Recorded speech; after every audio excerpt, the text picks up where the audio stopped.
Welcome back, guys, to the Wicked Psychology live stream. This week, we are going to be covering the Maya Kowalski case and her family. The overarching story is that she's a young girl who was taken by the Johns Hopkins All Children's Hospital during her stay. She was suffering from complex regional pain syndrome, CRPS, and she was initially receiving ketamine infusion therapy for her condition. However, when she was brought to Johns Hopkins, the situation escalated due to a misunderstanding of her condition and treatment that was necessary for her condition. And then she was held at the hospital away from her parents for a very long time. So we are going to start with the opening statements. Claims will prove that from July 7th, 2015 through January 13th, 2017, Johns Hopkins missed a diagnosis of complex regional pain syndrome on 7 different occasions when Maya was in for their care. We will prove that they misdiagnosed Maya's symptoms from October 7th through the end of the year, wrongfully accusing Beata and Jack Kowalski of child abuse, and alleging and attempting to show that Maya had a mental disorder, and she was crazy. She was making it up. We'll prove that they realized their error pretty quickly, and instead of apologizing, saying we're sorry,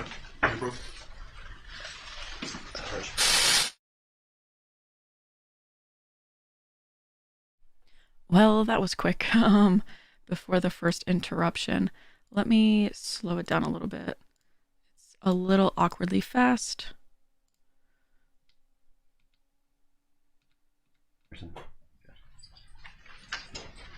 Upon realizing their error, for the next 3.5 months, they took every step in the world to attempt to force the Kowalskis to agree with the wrongful diagnosis.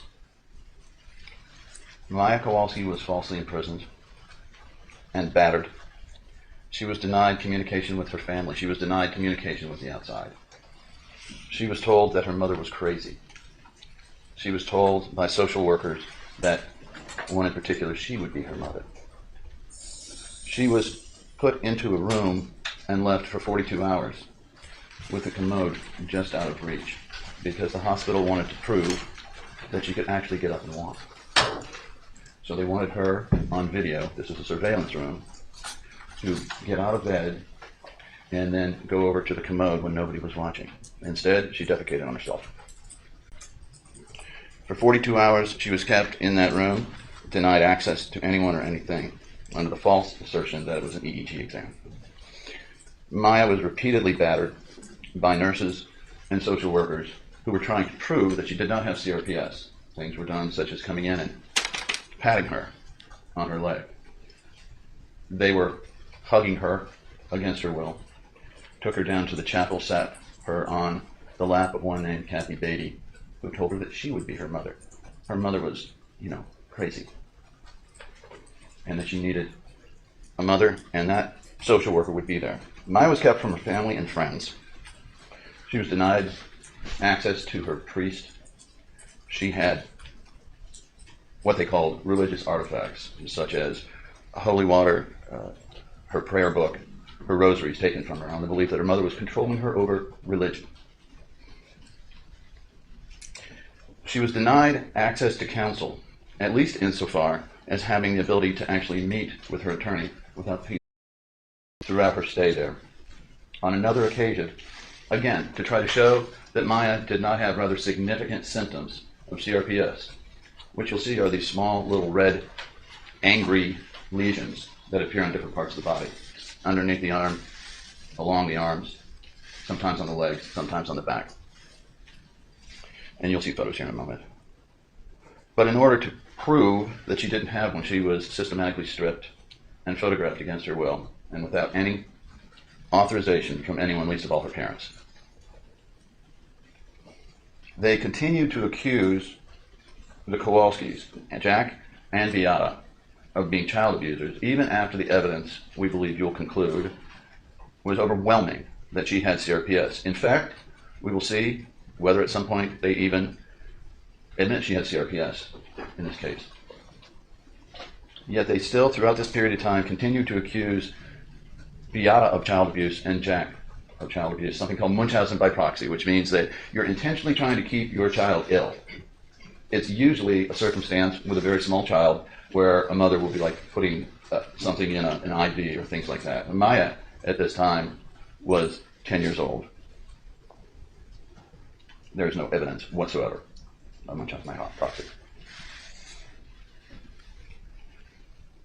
By January 13th, when Maya was finally left out of the hospital, unsurprisingly, this family was a wreck.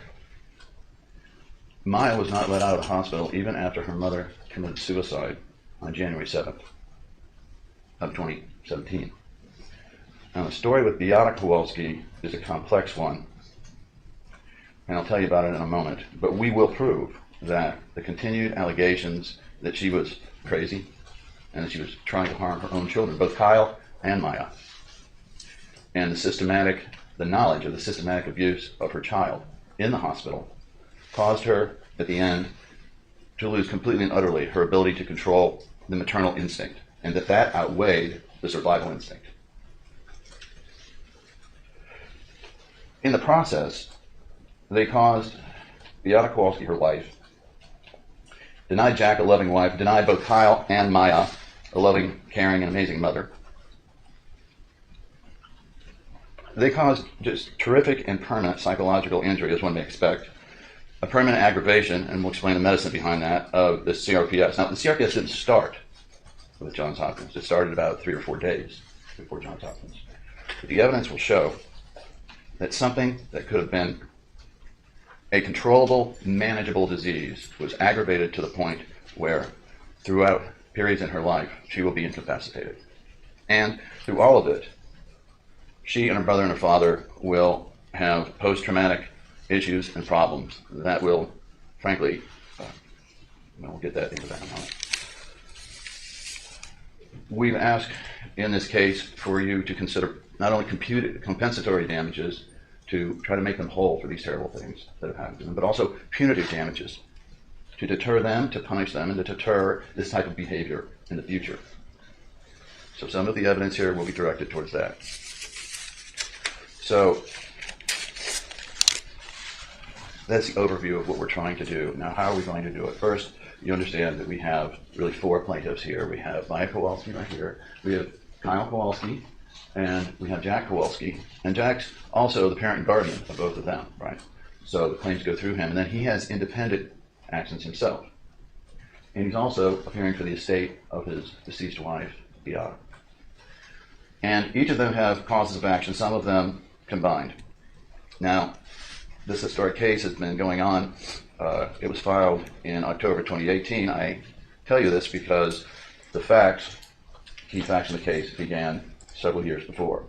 But through the course of time, we've taken an immense number of depositions. We have found audio tapes, videotapes, surveillance tapes, a lot of evidence for you to review towards proving these allegations. The court claims, again, malpractice, which is that the defendants failed to meet the standard of care, and we will prove that through expert witnesses, that they failed to identify CRPS, which is also known, by the way, as RSD, it's the older name, reflex sympathetic dystrophy, now known as CRPS. Okay? They failed to identify it at first, and then they misdiagnosed it, and then once misdiagnosing it and realizing they misdiagnosed it, the evidence will prove they went about a system to try to get the Kowalskis to admit they were right. Battery, I talked about. False imprisonment of Maya on multiple occasions. Intentional infliction of emotional distress is where you do things so outrageous that they cause damage and injury to a person. In this case, a suicide. In this case, traumatic disorders, depression, a multitude of emotional problems and issues. We've alleged fraud in that they intentionally deceived or attempted to deceive in the proof of the matter. We also alleged fraud in that they billed $536,000 for the treatment of CRPS, and yet never treated her for CRPS, and took multiple positions, especially to them, especially to Maya, that she did not have CRPS. Yet they billed over $500,000 to the healthcare provider and the Kowalskis for the treatment of it.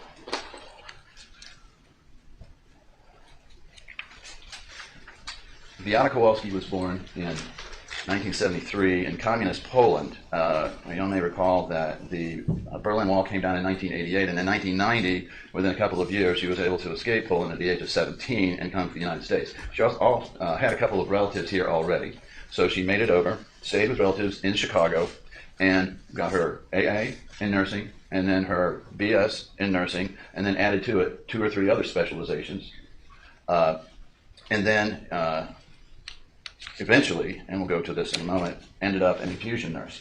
Jack Kowalski was born in 1961. At the time all this went down, so Maya, one in rather dramatic of a wall collapsing right after he got some people out of the building.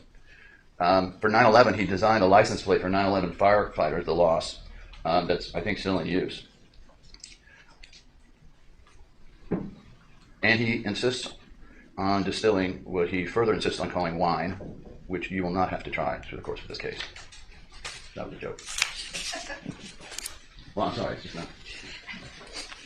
So, Jack and Beata met in Chicago, and they were married on a cruise in Jamaica in 2004 with friends.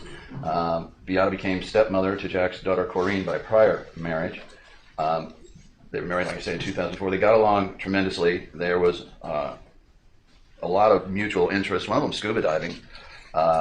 Jack was, as we say, a firefighter. Beata was a well-trained nurse working for Loyola University Medical Center in the cardiac catheter lab. Maya was born in 2005. Beata began working for CVS Coram as an in-home infusion nurse, which gave her a little more flexibility in terms of raising a family. And then Kyle was born in 2007. Interesting story there. Kyle was born with thrombocytopenia, which is low blood platelets, and because they needed blood, Beata's blood specifically, but because she had just had a child, she could not give the blood. Beata got up, checked herself out, went to a hospital down the street, gave the blood, collected the blood, came back to the hospital, checked herself back in, and gave the low platelet combating blood to her baby son. The couple moved to Florida in 2014. They already had some family down here. One of Jack's brothers lived here, lived near them. And Jack was able to retire after, I think, 25 years in the fire department. And Beata was able to transfer positions down to CVS Coram. And she developed and had wonderful patients throughout the area here. Jack started applying to become a FEMA representative using his experience as a firefighter. That plan, as we'll see, was interrupted by what happened here. Maya, growing up a typical healthy kid, she had some asthma and allergies, as a lot of children do, but nothing that wasn't controlled with the usual. She enjoyed ballet, gymnastics, figure skating with her mom. It's a very big thing in Poland, figure skating. And so Beata spent a lot of time with Maya towards that. And then Maya and Kyle enjoyed fishing in the backyard. Now, Kyle has majored in being skinny for most of his life, although we're finally seeing him put on a little bit of weight, loves fishing. And the new house in Florida they had over in Stonewalk, is that right? Has a pond out back, which is very handy. Now, on July 3rd, 2015, and this is a photo of the July 4th party, Maya started to feel a little bad. She apparently twisted her ankle in a gymnastics accident, or just from doing gymnastics, I guess. And then on the 4th, during all the festivities, Maya simply collapsed on the floor of the kitchen, and I think you'll hear Uncle Bob, her uncle, say she made a noise that no human child should make. And almost immediately had extraordinary pain, which developed over the course of the next 3 or 4 days to the point where it was extremely difficult for her to even walk. This was completely mysterious to everyone. She also had extremely rough coughing fits, which we'll have some, I know we'll have audio of, may have some video of too, so you can see where these came from. These are from deep within. She was taken to the ER, and then the initial diagnosis was allergic reaction, reactive airway disease. There were multiple theories, but Maya was not getting better, and on July 6th, it was her first inpatient admission to Johns Hopkins. Now, at this point, Maya could barely walk, and she was brought in, testing done. Of course, the parents and her brother are going nuts because they cannot figure out what's going on with her. And she is complaining of being in extreme pain. And so Beata, the nurse, gave a full history of everything she knew to that point, which really wasn't much because it had only been a few days. Johns Hopkins really didn't have much of a diagnosis at that point, although they thought maybe some of the steroids that Maya took from her asthma might have been, causing some reaction. So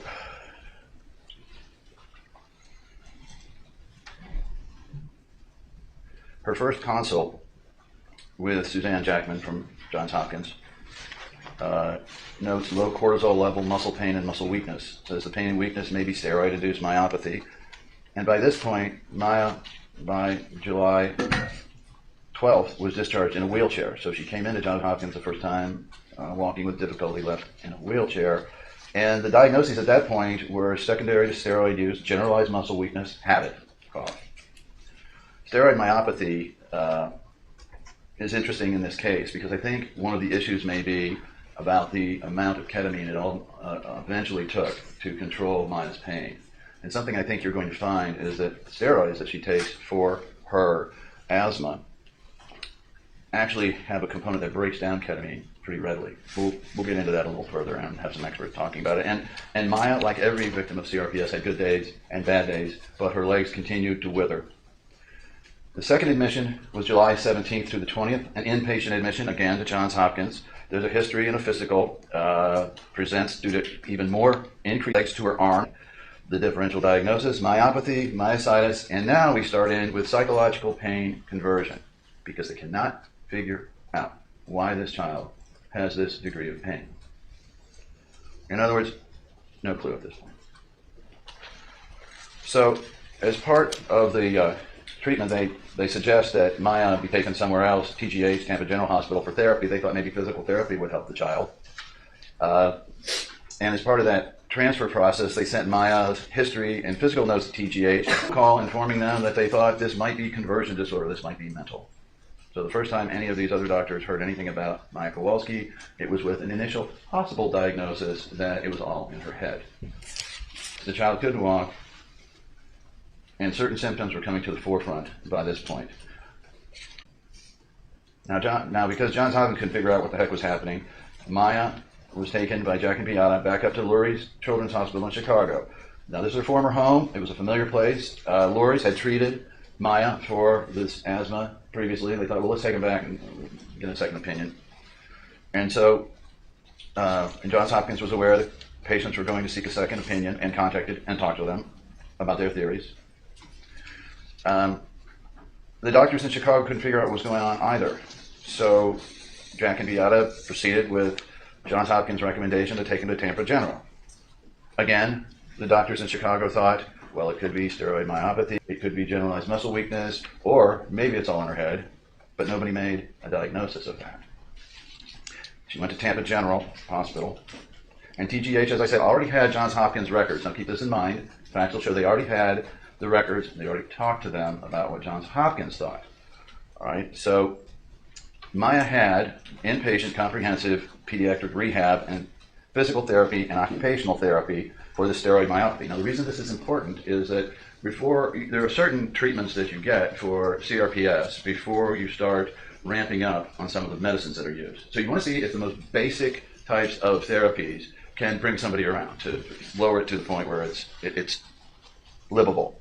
CRPS never goes away. It is a permanent disease. It's merely controlled. But before you graduate on to more advanced treatments, you want to go through the basics. And fortunately,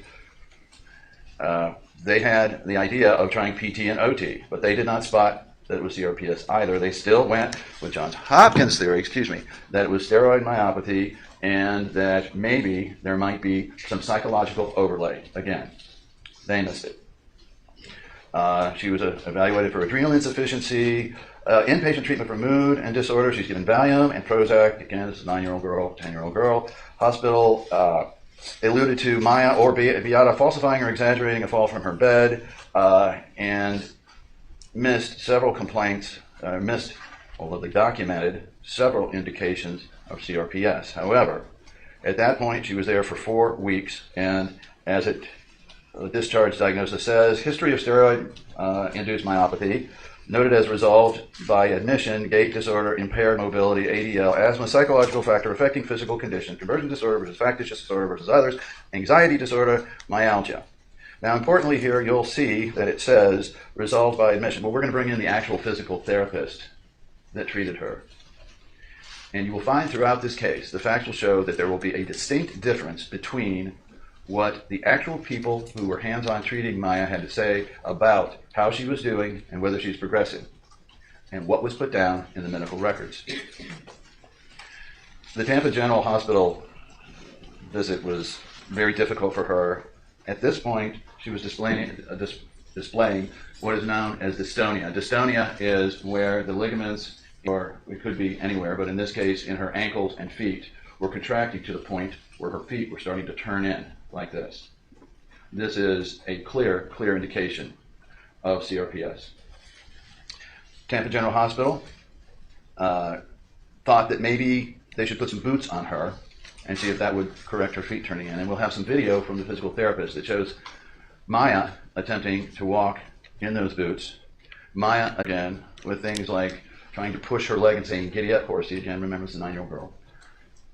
And demonstrating she was trying as hard as she could to walk. The evidence will show throughout this, Maya did not want to be in a wheelchair. She did not want to be one of the kids that was looking out the window while all the other kids were playing. But Maya kept getting, and when school starts in 2017, 15, she said she was still in pain throughout her body, and she would moan and scream in time in panic. And she kept getting weaker, and weaker. Now, Maya was in and out of Johns Hopkins throughout this period of time. Okay? And there was prescriptions for opioids, again, physical therapy, occupational therapy. Nothing was working. No one had any answers. And then a patient of Beata's, one of the infusion nurse patients, said, "This may be CRPS. I have a daughter with it, I believe. Why don't you look into seeing this?" And there are doctors here in Tampa Bay area that are specialists in this. And so she went to see Dr. Anthony Kirkpatrick at the RSD Foundation, Reflex Sympathetic Dystrophy Foundation. Now, to hear the child and can determine whether or not she was in pain. Swelling, sweating, all of those.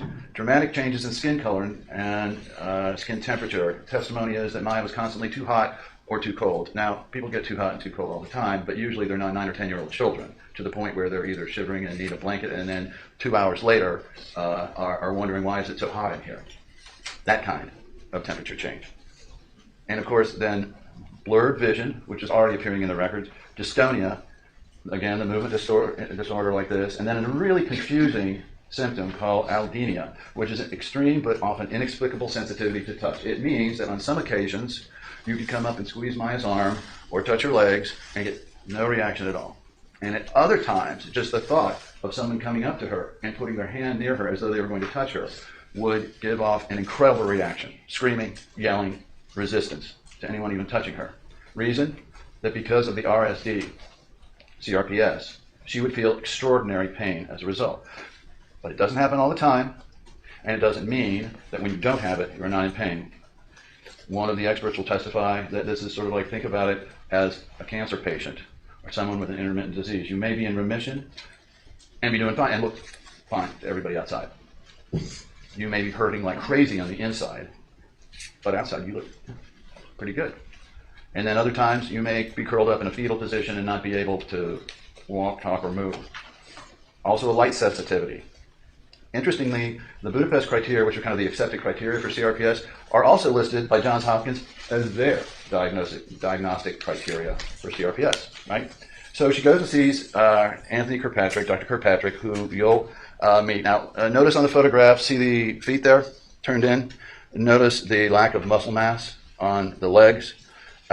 She's in a wheelchair, obviously, and that's sort of a attempted smile, but she's got sunglasses on. Now, why is the child wearing sunglasses inside at the doctor's office? Because she has a sensitivity to light caused by the CRPS. So Dr. Kirkpatrick went over the entire full history, list of symptoms and therapies tried. He did objective testing, including pain threshold tests, range of motion tests. We'll actually have videos from before and after, where you can see that before the treatments she eventually had, or part of the issues in this case. She could barely get her arm up to here, and then you'll see after the therapies that they ultimately complained about that she can put her hand completely over the other side. And the diagnosis was CRPS. Now, Dr. Kirkpatrick did not say, all right, let's just go into some heavy duty pain meds or anything else. Again, he said, let's try some physical therapy and what's known as warm water therapy, which is essentially where you use a very warm pool or bath or something and you do it in there to loosen up the muscles. A little different, but again, physical therapy. He did not recommend out of the box any sort of pain meds. That didn't work, and that's when he introduced them to a revolutionary use of an old drug called ketamine and the ability to break the chain. See, CRPS involves a problem in the pathways between the pain sensors in different parts of the body and the brain. Usually, when someone injures themselves, you sprain a finger or something, out, it hurts like heck. But over time, right, it starts hurting less and less and less. And pretty soon after a while, you just kind of forget about it. That doesn't happen with CRPS. Because of a problem as yet not understood, which is why we don't have a cure, the pain relay, the circle, the loop here of feedback is getting bigger and bigger and bigger. Until what was once a tiny little fracture or a tiny little sprain or whatever you want to call it turns into something that is the worst pain known to medical science. I'll talk about that in a moment. And ketamine, which has been around since the 1950s, it's FDA approved. It's used mostly as an anesthetic, and it's not an opioid. It doesn't work like an opioid. But for some reason, not fully understood, it breaks this feedback loop, and people start getting better. Not all of them, but a very high percentage get better. So there's actually, I think, do we have the audio on this? So this is one of the initial visits with Dr. Kirkpatrick discussing the use of the ketamine infusions. And I want you to concentrate on what this mom, who's also a nurse, is asking about. Who in your practice administers the ketamine? I do. You do. Okay. And I'm ACLS certified also. I have to take. Yeah, you have to be. Well, PALS, you got to have the PALS and all that stuff. ACLS, yeah. A pediatric code card back there. You know, we have to do all that stuff if we're going to do. Good. Children. Absolutely. Yeah. That was my next question. They're Do you have a pediatric crash card? No, we have to. We have to. Yeah. You know, I mean, that's a standard of care. You have to do. Now, Beata knew all about how to keep her daughter healthy, not this disease, but how to keep her daughter healthy and how to protect her daughter. And notice in there, one of the first things she asked about, is there an ACLS crash cart? Are all the different equipment that you might need, even during an infusion, because remember, she's an infusion nurse, in case anything could go wrong. Now, here's the McGill pain scale. This is interesting. I had no idea until I reviewed this. But, this right here, as you can see, this goes over, and this was developed in Australia. It's been around for a long, long time. It's adopted by about every hospital, every medical association. And this describes the different pain levels according to description by patients and every other objective finding that one can make. And you'll see at the top that CRPS is the most painful. It was actually developed at the University of Montreal, Canada, by Dr. Lasco, I guess. And most of the clinical trials were, I believe, in Australia. Symptoms of CRPS, we've gone over those. It strikes mostly females in the population between the ages of 7 and 21. It is known for initial symptoms that are inexplicable. However, upon close review and a differential diagnosis to rule out other things and consider neurological disorders, this is one of them. And if you can identify a few of these symptoms, our experts will say CRPS should have been brought into the mix. That did not happen here. All right, so from October 6th through 8th, she has her first ketamine infusion with Dr. Kirkpatrick, a follow-up, and the first infusion went well and helped to get Maya out of pain, and there was a lot of encouragement over that.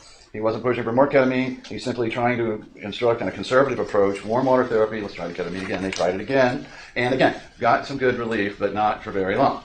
Maybe for a week, 10 days. But not what they were looking for, to bring this child back in a normal kid, right? So, at this point, Dr. Kirkpatrick says, well, she might need more and frequent of these infusions, so why don't you go over to Johns Hopkins and visit for a PICC line placement? And so, on November 4th, she goes back to Johns Hopkins for a PICC line placement, and the diagnosis over there accepted is CRPS. And so Johns Hopkins itself does PICC line. PICC line is a It's basically a tube that's put in so you can do the infusions a lot easier without trying to find a vein. All right, so, and she begins therapy because, again, everybody wants to find out, is this really anything exaggerated by Maya? Is there a psychological component to this? Let's just make sure. So Maya starts with a therapist by the name of Rebecca Johnson, and I believe you'll hear from Ms. Johnson or Michelle Rogers, who is her partner there, about those. Maya was never determined to have any type of conversion disorder or factitious disorder by any psychiatrist or psychologist, except that as part of CRPS, there can be certain symptoms of conversion, which is, how do you explain this? The feelings of pain become so exaggerated, this allodynia, that the patient is anticipating pain before it actually happens. So she goes and has the therapy, but still nothing is working and nothing is really getting her out of the extreme pain on a long-term basis. So Dr. Kirkpatrick, and you'll hear from Dr. Kirk in all of this, unfortunately in the United States, the procedure that had been shown to work the best for intractable CRPS, long-term ketamine infusion, under general anesthesia, a medical coma, for 3, 4, 5 days, is not performed in the United States. It's performed in Germany, it's performed in Mexico. It had been around since approximately the 1990s. It had essentially 100% rate of safety, that is, no one had ever died from it, and it had a very high rate of success. There is a physician, a University of Texas trained anesthesiologist, Dr. Fernando Cantu, who's going to fly here from Mexico to describe the process. And it involves, again, infusions of ketamine over a very long period of time, the idea being that it causes the brain to reset so that you don't have this feedback loop causing the pain. The first one, in late November, 19th through the 23rd, there is a high-dose infusion, and what do you know? The lesions begin to heal, and there's a slight less turning out of the feet. And yet the pain was still not where they wanted it. So Maya stayed there, and then on November 19th through the 23rd, she went through another high-dose ketamine. Now, during this period of time, other than during the middle of the infusion process, there were absolutely no negative signs from Maya. She had a brief increase in her liver function results, but only, we're talking for a matter of hours. And as soon as the ketamine infusion was done, they went right back. And it's important to note that other than at that time, and through all of her ketamine treatments, Maya's liver functions, which is the things you look at if you've got a medication like this and you want to see, is it hurting somebody? You look at the liver functions, and her liver functions have stayed normal, and you'll see the medical records to show that. All right. So then, she's on Kyle's shoulders there. You'll notice a real smile coming up. She's able to do her warm water therapy. But she still is having some pain. The idea here was to get this kid out of the wheelchair, right? They wanted to get her out of the wheelchair. And to get her out of the wheelchair, they really needed to get the feet totally back, and they needed to get the pain levels back so it wasn't so painful when she walked so she could build up her legs. That was the idea. So they go back to Johns Hopkins, okay? All right. Central port means there's an operation, and there's the note. Placement implanted central venous port. That's a tube under her arm to allow her to continue high-level fusions. Not like Mexico, but outpatient procedures. And she has a number of them through the course of the next 9 months. Through the course of this, and with a doctor named Dr. Hanna, who Dr. Kirkpatrick recommended, Dr. Cantu recommended, because frankly, ketamine is incredibly expensive and it's not covered by health insurance. So Dr. Hanna was set up to do these on a regular basis. Oh, yeah. Oh, I better get going. Okay, so Maya goes back to Johns Hopkins, and Dr. Anthony Kreisman, who had seen her before, a long-term ketamine infusion, quote, ketamine coma, and they commented on how withdrawn and how much pain she's in. Listen to what he says on May 11th after about 30 of these infusions and a long-term infusion.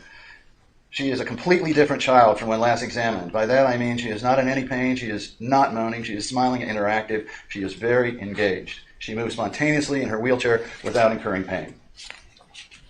Through the course of that summer, because the ketamine is so expensive, they tried 2 other therapies. One's known as hyperbaric. You can see it right here, extreme high oxygen content, which has been known to help some CRPS patients. She also tries the IVIG treatment to increase her immune system because it's believed that CRPS can be, the immune system may be part of CRPS. And by the end of the summer, she is almost back on her feet. This is in 2016, around August of 2016. Maya is almost back on her feet. We have video of her actually using that as kind of a jungle gym to try to strengthen up her arms and her legs. Everyone is very excited. Everybody is looking forward to Maya getting on her feet. And then she has what they hope to be a minor relapse that turns into a fairly major relapse. And she goes back and has larger ketamine doses with Dr. Hanna on October 5 and 6. And she has some gastrointestinal problems and a lot of pain in the midsection. There are stories that you'll hear about her screaming at night. She could not take the pain in her stomach anymore. At one point, the screaming was so intense that the family got walkie-talkies, so the family could stay all the way over on this side of the house and Maya over here because no one could sleep. So they communicated by walkie-talkie. All right, so they decided on the 7th, October 7th, a key date, to take her to Johns Hopkins ER. Now, the reason was that we had Hurricane Matthew tracking up. If you've been in Florida long enough, the hurricanes start to blur together. I believe it's Hurricane Matthew tracking up the eastern seaboard here, getting winds like, 35 to 50 miles an hour. To people from Florida, it's like, wake us up when it's a Cat 4. And but to, the Kowalskis were from Chicago and had never experienced this before. They had visions of like a movie Twister going around in their head, and so all of the ERs and everything were closed. They took her up to St. Pete to the ER, and Maya is seen by 5 different doctors and groups of nurses and social workers from the ER, and she comes in about 8:46 in the morning, and she's crying and screaming, and she's in a fetal position, clutching her stomach, and she is just out of her mind, and the ER doctors there start to react rather negatively to this. Beata comes in approximately 2 to 3 hours later and once again goes through the history, which Jack is trying to relate, of all of the different visits to Johns Hopkins and all the different treatments and how everything has failed. And the only thing that has worked has been the long-term ketamine infusions, and we can try this. Can we try that? Can we try a pump?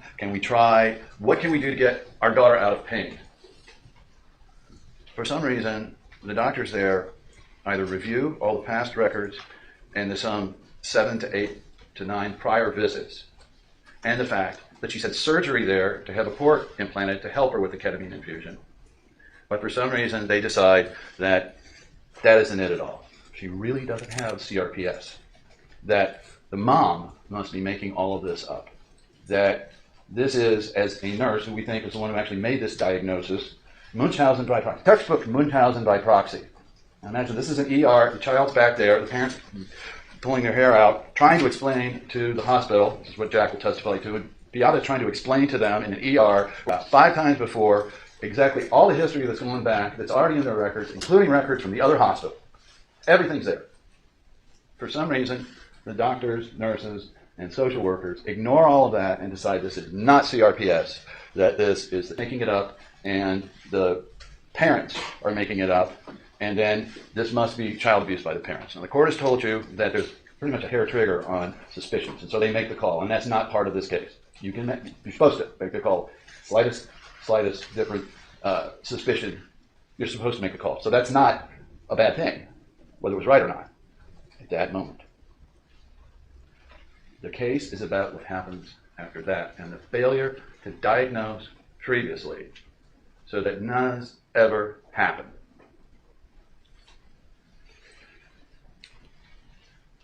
Maya, they try to take Maya home after the first night. They're told that they need to observe the child overnight. Fine.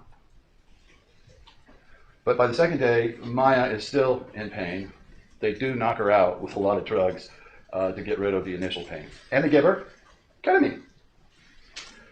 So the next day, she's much calmer. And so then they decide that Maya cannot go home. They decide that taking her home is AMA, against medical advice. And they say, if you try to take your daughter home, we're calling security. So the Kowalskis don't have much choice. They end up leaving. And the next thing they know, they're off to the races and Maya is an unbelievable journey up through and including the death of Beata. Now, what you'll notice in the records again, the records paint a glowing report of Maya. just how great she's doing, how much she enjoys things. What a great stay she's having. She's getting this, she's getting that. The only thing she would do was play the piano. Maya knows how to play the piano. She got to play the piano, she got to draw pictures. Every once in a while she could send a letter. If she wanted to talk to her mom, it had to be on a supervised call. She could only see her dad and her brother on pre-arranged and monitored situations.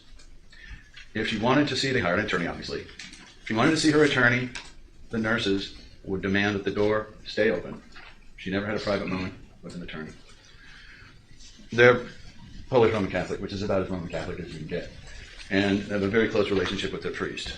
So the priest went in to see Maya, and he will testify that when he arrived, he was told that he could not see Maya, and that she had had her religious artifacts taken away. We have a photograph of it. And he asked about this, and they said it's because we believe her mom is controlling her through religion. And so he was not allowed to see her that day. And it took a few other attempts, and then finally he was allowed in, but he was told, no religious procedures. You come say hello, no religious procedures. I told you already about the 42 hours of being placed in a darkened room and told, this is a new type of EEG, Maya. We're gonna really figure this out if this is in your mind or not. No, it wasn't. It was the surveillance room. Yeah, the goal, because these doctors had somehow gotten confused to think that CRPS includes paralysis. Paralysis is not part of CRPS at all. And yet, they were trying to prove that Maya could actually get out of bed, that she was faking it, that she was sitting in that wheelchair all the time, just, I don't know what reason, but she was faking all this. That actually, when nobody was watching, Maya was getting up out of that chair and walking around everywhere. So they put the commode just a little bit out of reach, right? Figuring when she thinks nobody's watching, she'd get up and she had to go to the bathroom, go over there. Well, that didn't happen. And you'll see video of Maya having to be carried over to the commode.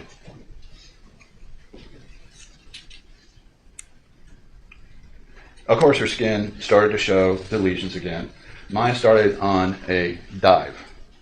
Badly getting worse. Depressed. The lesions are forming. You'll see them. Here, now they just may look like scratches here, but you can't see too much of the stuff on the back. What you'll notice through the series of photographs, and thank goodness Dad here took photographs of Maya's lesions. And you'll see those photographs, and I want you to compare them to the medical records, because you'll see on the dermat reports, you'll see skin normal. And yet you'll have photographs from that day showing lesions.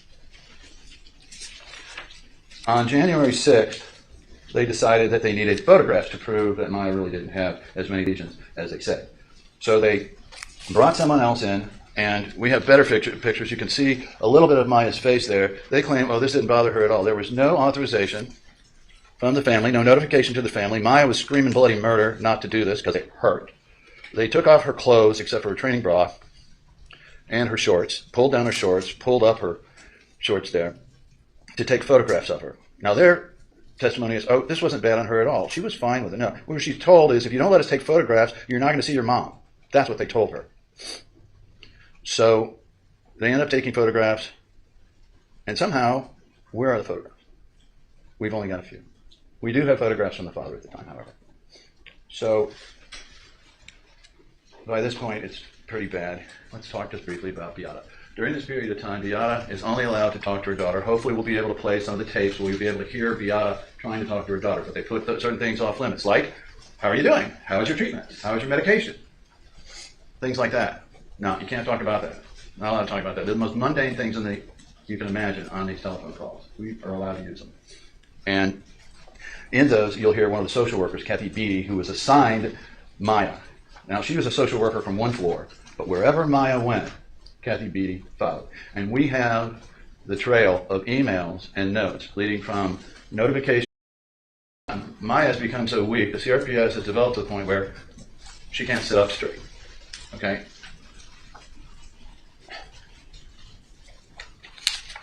Now, on the evening of January 7th, Beata, they were going to a party. Jack and Kyle were going to a birthday party, I think. And Beata had been not acting herself at all for a number of days.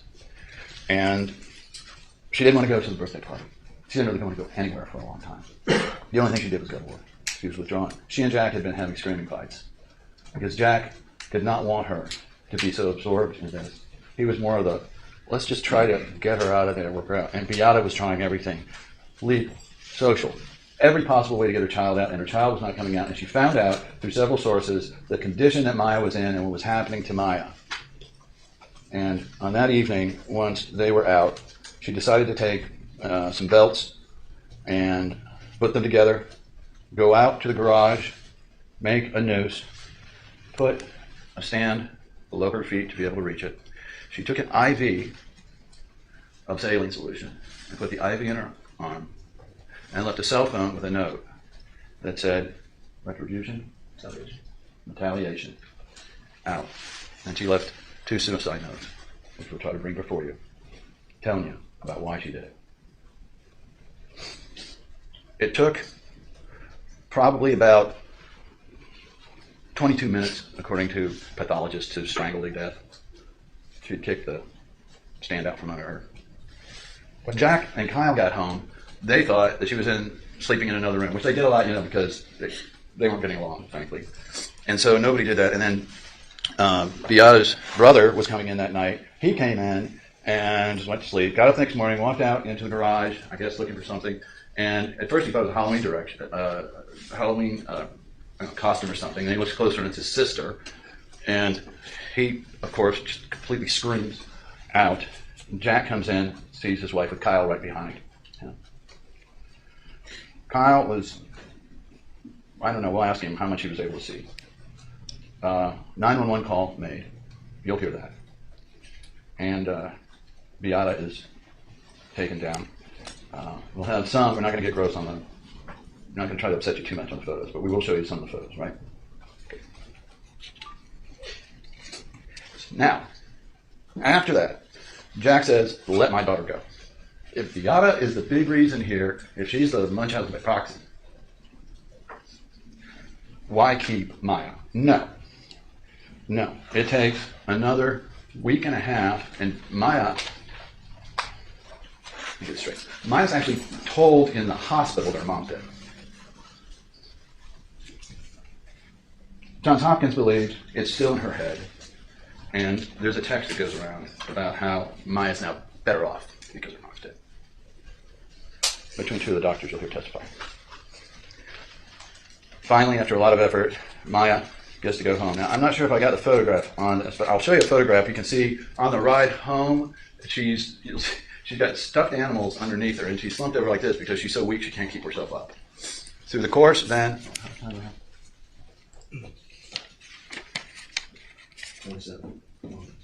Okay.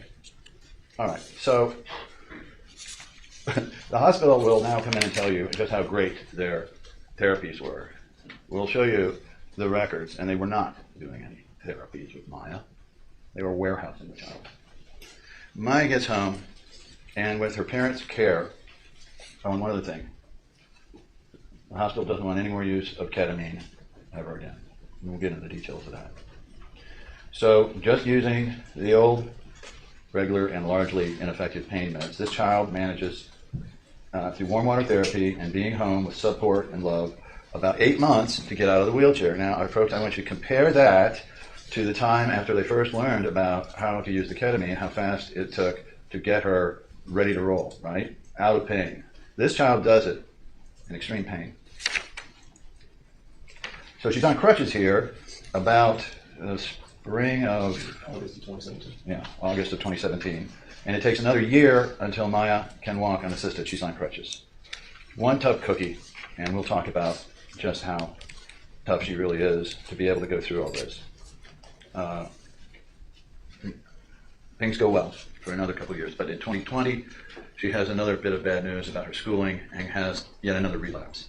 This time, again, similar to the one in 2016, and similar, it was an emotional issue. The one right before she went into Johns Hopkins, one of the best I had. Pretty much the same type of symptoms, and she ends up back in the hospital, and she has to be put on a feeding tube because she's in so much pain she can't feed herself. So, fortunately, after about a week there, she was able to get well enough to come out and proceed on her way, and again had to start over in some ways, and was able to rejoin a lot of her life. Without her mother, Jack lost a wife, Kyle lost a mother, and the effects on the family are, well, you'll just have to listen to hear. Okay? So we're asking for damages for the physical injury, the overwhelming pain, not simply from the ketamine alone, but from the aggravation of the ketamine. Let me talk about this. Now, the CRPS started before Johns Hopkins ever got there. Okay?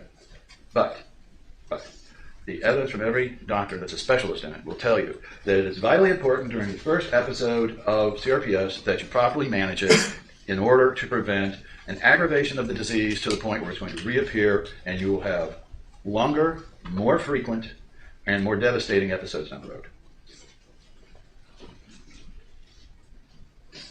The ketamine's nickname is a suicide disease. So the law is then that if you take a symptom, an illness or injury, and you aggravate it to the point where that person has a lot more pain, a lot more trouble with it, that unless some doctor can come in and identify the percentages back and forth, they're on the hook for the whole thing. All the ramifications. So now we've got long-term effects, and we're going to give you mortality tables so you'll be able to know how many years out. I'll give you some formulas on how to try to do this. I'm just an advisor. You ultimately will make all the decisions here, right? But I'll try to help with some formulas of how you can calculate such things. It's a difficult job. We talked about this in voir dire, right? All right. So we'll talk about each and every one of these. We'll talk about the physical injuries. We'll talk about, and Jack has, I haven't spent any time on Jack, but we'll get into that again on the testimony. Suffice to say, it's been devastating to not have his wife and the mother of his children. Kyle's lost a mom, and the effects on him. So we'll talk about the pain and suffering, the mental anguish that you will carry around, they will carry around from not having a mother and knowing your mother killed herself for you. And we'll have inconvenience. Now, Beata was a nurse, so she could take care of herself, and she could take care of her family. She's not around. Loss of capacity to enjoy life.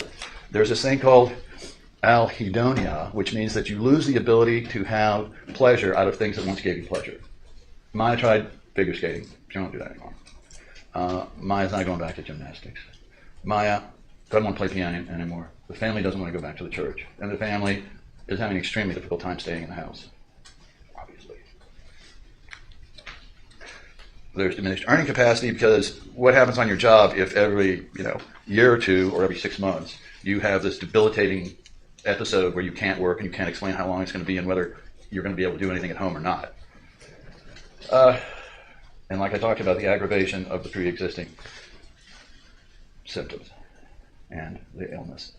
So then we ask you to consider punitive damages. Our argument is this, that these actions are so completely and utterly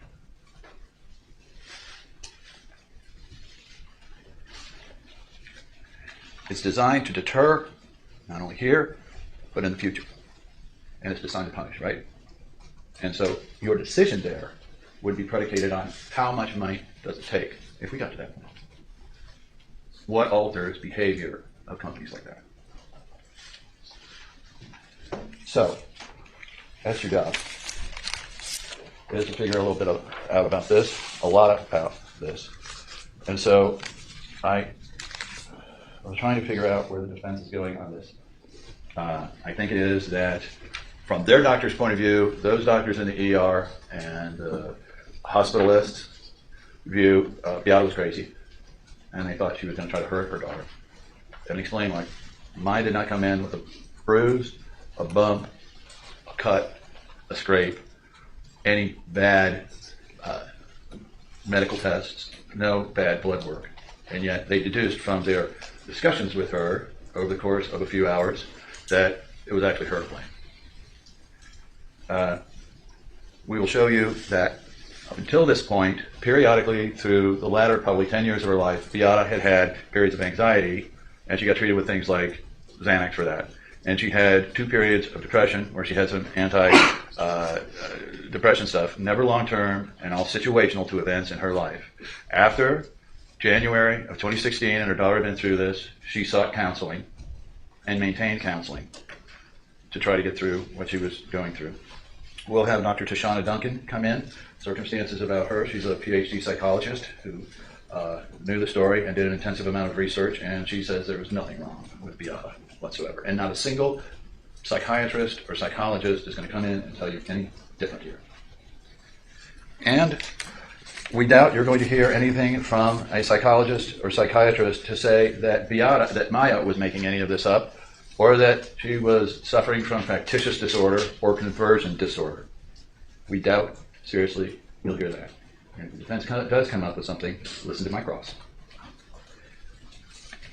They say that the amount of ketamine that the CRPS doctors were using, and the fact of the ketamine, as they call it, the ketamine coma. It's kind of, in this case, that's their boogeyman. It's the ketamine coma. You'll hear one of the doctors say that that's the reason why they should be able to take Maya away from the parents. It's because they didn't think that was that was met the Johns Hopkins standard of care. So because it didn't meet their idea of how to treat CRPS, their argument is that justifies taking the child away. So what else? I think they're going to try to say that because their medical records said CRPS here and there early on and then down the road, that they were justified for billing $536,000 for a disease that they vigorously denied she ever had, and instead was always in her head. I think what they're going to say there is that, well, because some of the treatments we use can be used for CRPS, see, we could bill it. We have a memo, an internal memo, that says that they actually made a conscious decision to up their billing rate to CRPS because it's so much higher. See, CRPS takes a lot of effort to treat. You need occupational therapy, you need warm water therapy, you need physical therapy, you need psychological therapy. You've got a lot of different things that go into it. And so it's very expensive. But if you just, evidence will show, warehousing a child while billing for CRPS, well. And you'll hear from the actual experts about ketamine infusions, why it takes so many, and what you do to determine dosage. It's called titration. Maya had pre-existing treatment by a drug that broke down the ketamine. So for what us would feel like, a Jimmy Buffett concert level of beers, to Maya we feel like 2 beers. And so that's kind of the relevance of, not a very good one, but the relevance of the ability of the steroids to break down the ketamine internally. Plus, you got to give more to kids than you do to adults. Plus, she was on this medication for about 14 months, and so there's tolerances. So the way the anesthesiologists do it, which is the way all anesthetic is done, is that you titrate up. You start on smaller doses virtually every time, and you increase until the patient has a therapeutic effect. Taking them out of pain is having the right effect on them. There is no evidence anywhere that Maya Kowalski was ever in any danger. Maya Kowalski ever suffered any negative effect whatsoever. The evidence will show it is all speculation on what could possibly happen. And I believe the defense will present themselves as the saviors of this family. You got 15 minutes left. 15. Thank you. I may not even actually use it all. So, we'll lay it out. We'll bring in witnesses to tell you about CRPS. We'll tell you witnesses who spoke with Beata on her descent to the point where she felt the only way to get her child out of there, the maternal instinct was to kill herself. Take herself out of the picture, daughter released. We'll present the experts on psychiatry, on ketamine, on the use of it. We'll have the doctor flying up, the ketamine comas from Mexico. We will have psychiatrists who have studied this. We'll have the actual therapist at the time. You may actually hear from some of the doctors from the outpatient part of Johns Hopkins and some of the people that were there at the time who agreed to testify. So we'll do our very best, and we'll try to introduce video and audio and photographic evidence to document every single element of our case. So,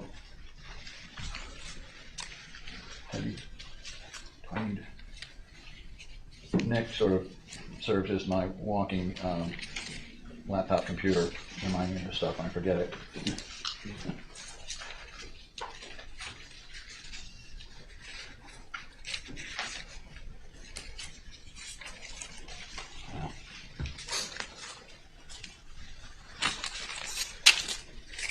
there's much to tell you.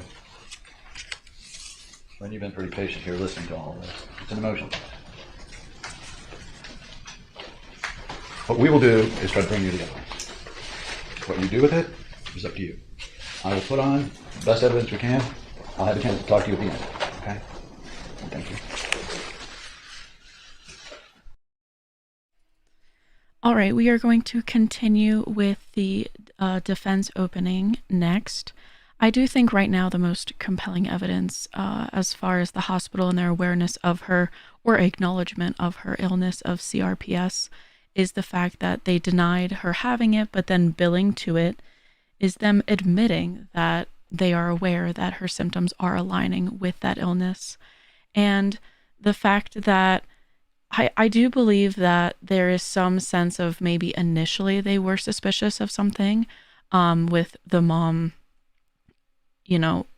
putting this illness on her type thing or exaggerating the illness. And then I think the hospital just got in too deep, right? So it got to a point where they almost couldn't retract. Once they kept her in the hospital away from the parents, they couldn't say, oh, never mind, sorry, we were wrong. They were never going to admit they were wrong, even if they started billing to it and maybe trying to give her some treatments toward that. It doesn't sound like she did receive many treatments toward it, but it is the idea that, they were in too deep. Them admitting it was going to open a can of worms they didn't want open. And they probably didn't think people were going to push this far to get this to trial. It has been many, many years since the initial time that all this happened. So they've been trying to go to trial 4 years, and now that they're finally here this year is a huge step in the right direction for this family. So let's skip ahead and continue with the defense opening. And I have the privilege of representing Johns Hopkins All Children's Hospital and the people who staff it and who make it. We're here today to defend this case, and we appreciate the time and energy that you have put into this effort thus far. You're the most important people here. And we appreciate your attention, and we appreciate your commitment both to the trial process and to the process of waiting until you've heard all the evidence before you make a decision or begin to formulate a decision. With me today, first of all, let me introduce my team. With me today are my co-counsels, Pat Crowells, Ethan Shapiro, David Hughes.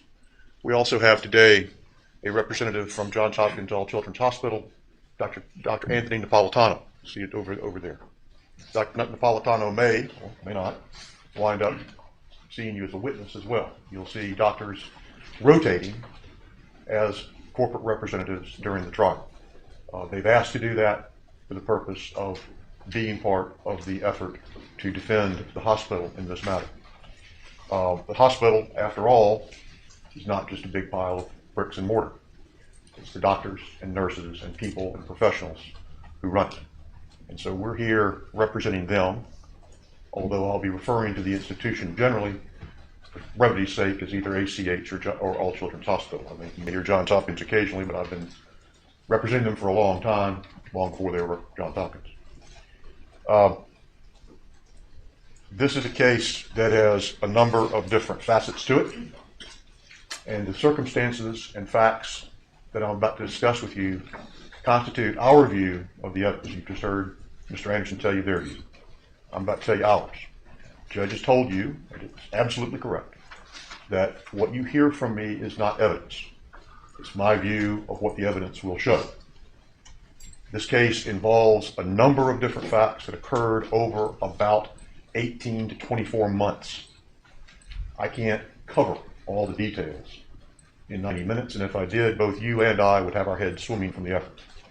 So I'm going to go over some high points. I'm going to discuss some matters that Mr. Anderson touched upon, and I'm going to ask your indulgence as we fill in the blanks over the next several weeks.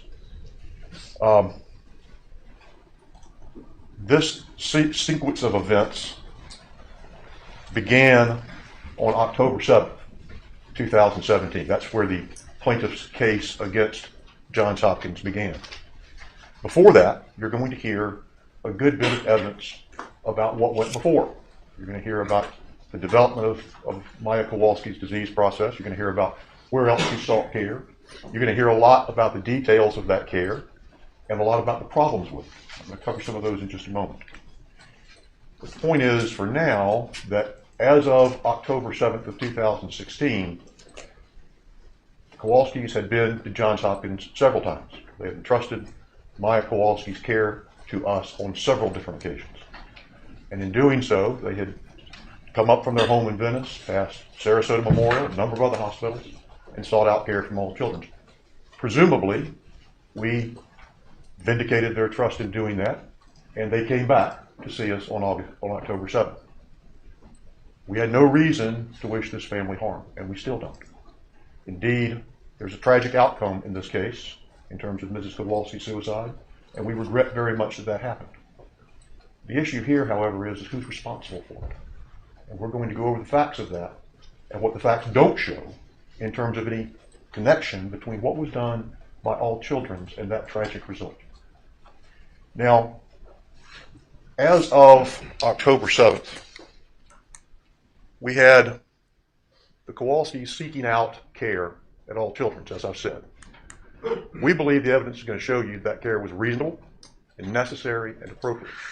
And indeed, we're going to suggest to you the evidence I'm about to discuss with you will show that what went before, the treatment that went before, did really fall into that category. Any of those three categories. And that is the reason, one of the big reasons, that we're here today. Now, as of this date, as of the time that Maya Kowalski was discharged from all children's, we believe that in fact she had been set on a path of therapy that has enabled her to resume function, to get out of a wheelchair, to be relatively pain-free, and to be in a situation of participating in her school and in society as she does today. So how did we get there?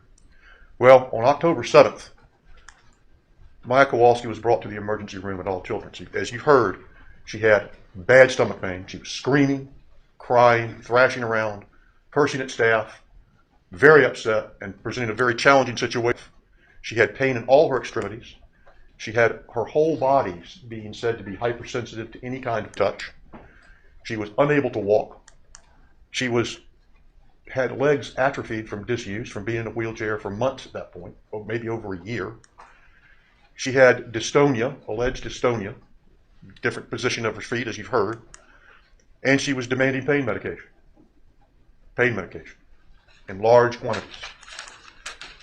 Mrs. Kowalski arrived a while later, and you're going to hear that when she arrived, she forbade the doctors and the nurses to touch her.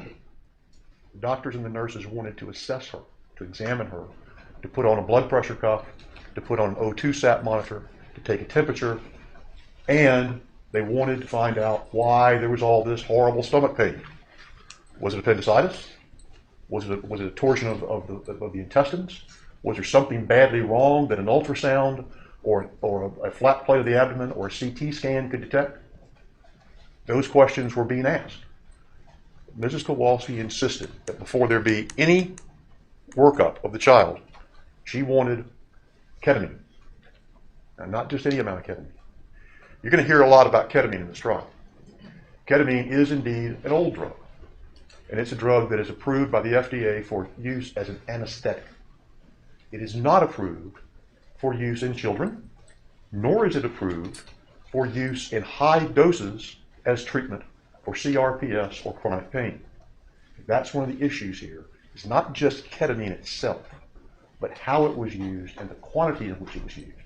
Because ketamine is an anesthetic, it is an hallucinogen, it can create dependency, it can cause depression of vital signs.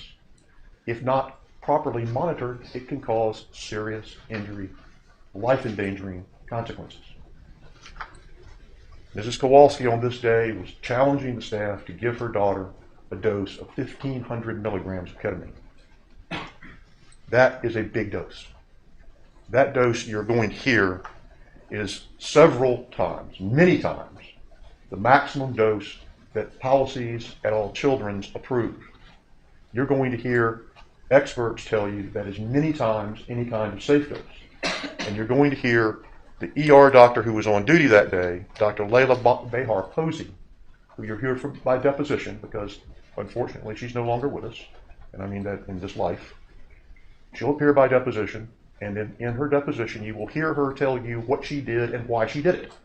And you'll hear her tell you, most pertinently, that even if she was so inclined to give that much ketamine in the emergency room, where she didn't have sufficient monitoring availability, she didn't have the capacity for long-term wake-up and intubation. For that period of time, she didn't have the facility she needed to do that. Even if she was inclined to give it, which she wasn't, she couldn't safely do it in that setting. That Dr. Behar Posey is not just a newbie out of medical school. You'll hear in her deposition what her qualifications are. You'll hear that she's board certified in pediatrics as well as emergency medicine. She's confronted a lot of patients, difficult patients, patients in extreme pain. And you're going to hear that this patient, as far as she was concerned, had some degree of uniqueness in that she'd never seen anything quite like this, and she'd never heard of these doses of ketamine. What she found out, ultimately, and what developed over the next few days, and actually the next few weeks, is that Maya Kowalski had been given thousands, tens of thousands of milligrams of ketamine over the preceding 9 months. Her doctor, Dr. Hannah, had given her the day before admission 1,250 milligrams of ketamine. And at that time, he's going to testify to you that he told the mother he was no longer comfortable giving that much ketamine, that it was too much for him to give in his outpatient clinic. And he actually sent her to All Children's. You're going to hear that over the 9 months preceding this, that he had given her a gradually increasing doses of ketamine, 12, 15, over 20 milligrams per kilogram per hour, which is dozens of times the safe and effective dose that was approved by the hospital and that is talked about by the FDA, and that it's never been written up in the literature. You'll hear Dr. Hannah say, either by deposition or by admission on that witness stand, that this was at or near the highest per capita dosage he had ever given any patient. It wasn't working. So what had happened was that he had maxed out with this ketamine dosage. He had sent her to All Children's,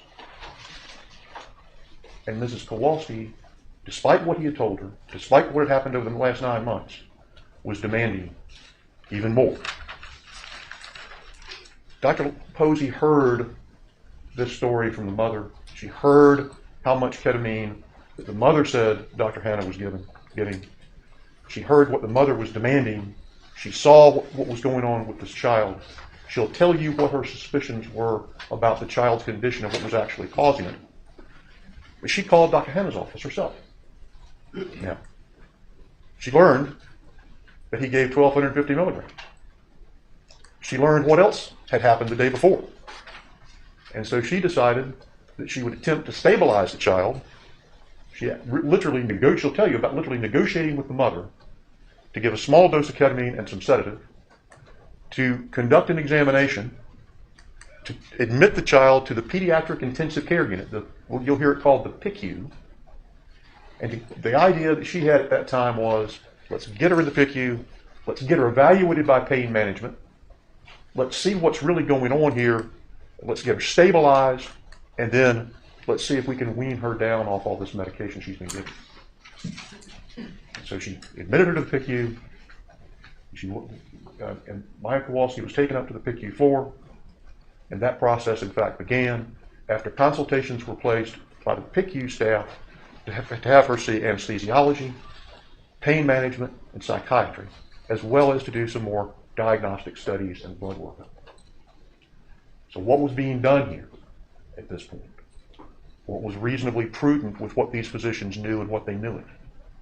What was happening was that they had a child being given levels of medication that they had never heard of before, that the literature did not support, that the literature didn't even mention. And so they put her in a safe environment, they attempted to get her stabilized, they called the correct consultations, and they tried to investigate what was going on. We will suggest to you, the evidence will suggest, and the experts will say, that that was a perfectly reasonable thing to do. There's no conspiracy here. It was an effort to safeguard this child. and to see that she got appropriate therapy going forward, whatever that happened to be.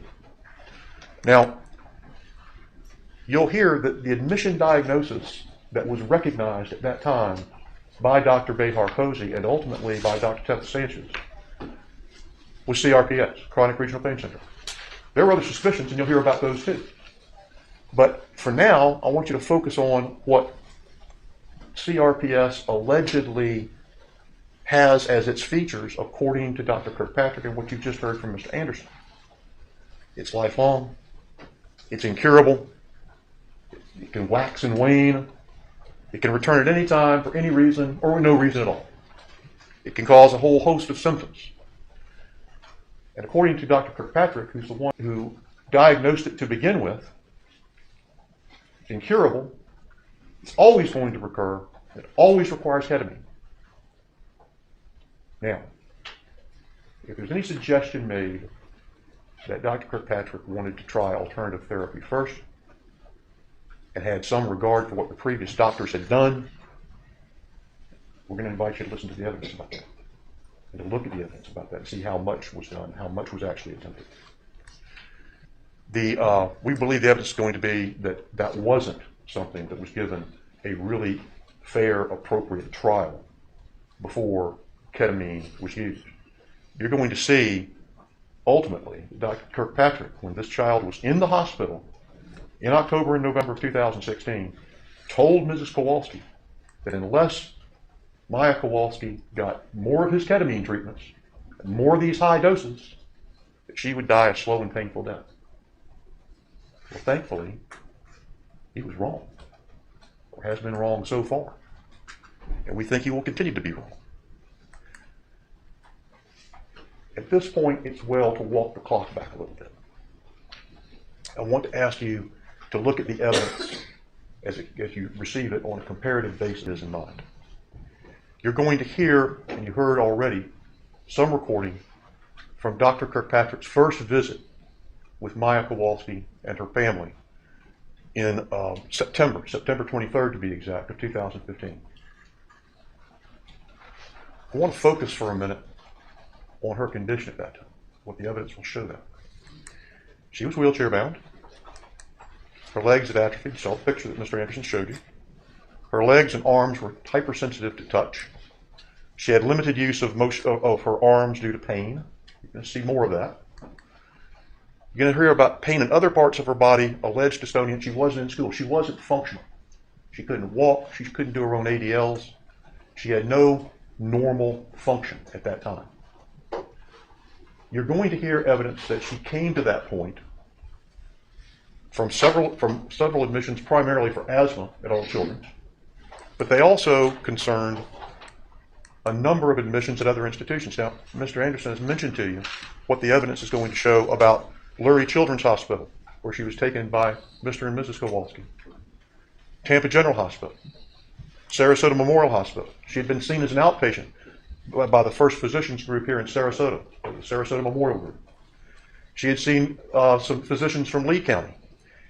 There was over 40 specialists that she had seen before she found her way to Dr. Kirkpatrick's office.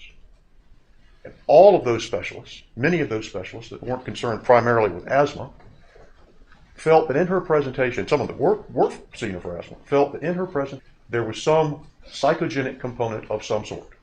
And there were words like conversion disorder, psychological component. There was even one, at that early point, who was concerned about Munchausen by proxy. What I'm suggesting to you is all children didn't blaze this trail, we just walked it. We found it on our own, but we walked it. So did these other folks, all 40 of them. And actually the number's about 48. The point is that was not an unreasonable thing for Johns Hopkins to ultimately come around to believing and come around to suspecting, because many others had suspected the same thing. The recommendations for treatment of this disease, of the diseases that were suspected before Dr. Kirkpatrick, were physical therapy, psychological and cognitive behavioral therapy, sustained, long-term, intensive. That was back then. That's pretty much the therapy that Dr. Kirkpatrick rejected, because he began the course of ketamine. When Dr. Kirkpatrick saw her on September 23rd, he didn't You'll hear him say, I believe. He didn't care what the other doctors said. He didn't care what the records showed. He didn't review the records. He never contacted him. He never talked to him. There was no discussion in which he said, gee, I think it's this. I'm a specialist in this. You're a specialist in pediatrics. Let's reconcile our differences of opinion. Didn't do that. Instead, he diagnosed chronic regional pain syndrome. He's the first one to do it. And he began therapy, ketamine therapy. Now, you heard counsel talk about what the evidence is going to show Dr. Kirkpatrick did. Dr. Kirkpatrick will say in this courtroom or by deposition 1 that he began this child on a 4-day treatment of high-dose ketamine, what he considered to be high dose. You're going to hear, incidentally, that Dr. Hannah's high doses were multiple times what she was given by Dr. Kirkpatrick. He gave her 4 consecutive days of ketamine, and his records say that there was minimal effect. Minimal effect. He used opioids and narcotics to try to control her pain after those treatments. And we believe the evidence will show that as a result of those things, she wound up at All Children's Hospital with stomach pain and horrendous constipation. That was going to happen again and again following large doses of ketamine and other drugs. She was being harmed by these things. But in September and then in October, when Dr. Kirkpatrick treated her with high-dose ketamine, he prescribed more yet. And so she went to Mexico to see Dr. Cantu. I'm glad to hear Dr. Cantu is going to be here. Dr. Cantu, in his deposition, described to us what his regimen of ketamine consisted of down in Monterey. It's a treatment that is not approved in this country. He developed it from a trial in Germany. He'll tell you that. It contemplates giving the patient 7 to up to 9 milligrams per kilogram per hour for several days and keeping them in a coma with intubation for that period of time. He's going to tell you that it's a risky procedure. He's going to tell you that he tells his patients that there is a 50% risk of death from that procedure. Now he's going to say he's never lost anybody, but listen to the cross-examination of Dr. Cantu about the dangers of that treatment, the degree of ketamine that was used, how it was used, and what his expectations of success were. Because those expectations were not realized. And that's a key factor. Because what is going to happen here is that this child was given the same thing over and over and over and over again in increasing quantities, and it didn't work. And the first thing that didn't ultimately work was Dr. Cantu's treatment. She had to go back down to Mexico for a ketamine booster. Dr. Cantu will tell you that that's fairly usual, that happens, and that then he expects them to be pain-free for a number of weeks or months. Listen to what Dr. Cantu tells you about whether he knew anything about what happened after this. Because what happened after this was Maya Kowalski was taken back to this country.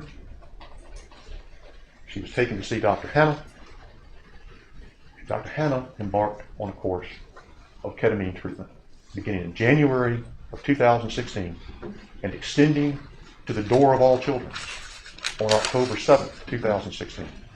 9 months of therapy, 55 treatments, an average of 1 a week or more. 55 treatments of ketamine multiple times in excess, not just of what the doses recommended by the manufacturers were, not just in excess of those, not just in excess of Johns Hopkins All Children's policy, multiple times in excess of what Dr. Kirkpatrick gave, multiple times in excess of what Dr. Cantu gave. You may even hear Dr. Cantu admit that he wouldn't give those doses in the circumstances that Dr. Hannah did. You may hear him say that he never gave them, period.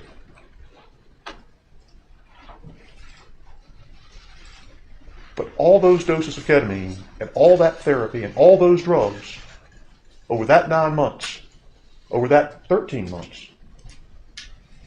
we're going to ask you to look at the evidence and look at what the evidence shows about the result. The evidence, you're going to hear more about that because Dr. Hannah will tell you that he recognized that his patient was malnourished. Over that period of time, over a year, she gained 4 pounds. Now, she also, at All Children's, was on 21 different medications as of October 7th, 2016. 21 different medications. Let's compare for a moment what the evidence shows regarding Maya Kowalski's condition at the time of her first appointment with Dr. Kirkpatrick and the time she's admitted to All Children's a year later. You can see the slide. The evidence will show that she was in essentially the same condition with one addition. In addition to the problem she was having when she saw Dr. Kirkpatrick back in September 2015, in addition, she was malnourished. You'll also hear evidence that during that same period of time, there were 3 occasions, October 7th was the 4th, when she was in the emergency room complaining of extreme stomach pain following doses, high doses of ketamine and other drugs. We suggest to you the evidence will show that she was being harmed by these large doses of medication. The evidence will show you that the doctor's concern about how much she was being given and the frequency with which she was being given it was very well placed and is vindicated by what happened later. Let's take that comparison one step further. We believe the evidence is going to show you that between the time that Maya Kowalski was seen on October 7th in the ACH emergency room and the time she was discharged 3 months later, she had gained 4.5 pounds, which is more than she had gained in net weight gain in the last year before admission. She was still in a wheelchair, but she wasn't complaining of extreme pain constantly. She was comfortable. She was using her arms, and we believe she was improved. There'll be evidence you hear from the witness stand about her condition at the time of discharge versus her condition at the time of admission. But perhaps more telling is the condition under which she was discharged. At that time, she went from 21 medications down to 3. And at that time, she began a course of physical therapy and counseling that, by the following school year, had her back in school. That was pretty much the regimen that was recommended for her at All Children's. That was pretty much the regimen that could have been given her earlier and sustained and perhaps saved her a lot of anguish and pain and perhaps this lawsuit. She got her physical therapy. She got counseling. Pain medications were withdrawn. You may very well hear that to this day she's on no pain medication. Now, you heard it suggested by counsel that she couldn't take ketamine. Indeed, when she was discharged, the court of this circuit, not this judge. Objection. Basis. What's the legal basis? Motion to eliminate. I don't recall that one. Continue. Directed her discharge. She could not be discharged without an order of the court. And she was discharged with instructions as to what medication she could have at that time. She could not have ketamine. She could not have heavy analgesics without the court's intervention. That matter was dismissed several months later after she did well in her father's custody. And she's free to get whatever she wants today. But for the present, let me just mention this. I'll deal more with it. You're going to hear a lot more about it. Once the court entered an order following a report of child abuse that she was to be sheltered at All Children's under the custody of the Department of Children and Families, All Children's Hospital did not have the ability to discharge her without court approval, even if it wanted to. You're going to hear evidence. You can hear evidence from DCF personnel who will tell you we're the ones that set the visitation parameters. We're the ones that decreed who she could see, when she could see them, what she could have in her room, what she would have access to. The hospital, unfortunately, was put in the position of having to implement those orders. That's what we tried to do.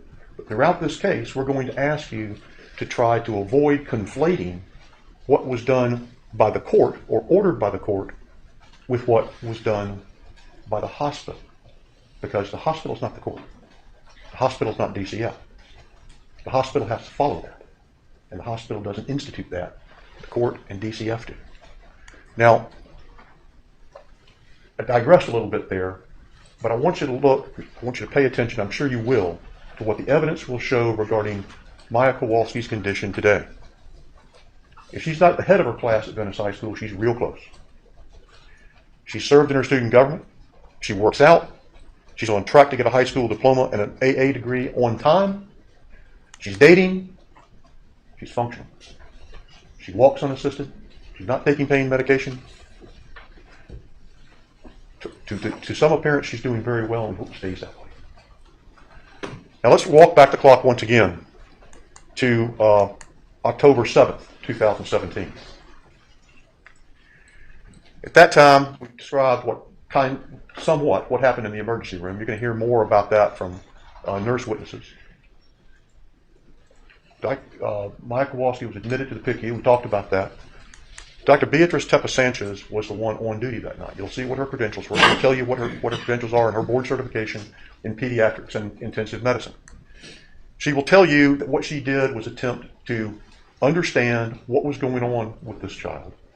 And you'll see her, and you'll hear her walk through her admission history and physical, and the research that she did into the records that were available to her at All Children's of previous encounters. You'll see her discharge summary, and you'll see the care that she took to track down what this patient's history was. And you'll see that when she did that, and she was able to get the child admitted and sedated and started stabilizing, that she did call appropriate consultations. She did get pain management and anesthesiology involved. She did call psychiatry. And because of her concern, you'll hear that she also called a pediatric child abuse expert, Dr. Sally Smith. You'll hear Dr. Smith is the head, the medical director of the Child Protection Team, the CPT, for DCF, the Division of Family Services, or excuse me, the Division Department of Children and Families. I just gave away my age, by the way.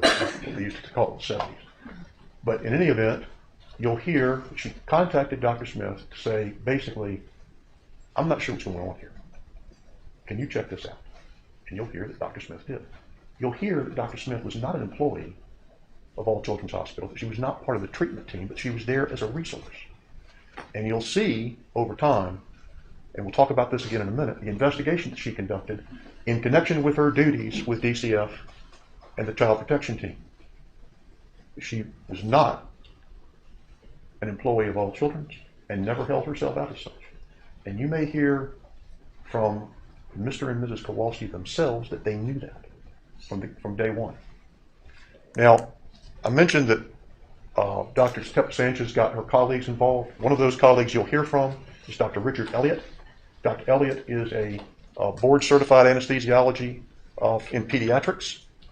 He will be here and testify about what he found, what his interactions with Mrs. Kowalski were, and how he believed this child needed to be weaned off of high-dose medication, off of the regimen that she had been on. You'll also hear from Dr. Jenny Dolan.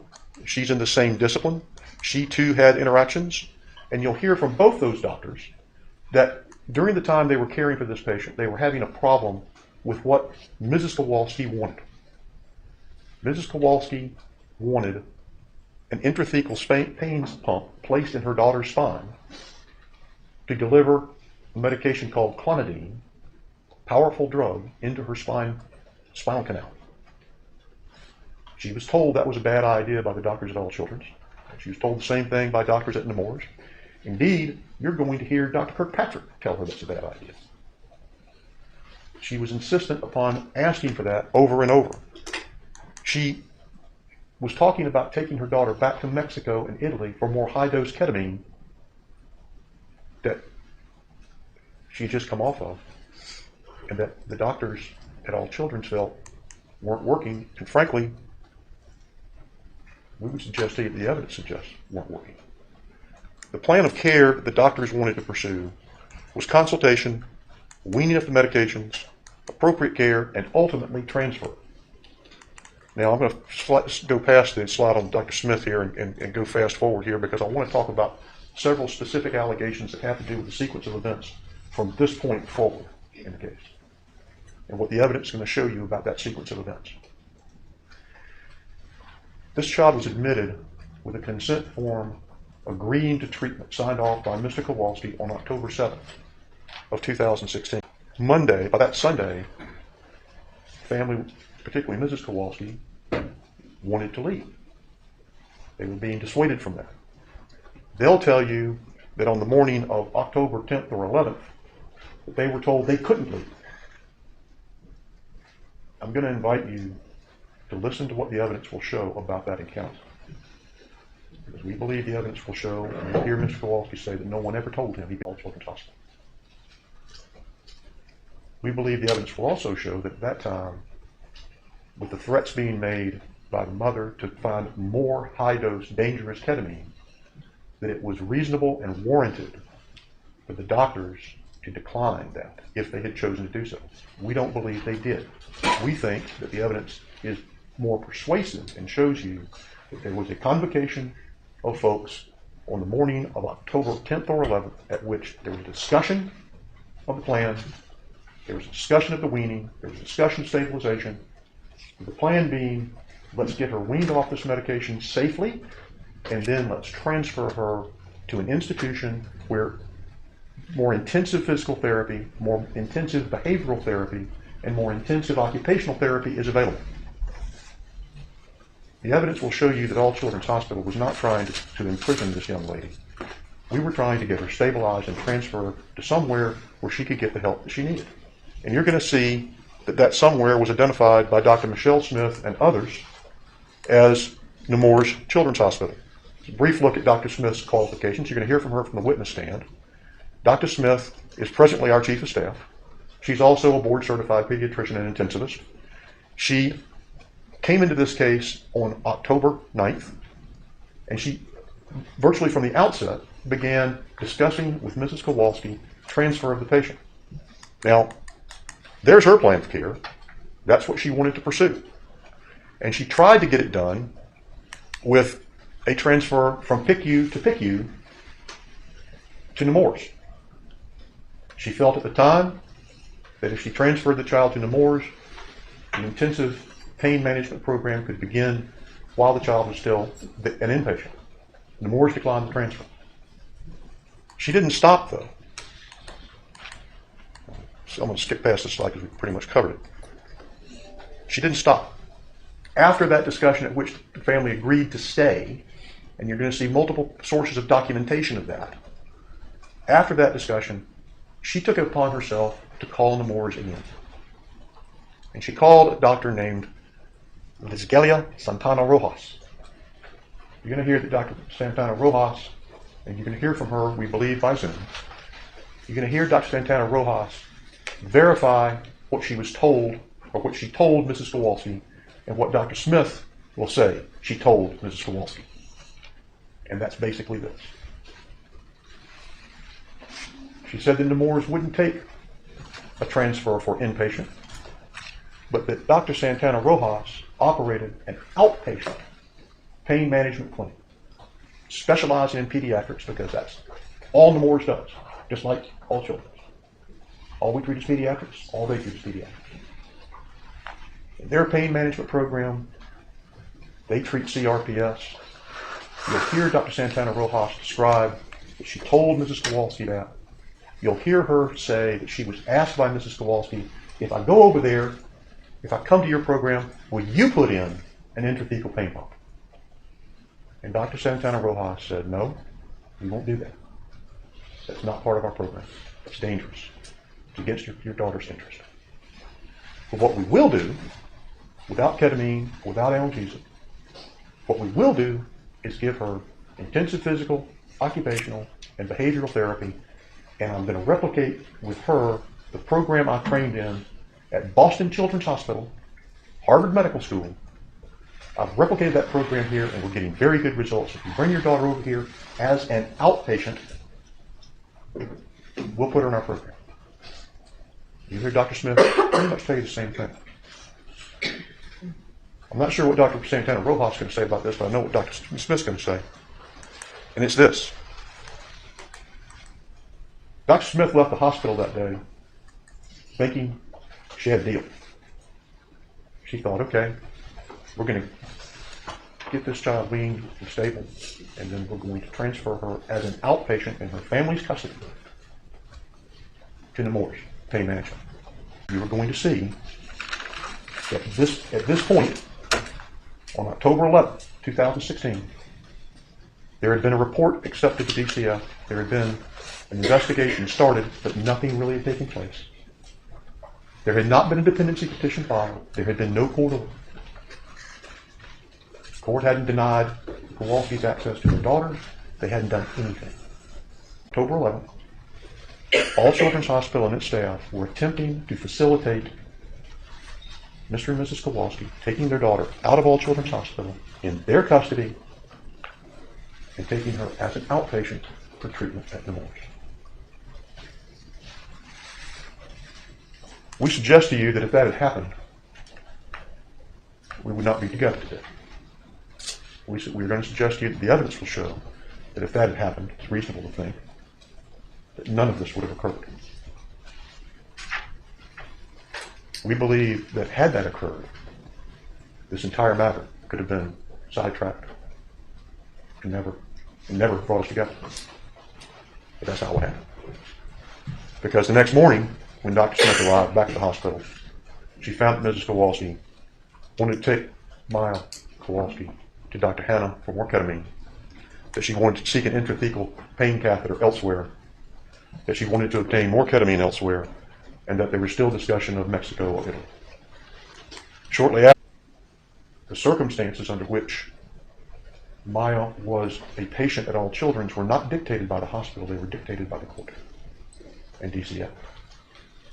Now, the situation proceeded with the weaning completed at All Children's. All Children's, the evidence will show, attempted to get this child the physical therapy on an inpatient basis that it could provide. We didn't think it was enough, but we did what we could. She got some behavioral therapy, although not the kind that she needed. We didn't have it available. That's why we wanted to transfer her. But you'll see as you go forward and you hear witness after witness and you look in the hospital chart, you're going to see that over and over and over again, we weren't warehousing this child voluntarily. You'll see it noted over and over. Medically cleared for discharge, awaiting court disposition. At the close of all the evidence, we'll tote up for you the number of times that appears in the record. But we're going to suggest to you the evidence is going to be conclusive that there was never any false imprisonment of this child at All Children's Hospital. Now, I want to talk, before I get into disease versus syndrome and problems with diagnosis, I want to talk about a couple other things. One is the matter of a battery and surveillance. The evidence is going to show you that whenever there was a touching of Maya Kowalski, it was done for therapeutic or clinical reasons or to comfort a child. There was never any intent to do her any harm. There was never any intent to be offensive or harmful. And we believe that at the end of all the evidence, you're going to find that there was never any point at which a reasonable person would have taken offense at how she was touched and how her care was managed in that regard. We need to talk a minute about the problems with diagnosis here. You're going to hear a lot about CRPS, conversion disorder, and a number of other things. CRPS and conversion disorder and these mental diagnoses have a couple things that are significant. They aren't diseases in the sense that doctors use that term concretely. A disease is something you can see and you can diagnose, and there isn't any question about it. Appendicitis, most forms of cancer. There's the lab test that proves it or disproves it. If you have HIV, there's a lab test. That CRPS was not suspected at Tampa General or at Lurie's or elsewhere, we question the diagnosis. And while the diagnosis was carried forward as a rule out, it was not the discharge diagnosis, although we noted in the discharge summary that it was never ruled out. Now, you're going to hear much about CRPS, but I'm going to skip past this slide because we've kind of covered this. You are going to hear a lot about CRPS's rarity, and you're going to hear a lot of reasons given why we didn't believe this is CRPS. One reason was that it was presenting as a general pain syndrome involving the entire body. What's the name of the syndrome? chronic regional pain syndrome. Doesn't usually present as whole body. You're going to hear that's vanishingly rare, if not almost unheard of. You're also going to hear that there are various presentation factors about this disease that were never really observed on a consistent basis. Like decrease or hair loss, nail changes, skin asymmetric tissue changes in the skin. A lot of these observations about CRPS just weren't consistently present. There were, however, reasons to suspect conversion disorder. Now we've arrived at psychiatric or psychological issues. There's a lot of misconceptions about psychology and psychiatry and mental illness. And people act like saying it's conversion disorder or it's all in your head is some kind of epithet. It's an insult. That's not the case. When these doctors are writing down conversion disorder, they weren't trying to insult somebody. They were trying to attach a suspicion and a diagnosis to get a patient the help they needed. No one's telling this patient she doesn't have pain. What they're saying is, what their question is, what's causing it, and what you do about it. And that's a central issue here in many respects, because this entire case revolves around not so much what the diagnosis is, but what the clinical treatment is. And I've got a slide here in a minute that will show you this, that I'll probably skip when we get to it because now I'm taking it out of order, because as usual in an opening statement, I'm way off the reservation from what I'm supposed to be doing in order. But since it's appropriate, I'll say it here. When you look and when you hear what the evidence is about the reasonable standard of care treatment for CRPS, for conversion disorder, for pain syndrome manifesting as Munchausen by proxy, for factitious syndrome, when you hear what the treatment is, the clinical treatment is for all those things, same thing. Maybe the mix differs, but it's basically physical therapy, occupational therapy, and psychological or cognitive behavioral therapy. Those are the treatments. And you're going to hear from experts who treat this disease day in, day out, and these diseases, I should say, all of them, day in, day out, and they do it. You're going to see the billing records. You're going to see the billing sheets. You're going to see that CRPS was an item. It was one of a number of items that was being billed for. You're going to hear that there was no change in the medical reimbursement for the billing as a result of where, in what place, whether it's 1 or 12, and that's literally how many diagnoses there were that points in this, whether it was the first diagnosis or the 6th or the 8th or the 10th, you're going to hear that the billing reimbursement never changed. And the reason for that was that while you needed a diagnosis to put on that code, what was really being billed for was the services rendered. And you'll see the billing sheets and the services that are laid out item by item, and you'll see that those didn't change either. You'll also hear that none of this cost Ms. Kowalski a dime. And you'll also hear that the insurer who was billed for the services rendered by All Children's Hospital for 3 months of inpatient therapy, the insurer never complained. Didn't say a word.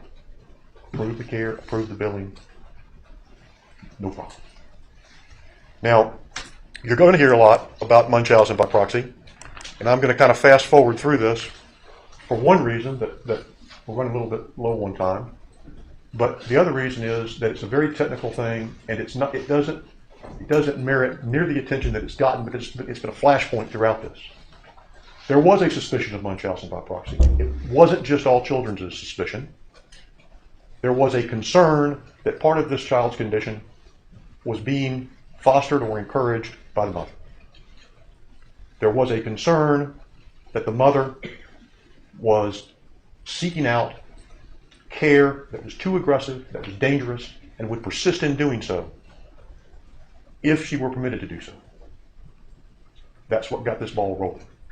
And I told you a few minutes ago what the evidence will show about the attempt to transfer for outpatient care, why it failed, and why, as a result of that, these investigations rolled forward. This is a slide I told you I'm going to skip, because this talks about what the therapy is.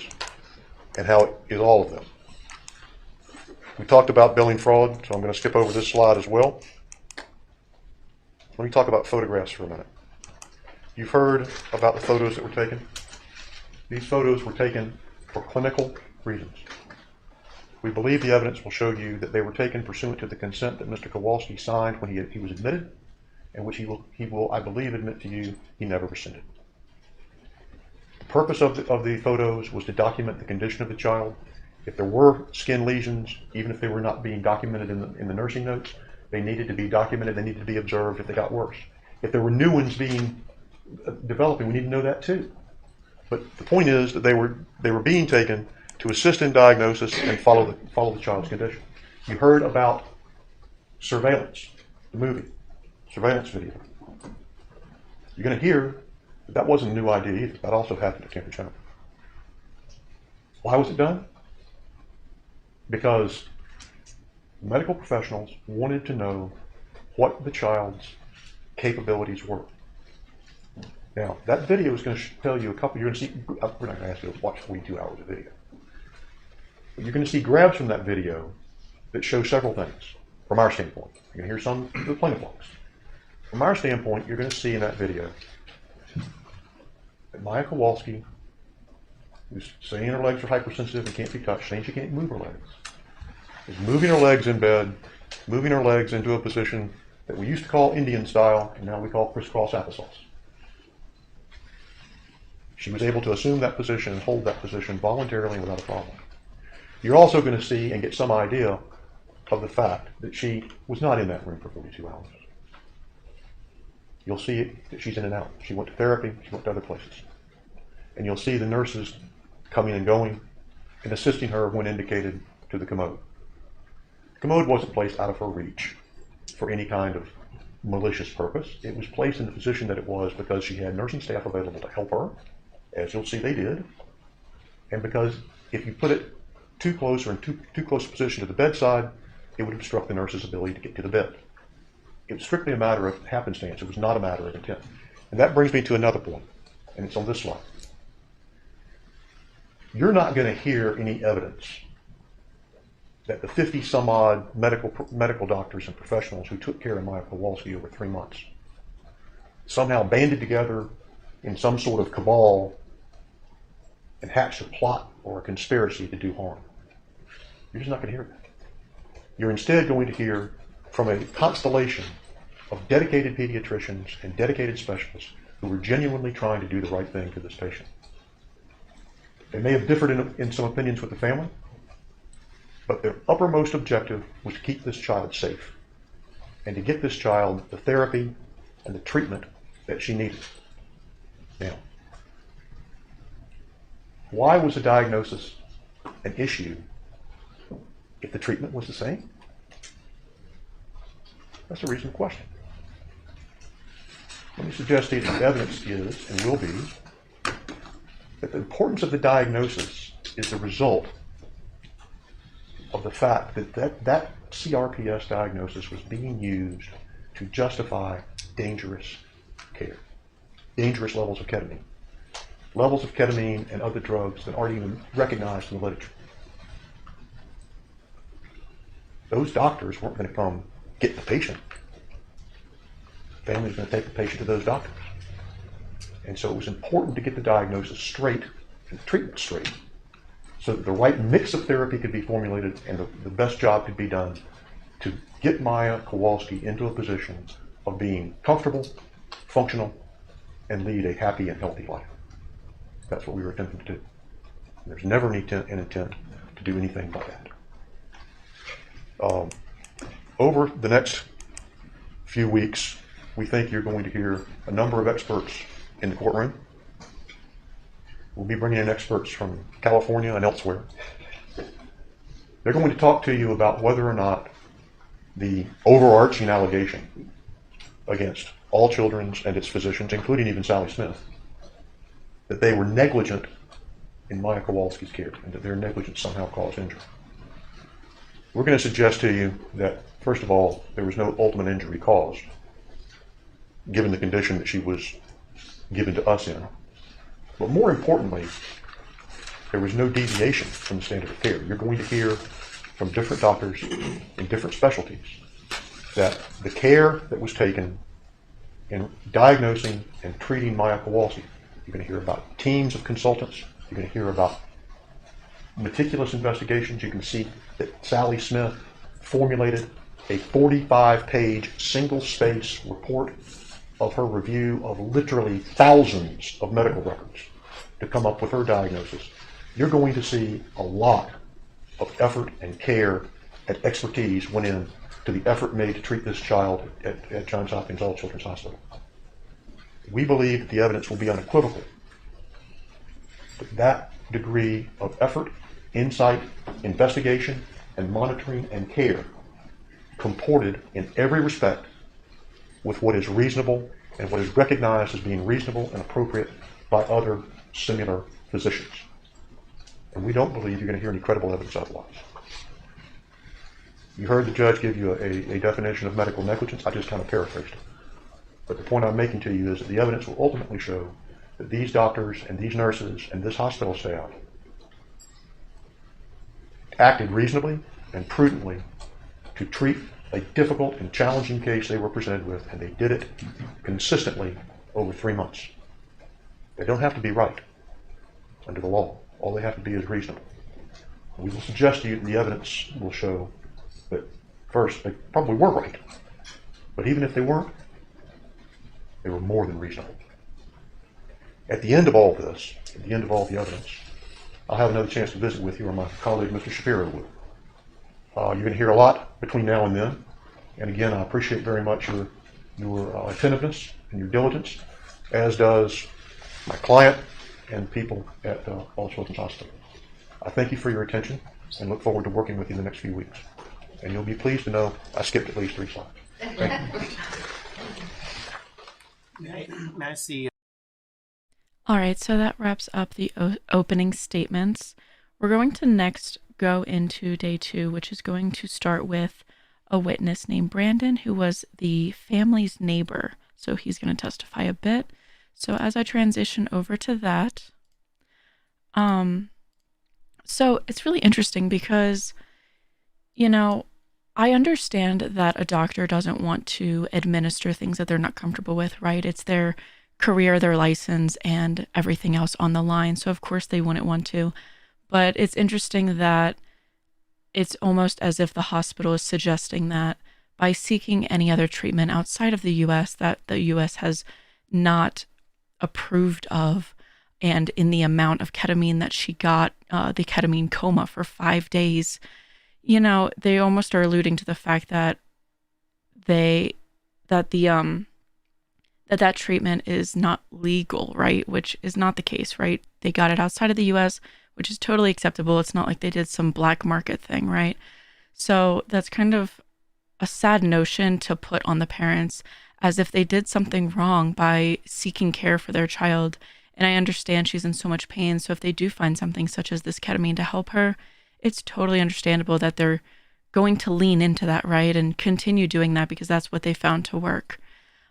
Later, we'll see that they did find other things later to help with the pain, but in a slower process. And really, it seemed like it got to the point when she was younger that they just wanted some quick solution to help ease that pain.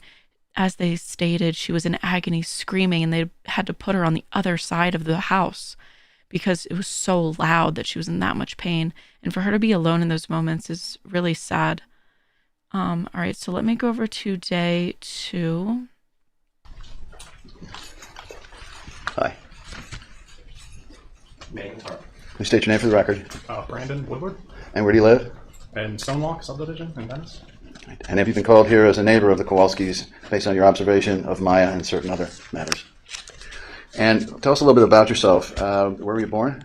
Sykesville, Maryland, right outside Baltimore. Did you go to school there? I went to, yes, born and raised and moved down to Venice until 2007. Okay. You go to college there? Yes, in Mount St. Mary's University. And when did you move to Florida? 2007. Before that, tell us, was it for a job or what was your first job there? So my first, kind of convoluted, but I had an outside sales position with a fiber optic company that I'm still with, and I was there for about 2 years working for that company, and we relocated the company Sarasota. So that's what brought my wife and I down here. Okay. And so how long have you lived in the state? Since 2007. Obviously. Okay. And how far do you live away from the Kowalskis? 4 houses. 4 doors Now, down.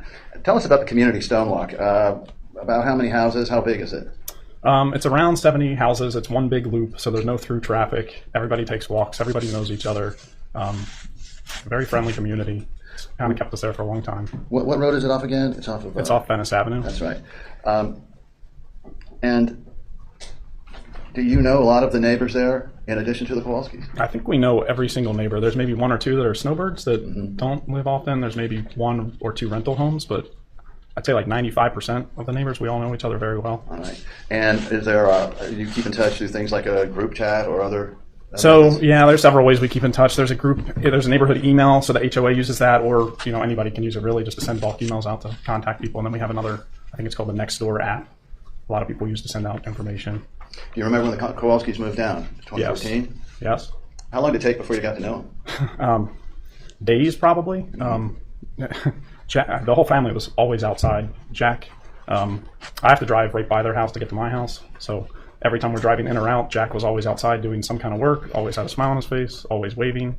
Kyle was always outside playing with other kids, football a lot. And did you have kids? I have 2 young kids, yes. How old are they? Well, they're currently 12 and 10, but act 30. So, and did they play with the Kowalski kids, or did they play with the Kowalski kids once you got to know them back then? So when the Kowalskis first moved in, my kids were very little. So depending on the month we're talking about, going on around 2 or 4. So they were kind of more the annoying little kids wanting to play with the big kids. Right. But they tried. Okay. And so did you socialize with the Kowalskis once you got to know them? Yes. Tell the jury some of the different things that you did with them, either just them or with other neighbors, so that they have a feeling for how well you knew them. So we became very good friends with them very quickly, and I can't tell you an exact day or how it happened. There's on our street, when you pull into the neighborhood, there was probably about 5 houses of neighbors of couples. We became very close. So when we'd have get-togethers on the weekend or a barbecue or kids swimming in the pool and adults sip on wine, it was pretty often. So it just kind of happened where they were included into that group very quickly. I don't necessarily have a day, but That's all right. About how many times a week, once they moved in 2014, about how many times a week did you see them? well, you would see them every day. And Stop and talk social. to them when you're out walking the dog or taking a walk with kids or kids riding bikes or every day. And then, so they know, did this include both Jack and Beata Kowalski? Yeah, so we're in Florida, so the weather's always nice. So most evenings where Jack was outside finishing up some kind of project around the house, Maya's coming and going outside. Kyle, like I said, was usually playing with other boys like football or baseball. They played sometimes too. And Beata would be standing at a bench, which is still there to this day, out front on the front porch driveway. Beata was out there oftentimes with either coffee and her laptop or wine and a book, or Okay. pretty common occurrence. And holidays. Well, strike that. Would you say you saw them how many times a month, maybe for a social occasion? Probably at least so. You got roughly 4 weekends in the month, so probably at least 2 of those. And did you socialize as a couple? Yeah, it was a lot of couple hangouts. And what is your wife's name? Christine? Now, were Christine and Beata friends as well? Yes. And did they do things together?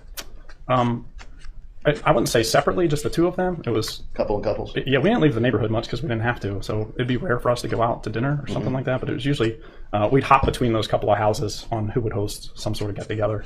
And did that include holidays? Yes. All right. And tell us, was there an event for 4th of July? If there's so, describe it.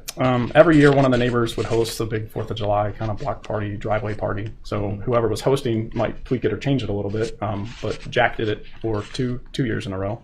So Jack has a huge tent that neighbors would help put up that basically covers an entire driveway to get shade.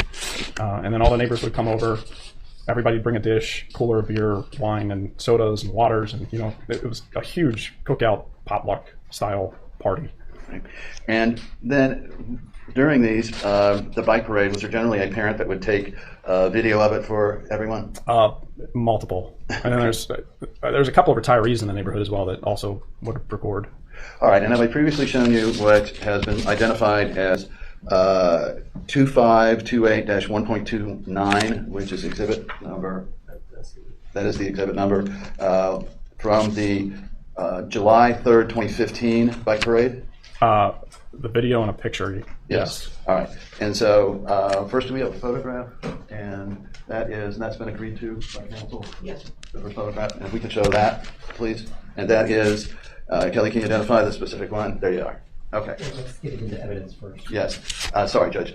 Move to admit trial exhibit 2528-1.29. A photograph dated July 3rd, 2015, in a neighborhood bike parade. Okay. The court receives that exhibit.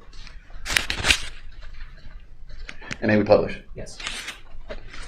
So, who's this? On the bike in the middle, that's Maya. Okay. And approximately what time of day was this? It was blazing hot, 6 p.m. We had a bike parade for the kids where they decorate their bikes and do a lap around the neighborhood, and Okay. And was she moving fairly well from what you observed? perfectly normal. And do you know who that is there to, I guess, her left, our right? Kyle. Okay. He usually does not wear that beard. He might still sometimes, but I have not seen it on him.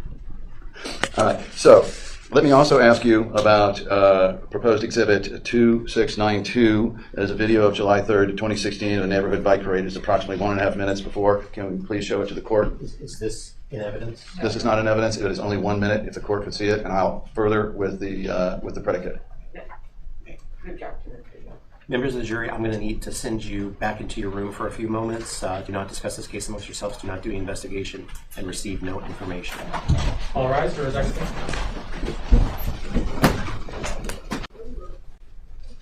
Video 2692. Yeah. A, including the court video to you to be the video of July 3rd, 2016. Yes.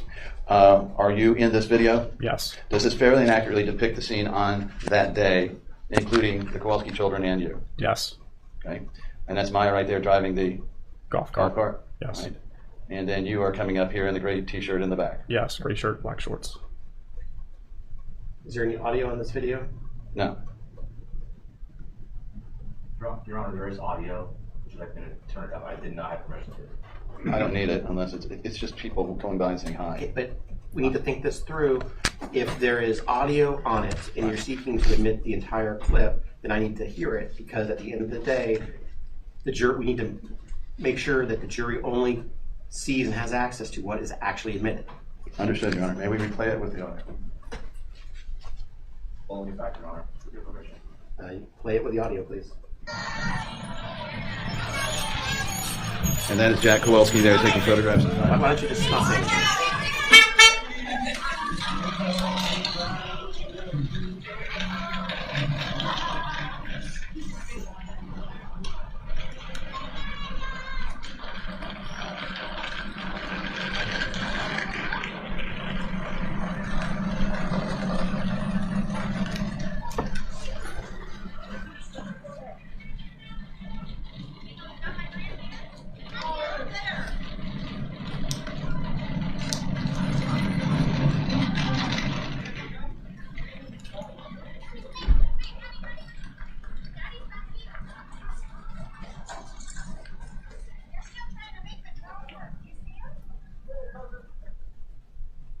Ms. Croyles, what's the objection?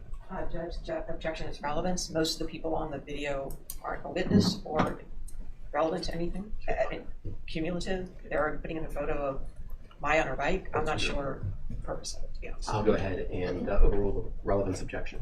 Anything else before we bring back the jury? Yes, Your Honor. Have I also previously shown you a video of a homecoming? And are you objecting to this, counsel, the 2710, the homecoming video? No, we advised you last time. No objection. No objection to that. All right. And then the 2692 video from July 3rd, 2016, neighborhood bike parade. Is there an objection to that? Isn't that what you I'm sorry. showed? Let's see, I showed the 26. This one. I need to show them this photo. Right. And then check this photo. Okay. Can we show 2582 to the court, please? And the photo with the misuse sign. There you go. Judge. So We need to be clear about what we're showing, not do a whole bunch at one time. So which one are you asking for at this moment? This is what I'm asking for, Your Honor, because This one being what number? 25. And we 25002. Do I need to lay a predicate on any of those that you're agreeing to? No. I'm just skipping ahead to when right, they so bring there's the a, jury back it's in not- at this This is point. the video number again? It is 2692. Okay, so what I'll do. That's not, Your Honor, it's 2710. No. That's the homecoming 2692 video. is the bike parade we just. Oh, I'm sorry, I thought, you were talking about the video. That is, Documenting that. so we have previously marked into evidence was the bike parade photos from. Ask for a better neighbor. We get into that. Tell us about Jack Kowalski from your perspective as a neighbor. What kind of man is he? You probably couldn't ask for a better neighbor. Yeah. So I think if you asked him for the Jack, I just need the shirt off your back, he'd probably give it, no questions asked. But he's done a lot of things for me, a lot of things for a lot of neighbors. Just well, I think that's kind of how he kicked off his painting business, not business, but helping people paint their houses, interior, exterior. Somebody would see him doing work at somebody's house, and they'd ask, "Hey, I need help doing this." Especially a lot of older neighbors, but always willing to help out, always around to help out. Would you describe? I'm sorry. Would you describe Jack as somebody that wears his heart on his shoulder, or is more quiet and stoic? Oh no. Action, leading. and- No, it's alternative. I heard it over. Thank you. Yeah, absolutely hard on his shoulder. And in terms of being able to, strike that. And tell us about Beata. The first and biggest word that comes to my brain is strong. She was a very strong person, strong personality, but very fun to be around, very loving. I have a good handful rather of stories of her kind of needling and joking with me specifically on some little things that I'll always remember, but great person, loved her family. Good sense of All the humor. neighbors. Do you have a good sense of humor? Yes. Now, and what about Maya? Up until July 3rd, 2015, did she appear to be a healthy child to you? Yes. Moved well? Yes. She was always out and about doing something. Okay. Now, I want to take you back to July 3rd, 2015, the neighborhood bike parade. Now, either that evening or the next day, was there an event that occurred involving Maya Kowalski that was unusual from your perspective? Etched in my brain forever. So it was actually the night, that evening after the bike parade, and we got back to Jack's house. The whole neighborhood was there doing the potluck dinner thing and barbecue. I can't recall what time it was. It was dark. It was in the earlier evening.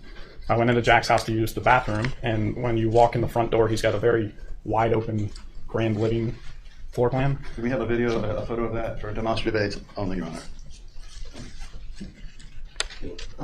Members of the jury, I understand that this photo is going to be a demonstrative aid. This photo is actually not going to be received as evidence. So if you could describe a little This bit is what's so going on. the front door is actually just slightly to the left of the pillar you see, which is where I walked in, and there was a handful of people over by the bar stools you see. On to the right of those bar stools is the kitchen area. There was a couple parents in and around the area. I don't recall exactly how many, 4 or 5, not many. And as soon as I walked in, I heard what was it's a very difficult noise to describe. It sounded like almost gasping panic, but somebody being insanely hurt at the same time. Did it sound like a child or sound like an animal?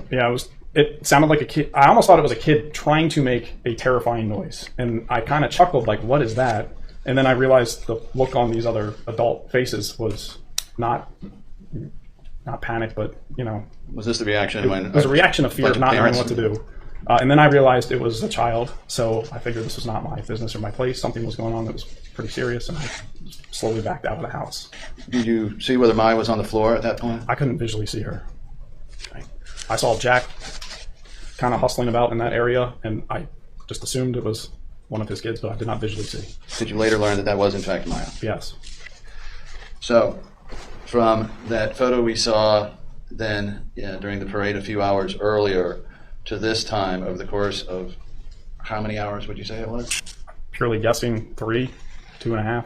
So you observed Maya moving around well, and then knowing but hearing her on the floor with that sound. Yes. Right. What happened after that? I believe Beata took her to a hospital or a doctor. Jack stayed back. Did you? And then a lot of the neighbors kind of started to filter out. We all kind of knew something had happened. There was a big cleanup involved at the party. And that's my last recollection of that night. Put a big damper on the party. Pretty much. Okay. And when was the next time that you saw or heard from Maya? I can't exactly recall. I just remember her being back at the house. I don't necessarily have a specific timeline of. Was this a matter of months, say around Christmas of 2015, or? Well, after that event happened, everybody was checking in on them. How's Maya? What's going on? And kind of the answer was, we don't really know. So I think it's just something you do as parents. How's your kid? You constantly ask and check in. I'd revert back to, our kids were at the bus stop at the same time too. Right. So when you walk down to the bus stop, or just when we take our dog out for a walk, they're always outside. You pass them. What's going on? How are you? How are the kids? How's Maya? That just became daily talk.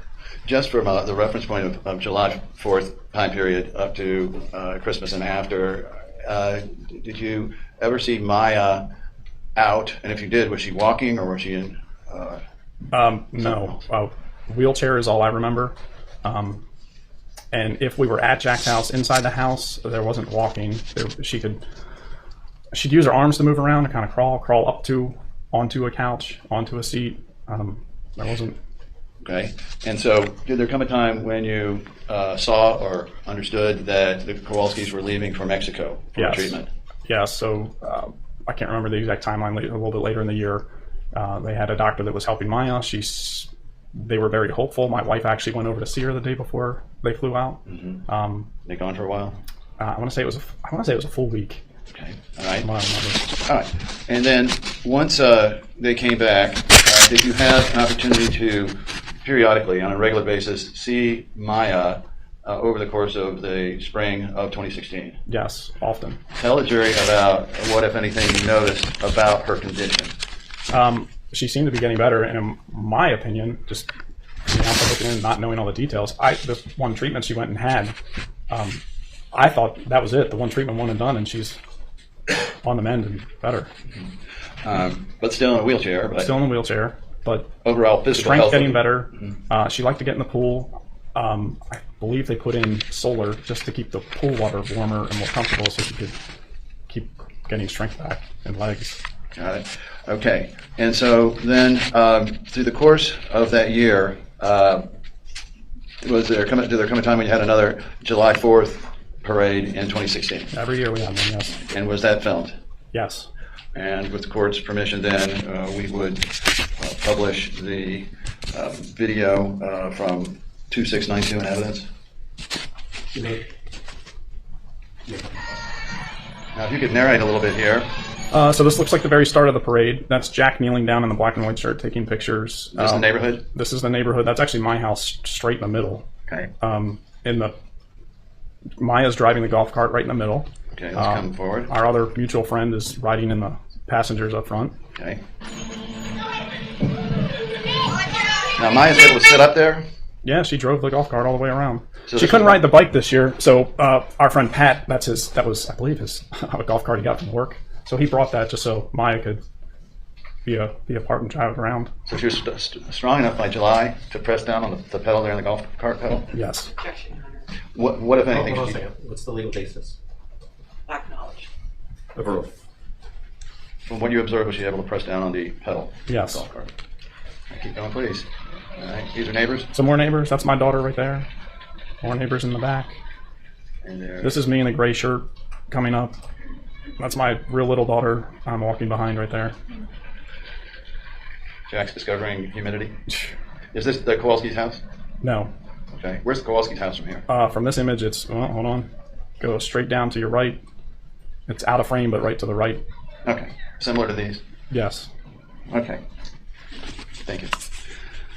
So, now after this, when was the next time that you remember something happening with Maya? Did she continue to be around the neighborhood, or did she disappear again? I don't know. We see her often. A lot of the neighborhood get-togethers kind of filtered more back to Jack's house, though, because for Maya to go anywhere, it was a wheelchair. Right. But yeah, we see her often. In the fall then of 2016, did there come a time when Maya again left to go to the hospital, in this case Johns Hopkins? Yes. All right. And were you there and around the time when she was going off to the hospital? Yes. Was there any weather event that was causing, or that not causing, but a weather event around that time that you recall? I don't recall. All right. Hurricane Matthew, do you recall when that came through? I do, kind of. They're going together. Yeah. Unfortunately. Okay, so When was the next time that you really recall seeing Maya? I don't recall seeing her until after she came home from the several-month hospital. Okay, so would this have been into the new year then, into January? So my youngest daughter, her birthday's December 28th. We had a birthday party for her after New Year's. So it was right after that, early January. Okay. And then was there any type of reception or thing that went on for Maya, to the best of your knowledge? Yeah, so there was I think everybody that lived in the neighborhood, they knew when she was coming back. A lot of people made signs and banners, especially the kids. Let me show you, if we could, 2582, is it 002 or 32? That's the photo. All right. So, is that the photo of the reception? So this is right at the entrance of the neighborhood, and yep, that's right when they pulled in. Okay, and then 003, 2582, 003, if we may publish. And what is this? Welcome home sign. Okay, and then we previously shown you, but with permission, Judge, we would like to publish 2710, and if you could. Yes. Thank you. Remember when you gave it a whole bag of Hopkins? Say, Maya, we are so excited to see you. So thankful you're home.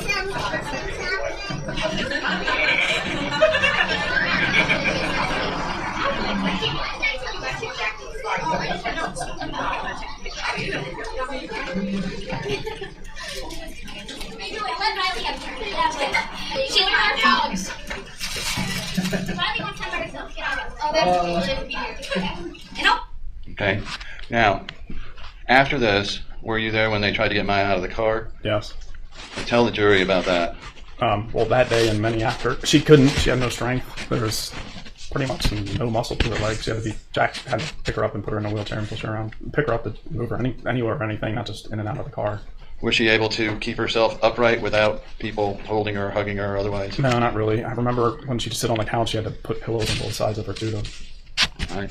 Compared to when you had last seen her leaving for the hospital to the time that you saw her, can you, the time you last saw her leaving to go to Johns Hopkins to the time, this time right here, the homecoming, can you describe to the jury the change, if any, in Maya? The only word that really comes to my mind is emaciated.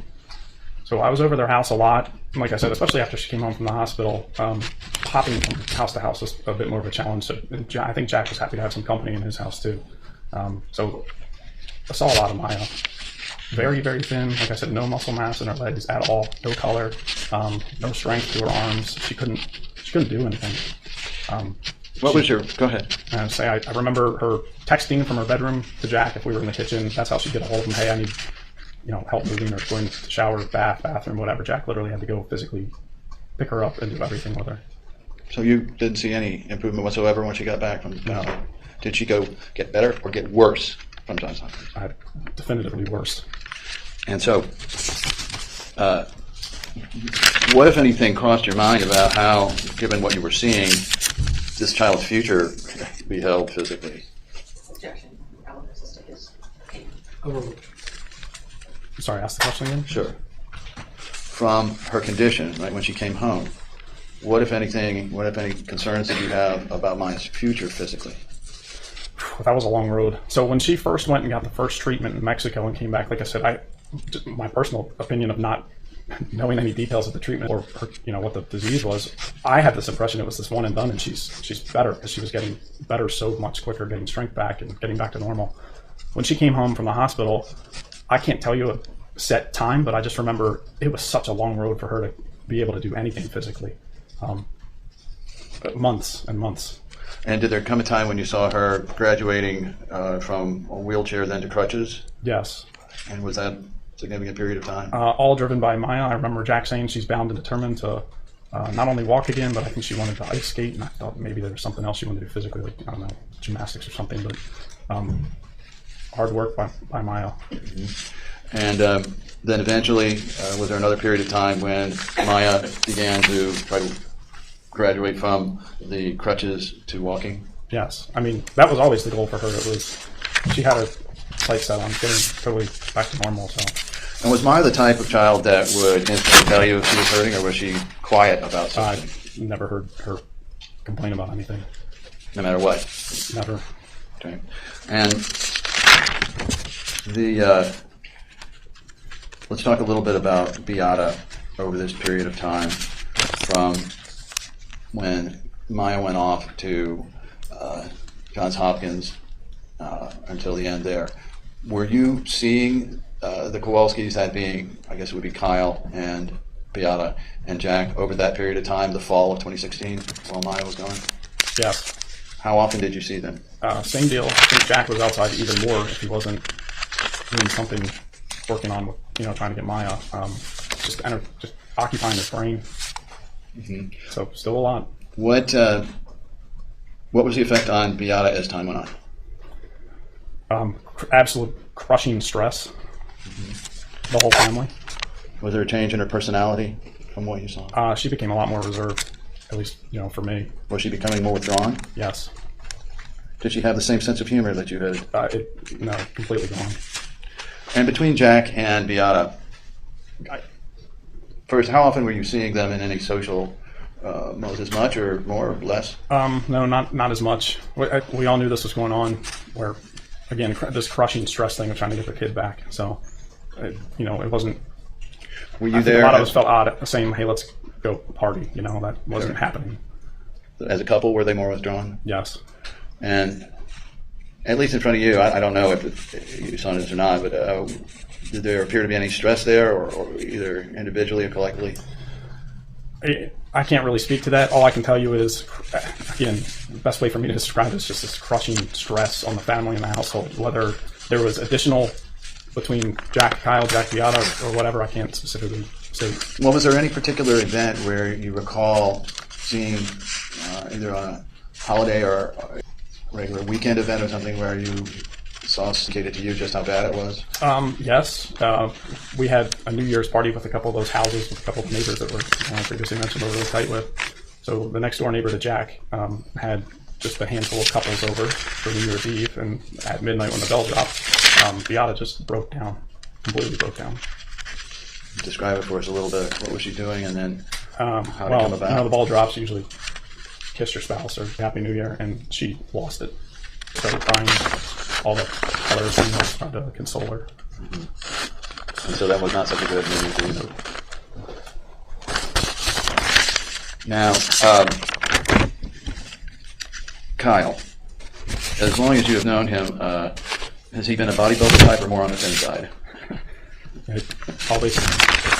Okay. And there was an allegation about malnourishment or some idea that these children were not being properly fed or kept. Can you tell? To the commentary by the attorney. Sustained. Tell the jury about how Jack and Beata took care of these kids in terms of feeding them, taking care of them, making sure they had exercise, making sure they were always provided for. Well, when we go to the bus stop in the morning, on the walk back, my kid would always run into Jack's house because he always had good snacks in the cupboard, and he'd always have extras to share. So the cupboard was always fully loaded. So my kids would steal little snacks from Kyle, and I guess Maya, she ate them too. But Kyle was always outside. I think he's still outside all the time. Other boys in the neighborhood, they play football, baseball together, but always doing something physical. And when they were little, I actually remember, I'd be in Jack's driveway talking to him, and they'd be playing football and picking teams. And I distinctly remember kids always winning. He was one of the better ones. You'd win if you had Kyle on your team. Now, do you remember the night that Beata died? Yes. Was there any event that reminds you of that night? So my youngest daughter's birthday is December 28th. Kids are out of school. They go out of town for Christmas and New Year's, so we always have to have her birthday party in January. So we have her birthday in January when there's actual kids that can come. We had the same group of friends from neighbors come over. And Jack and Kyle came that night, but Beata did not. Okay. Anybody asking where she was, or any excuses or anything? Or just... Yeah, we asked, and didn't feel good or headache, and she sent a gift. She went out and bought a gift for my daughter and sent a gift. Okay. And what was the next thing you knew or saw or heard about Beata? Well, on Sunday, that was a Saturday night. Sunday, wake up, go out and get breakfast for my wife and kids early, and on the drive back in, when I left, everything was normal. When I drove back into the neighborhood, there was, 10, 12, 15 police cars at Jack's house with EMTs. Did you go in? I did not go in the house. Jack was outside in the driveway. Did you see Jack? Yes. What was his condition? Distraught, crying. All right. How long were the police cars there? Do you recall? A long time. Hours, many hours. I got out, gave him a hug, told him if he needed anything, call me, and then Did you see Kyle?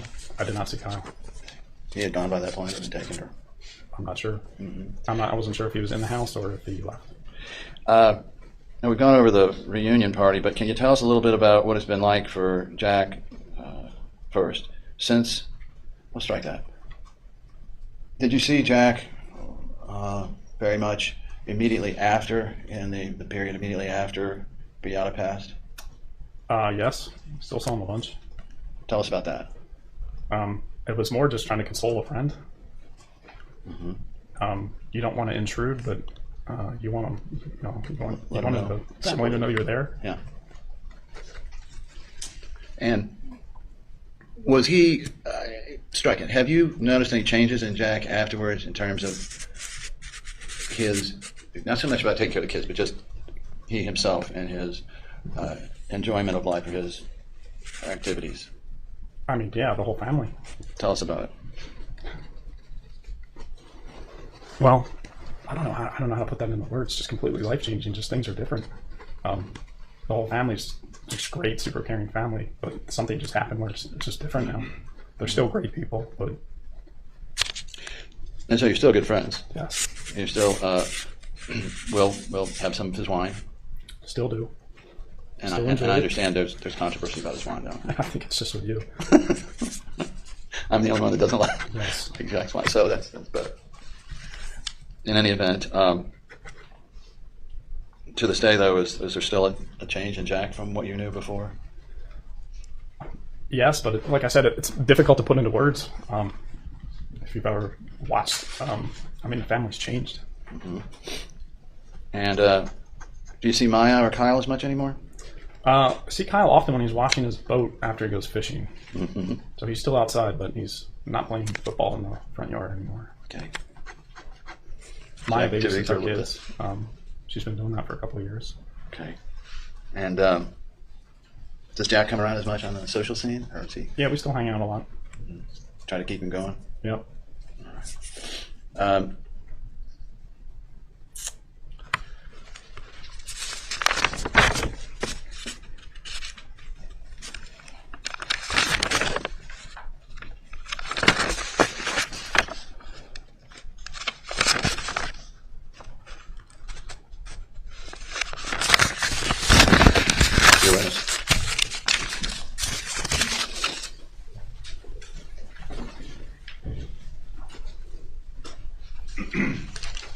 Good morning, sir.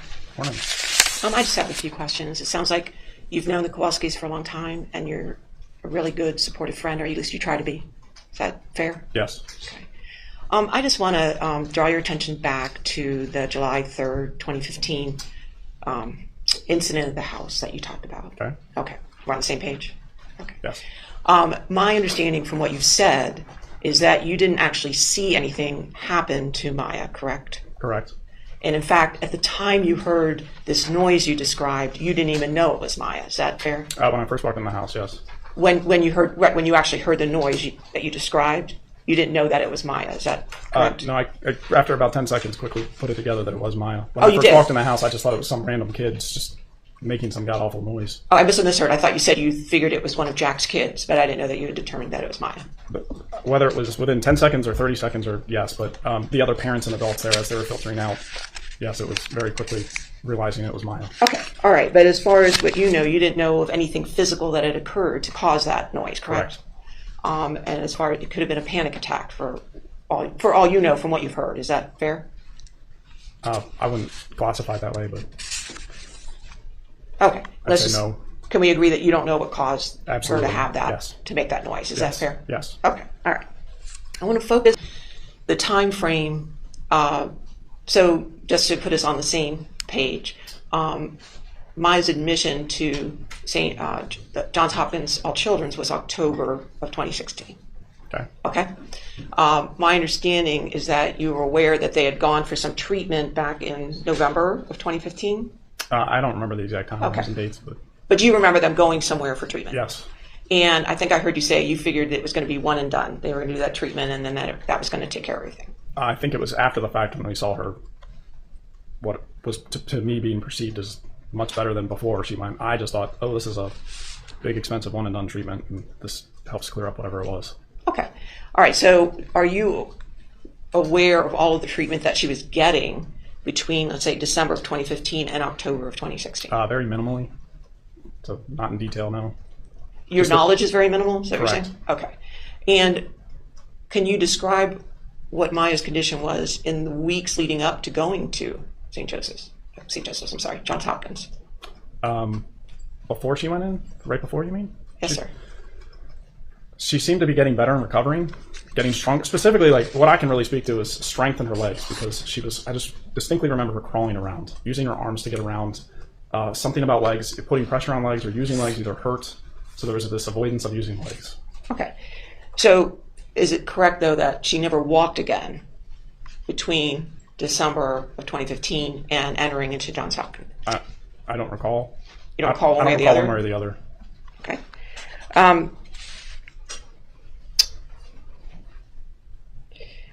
Do you have any knowledge, sir, about what Maya's condition was, or on the day before she went into Johns Hopkins as well? No, I don't recall specifically. Now, since Maya's been discharged and been home and leading up to today, you certainly have noticed that Maya's been able to participate in ice skating. Are you aware of that? Yes. Okay. And other activities, correct? I knew she did ice skating. Is that the only thing you're aware of? Yes. Okay. Are you aware of how it's doing in school? Everybody's aware of that. Okay. All right. 1 minute, please.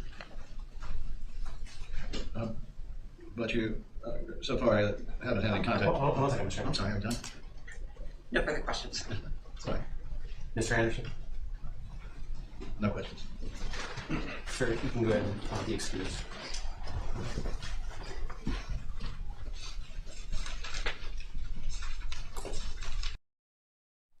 Alrighty, we are going to now skip ahead a little bit and look at another witness, Robert, who is Jack's brother, which is the father's brother, so Maya's uncle.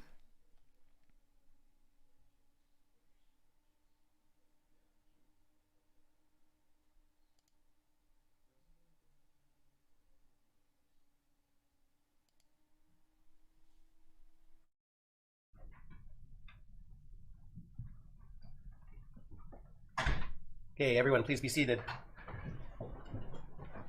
Okay, welcome back, members of the jury. I want to confirm while you were away on break, you did not discuss this case amongst yourselves. You did no investigation and you received no information. Is that all correct? Yes. Okay, thank you very much. Your next witness, Mr. Anderson. I just call Robert Reines.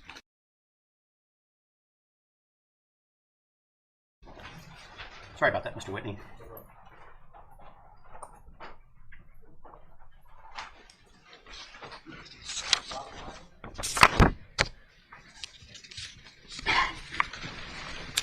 During this testimony, we're also going to hear a 911 call of when Jack found Bieta in the garage.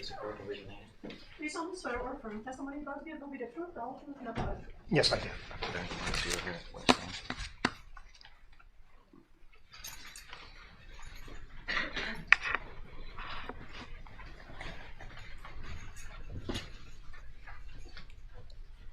Ms. Whitney. We had a foster child at one point, so big loving family. You went to high school in Chicago? Yes, sir, I did. And so Jack would have graduated well ahead of you? Yes. And what did he go to work doing? During high school, we had a fire cadet program through the fire department junior and senior year. Jack did that and got into the fire service. And I eventually did the same thing. I worked as a volunteer up there. He went on in his life to eventually get hired full-time, and I took a different career path. What was your career path? I've had several, but I went into law enforcement instead of firefighting at that time. And where were you in law enforcement? Up in Pinellas County, Tarpon Springs, Florida. So you ended up from Chicago down here in Florida on law enforcement? Yes. And what roles were you serving in your law enforcement career? I worked as a patrol officer for under a year until I made detective, and then I worked property crimes for just under a year again, and then I went into crimes against persons, which is all the nasty stuff, the sex abuse, the child abuse, the homicide, and the crimes against persons. So in those 5 years, you learned how to spot child abuse? Yes, sir, I did. And why, after 5 years, did your law enforcement career end? Burnout, really. You know, you do that job and you're professional and you go to work every day, and I definitely left on good terms, but you go to work every day and you do what you're supposed to do, but then you find yourself at home in the shower crying at night, and it takes a toll on you. And I had an offer at the time to go work for another company, and it was actually a little more money, and I decided that I was going to make that move. And after you resigned from the force, did you leave Florida? Yes, eventually. I went to work for that other company, and then in, I believe, 1997, I left Florida after my son was born. And where'd you go? Up to Indiana. And what kind of work did you do up in Indiana? We went to Indiana mainly because I had 2 stepchildren and a newborn son, and my wife had family up in Indiana, lived out in the country, and we decided that would be a better place to raise the children. So we went up there, and I worked as a butcher, which is something I've done since I was young on the side. I've always worked in butcher shops, and then also auto, marine, and airplane upholstery work, which is what my father and uncles all did. So I've always done that on the side as well. So at this point in your life, you're living in Indiana. Is Jack still in Chicago at this point? Yes. And it was during this period that Jack met Beata? Yes. And living in Indiana, how far away were you from the Chicago area? We're in Fort Wayne, so just a couple hours, about 2-hour drive. So you had opportunity to regularly meet and interact with Jack and Beata together? Yes, because my mother was still in Chicago, and I had a couple brothers up there, so we frequently visited. What was your first impression of Beata? I loved her. She's just she was just a wonderful person. I respected her because she was very to the point. She didn't hold any punches. She told you how she was feeling, but she was just a loving, sweet person. Loved to teach me how to make pierogies, and she was a great person. How would you describe their relationship? Beautiful. We, coming from a big family, my mom raised us, and we were always taught to love each other and respect each other and respect everybody. And, that's why we got into careers like we did, firefighting and law enforcement, because we help each other and we help other people. And Beata was that same way. And my wife is a nurse, and those are the people we've always chose to surround ourselves with, are people like us. And I'm sorry, I don't even remember what your original question was. That's right.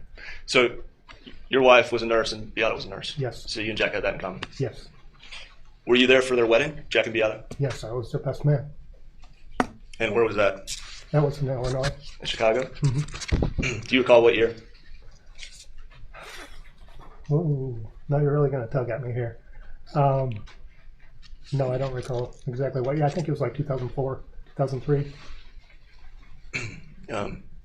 Were you there when Maya was born, or around that time? Not there when she was born, but shortly afterwards, obviously, to visit. How did Beata strike you as a new mom? It's just, she was holding the light of her life in her hands every time you saw her. Just as proud as any mother could be. And then Kyle came, 2 years later? Mm-hmm. And you're still living in Indiana as Kyle and Maya are growing up in Chicago? Yes. How often would you see them on a yearly basis, if you had to estimate? Obviously all the holidays and birthdays and things like that, we get together. So probably, at least a half dozen to a dozen times a year. And how would you describe Jack and Beata together as parents when Kyle and Maya were young in Chicago? Just a great couple. Jack's my best friend. He found the light of his life, and he was happy, and they were great together.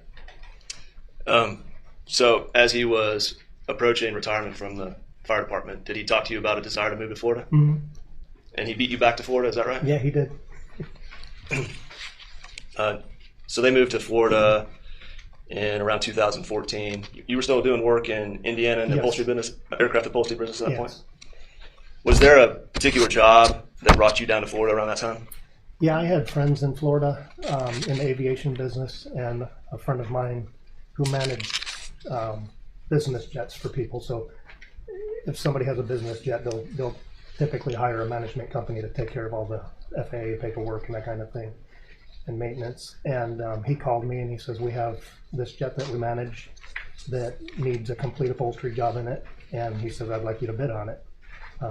And I was a little shocked at first. I said, I don't live down there. And he said, bid on it. He said, it's good money. So I bid on the job, and it was worth my while to go down there and do the job. So I set up a trailer with sewing machines and everything, and went down there and did the job. And that started my move to Florida because it was successful. Where was that work? Which airport? In Lakeland, Florida. And were you living in Lakeland, or were you living in Venice at that time? At that time, we had a big motorhome, so I have another brother who lives in Lakeland, so I brought the motorhome down, and I was actually living in the motorhome while I was working at the motorhome was at his house. And did Kyle and Maya have opportunity to come over and see you in your aviation business in Lakeland? Yes, especially Kyle. What do you remember about that? Kyle loved to fly. I flew back and forth every day. Well, at that time, I didn't have my plane in the early stages.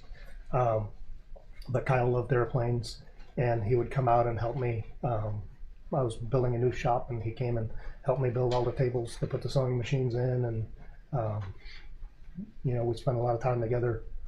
Just a great, happy little kid. What's he call you, by the way? What's Kyle call you? Uncle Bob. Uncle Bob. Did Maya fly with you as well? Yes, eventually, yeah. She wasn't as big of a fan as Kyle? No, I think she had a good time. Okay. The job you mentioned that brought you down to Florida, who was the client or the customer for that job? The owner of the jet, I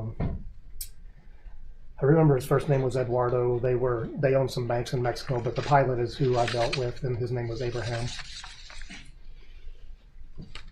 And I'm going to fast forward here for a moment in the timeline, because you're doing this work in the upholstery business for the pilot Abraham in 2014, 2015. Mm-hmm.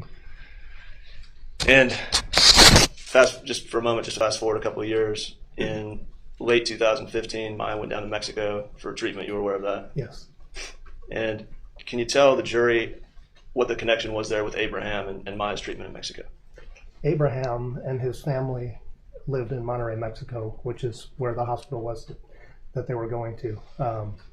He immediately, when I told him the story of what was going on, he immediately said, put me in touch with them, and I will take care of everything when they get to Mexico. Abraham and his family met them at the hospital, and they were there for him the whole time. Anything they needed in Mexico. Gave Maya a big stuffed animal bear. Do you recall if Maya, Jack, Beata were able to bring that bear back to Florida with them? No, that's kind of a funny story because it was this big, real soft, big teddy bear, and it was too big for them to bring back on the commercial flight. So Abraham had to bring the plane back to me to finish things up, and he put the bear in the nose cone of the jet in a little storage compartment and flew the bear back up to Lakeland, Florida. And Jack and Maya came out and met us at the airport there, and we wheeled Maya up to the plane and opened the nose cone, and the bear just kind of fell out for her. It was just a cute moment, and a great thing for the guy to do. Your Honor, I'd like to show Mr. Reina's what's been admitted as Exhibit 2530-020. We publish. Yes, ma'am.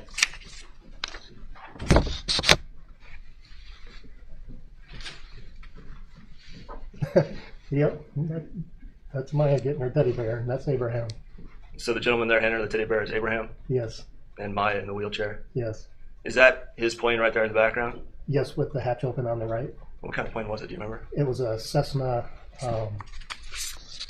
Citation, or I'm sorry, a Cessna Mustang. And this photo is January 30th, 2016. Does that sound right? Yes.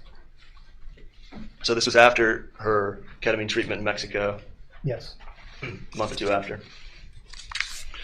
All right, that's good. Thank you. All right, so I fast forward there to show the teddy bear coming back. Let's back it up a little bit.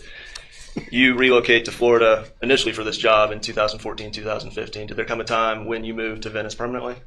Yeah, I think, once I started my second job, my wife worked in a surgery center up in Indiana, and we both immediately started talking about making a move to Florida. So we actually found a house in Jack's little circle. The neighborhood he lives in, it's really a unique neighborhood because all of the neighbors in there know each other and they all hang out together. And so we wanted that neighborhood, and there was one house for sale, and we came down to look at it, and the night before we got there, it went under contract. So we were a little heartbroken, but they were starting a new subdivision right across the street, and we ended up buying a spec home right inside the gate, so we were still probably less than a quarter mile from Jack, right across the street. So Jack couldn't get away from you. I found him. And so this was, if I'm tracking, is it early 2016 when you bought the house? Yes. And by this point, based on your observations, was Maya in pain? After the Mexico, she was doing much better. She was greatly improving. You had seen her before the Mexico trip? Yeah, because I was coming down, doing the jobs on the airplanes, and even though I was in Lair visit, we would get together. But after Mexico, there was definite improvement. She was working hard to get better. As 2016 went on, summer, it's almost the school year. Did her pain return? Yeah. What can you tell the jury about that? I read Maya's face a lot, and you can tell when somebody's in pain. I have a lot of pain and neurological issues myself, and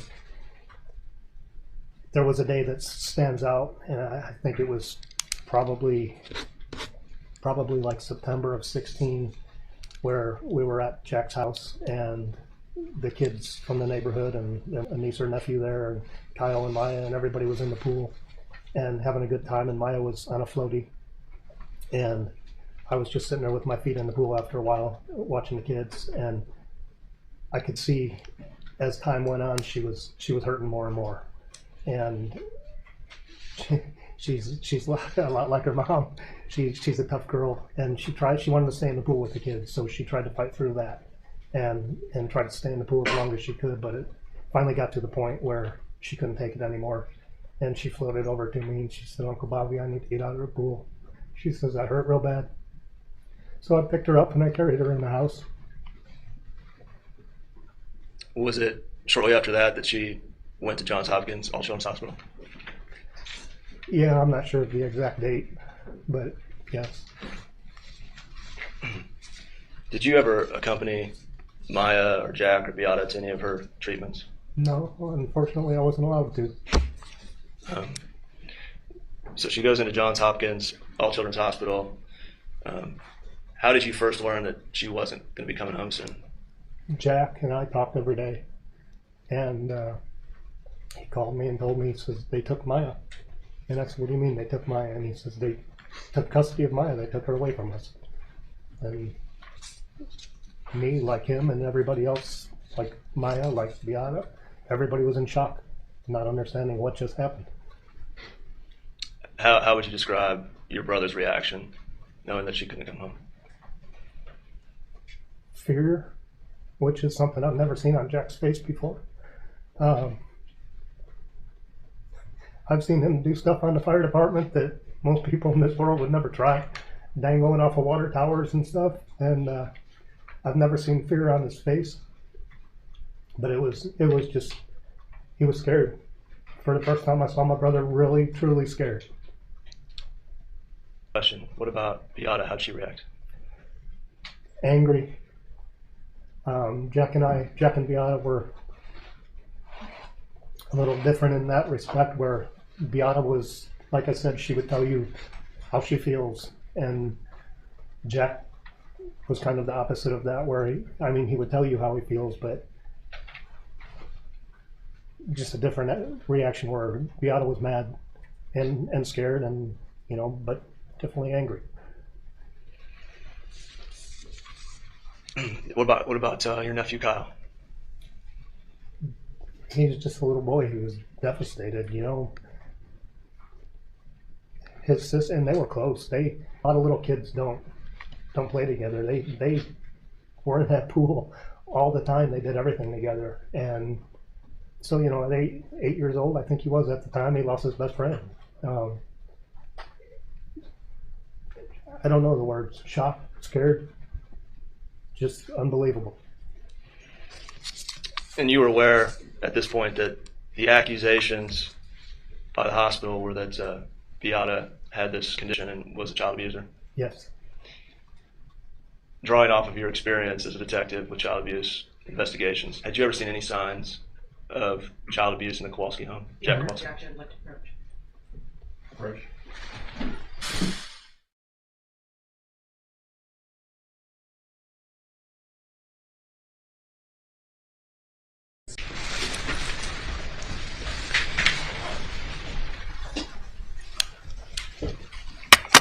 When Maya was in the hospital, did you submit your name for a background check so that you could be a supervised visitor at the hospital? Yes, I did. Was your background check approved? Yes. Were you allowed to visit? No, I was not. Did the hospital ever give you a reason why? Objection. Overrule that question. I honestly don't recall. Several months. Did you ever have the opportunity to visit her at the hospital? No, I did not. Who were you getting reports from during that time about Maya's condition? Mostly Jack.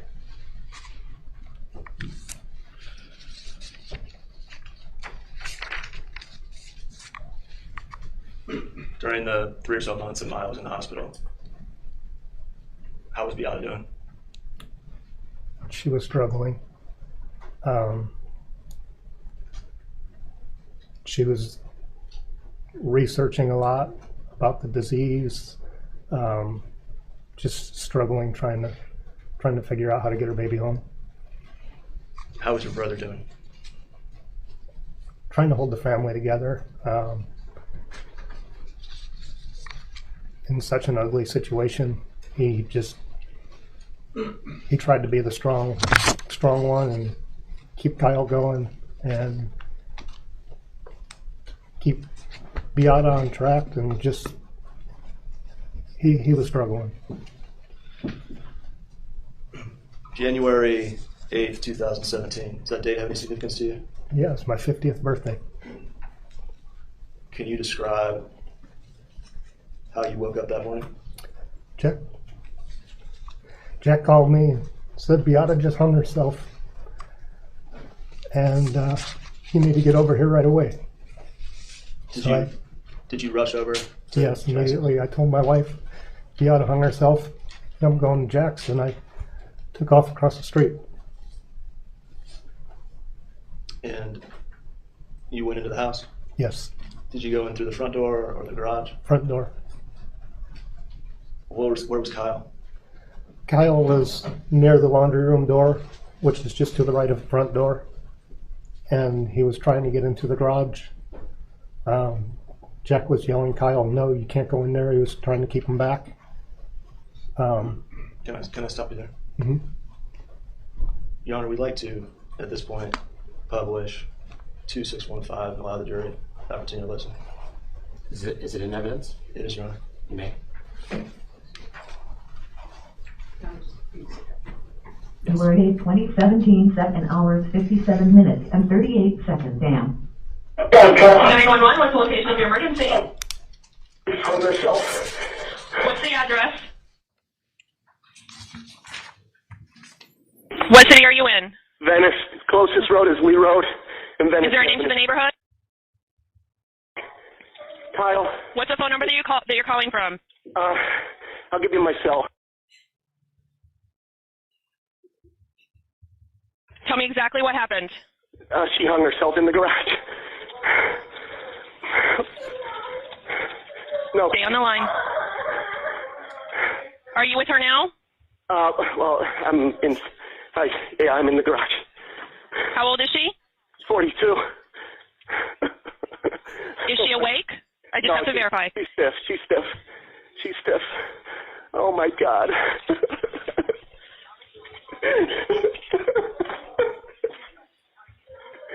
No, Kyle, you can't go in there. Okay, tell me why she looks like she's dead. No, I'm a retired deputy fire chief. I know she is. Do you think she's beyond any help? Beyond, yes, rigor. I'm sure she's really okay. stiff. I'm sending I'm sending someone to assist you. Please leave everything as you found it. Is there anything we can do for you? Okay, just please get somebody here. They're on their way. I'm gonna bring my son to my neighbors or call my neighbor. Okay. Can you tell me the address there one more time?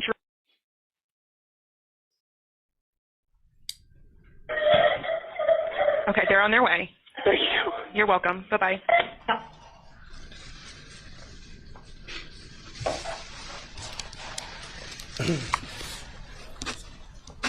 What'd you do with Kyle when you got there? I grabbed Kyle and I asked Jack if he could call the fire department,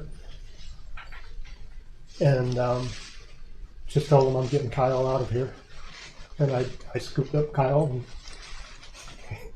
he's just a skinny little boy, and I grabbed him and took him home, and we sat in a chair in my living room for probably 6 or 8 hours crying. Did you see Jack the rest of that day? Oh, I'm sure I did when I brought Kyle back, or I don't recall honestly. Maya was still at Johns Hopkins All Children's Hospital? Yes.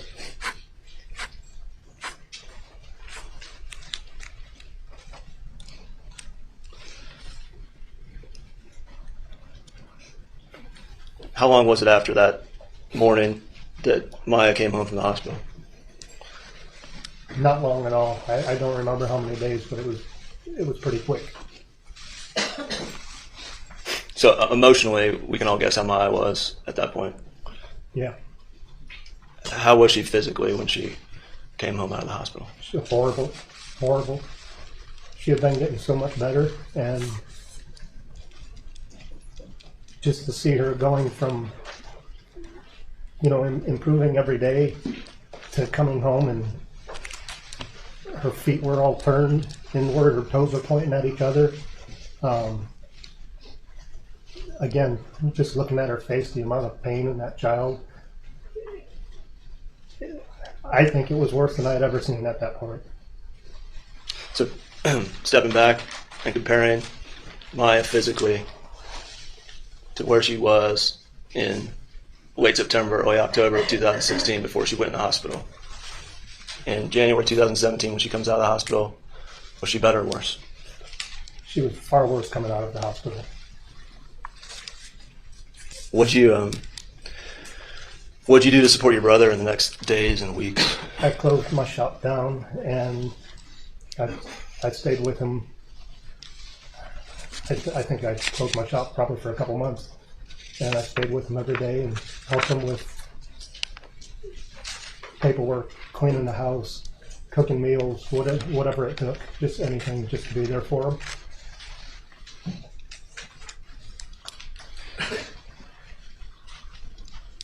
As the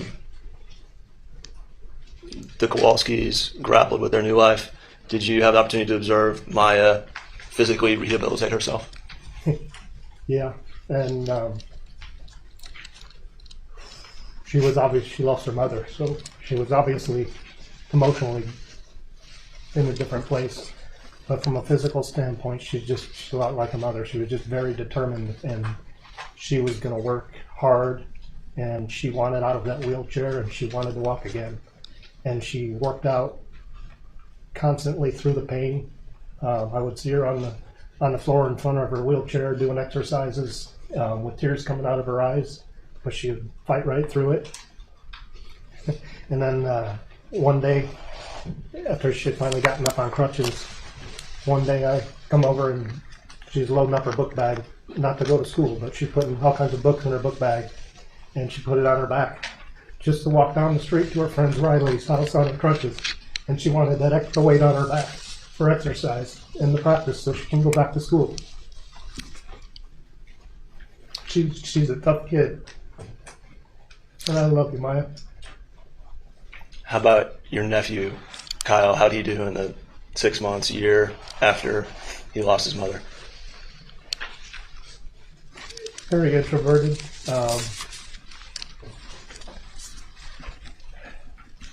I mean, how does any kid do knowing that they're never going to see their mother again? He struggled.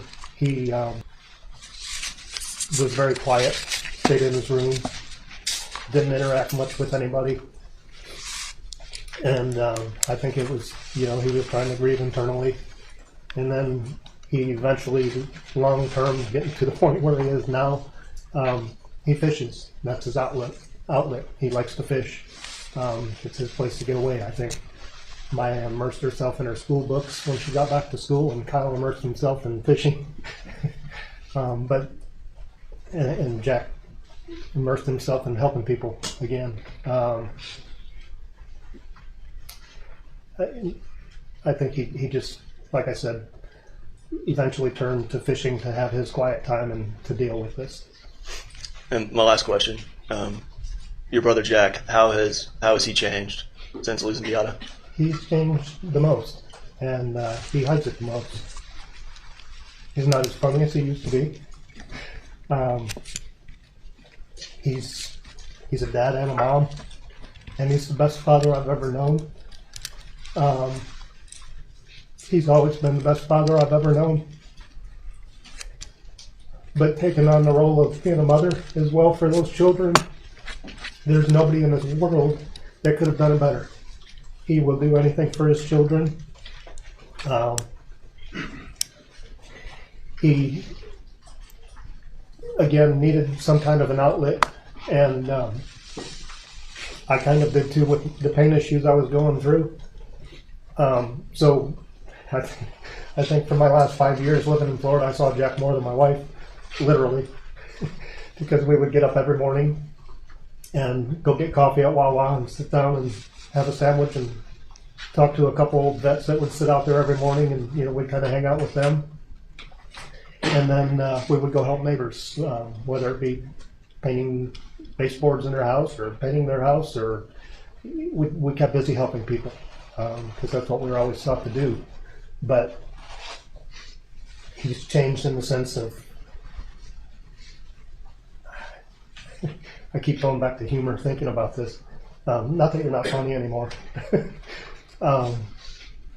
He's a very serious person because he knows the struggles he has raising two children alone. I'm glad I was there for him. I'm glad he was there for me. I think we helped each other a lot, but he's different. He probably doesn't socialize as much. I know he doesn't socialize as much as he used to. There used to be a lot more gatherings in the neighborhood and everything that there is now, and he was always a big part of them. That neighborhood kind of became my community as well.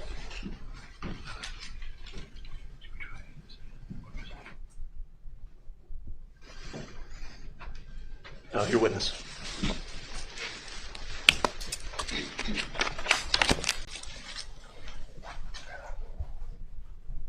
Good morning, sir. Hi, how are you? Good.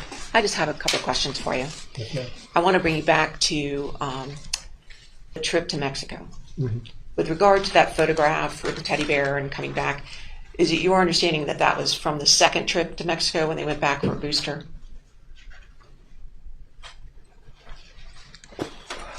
I do not recall, honestly, what the date was on that. Okay, you recall that they did go back to Mexico a second time? Objection. Legal basis? Not facts, not evidence. Overruled. I don't recall. Okay, that's fine. And then let's talk about Maya's condition leading up to going to the admission at All Children's in October. Okay. You would agree, sir, that she was in a significant amount of pain, expressed pain, prior to that admission, correct? She was in pain, but it was greatly getting better. She was getting better every day.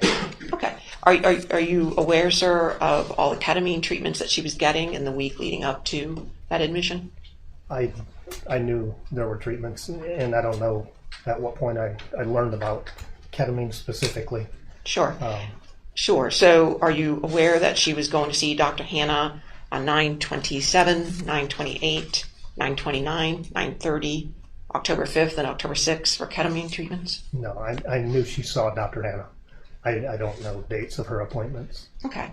And just briefly, sir, about not being able to see Maya while she was in the hospital. Sir, you're aware that there were various court orders that were entered, or are you aware that there were various court orders that were entered regarding visitation? I'm aware that I was notified that Sir, I don't want had to. permission. I'm just asking if you're aware of the court orders. Yes or no? That there were court orders that there was no visitation? Regarding visitation. For other people, not for me. Okay, sir. And all of your communications with regard to whether or not you could visit Maya were with DCF personnel, correct? The conversations about whether or not I could visit Maya Were with DC. So yes or no, sir? We're with all DCF I recall. personnel. Please give me a second. Sure. It's a long time ago. I can't say all of them, but I know some of them were. I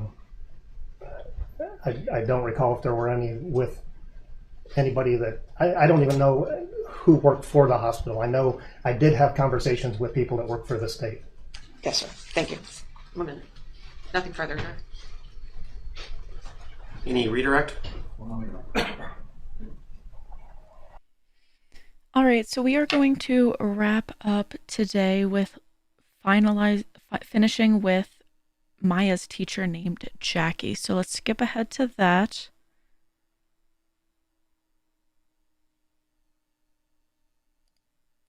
And it seemed like Maya was in and out of school, so she was allowed to go at some points and not allowed at others due to her condition. So it'll be interesting to see at what point this teacher had Maya in her class. Hey, welcome everybody. Please be seated. Did you all have a good lunch? Yes. Thank you. I want to confirm, while you were away, you did not discuss this case amongst yourselves, you did no investigation, and you received no information. Is that all correct? Correct. Plaintiffs, your next witness, please. Plaintiff's call, Ms. Jackie.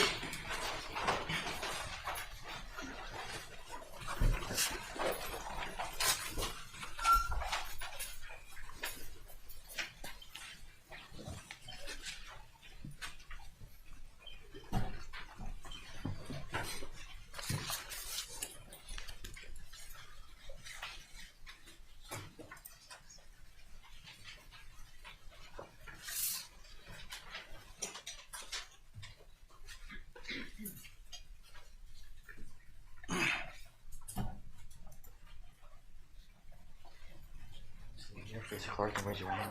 You solemnly swear or affirm the testimony you're about to give will be the truth, the whole truth, nothing but the truth.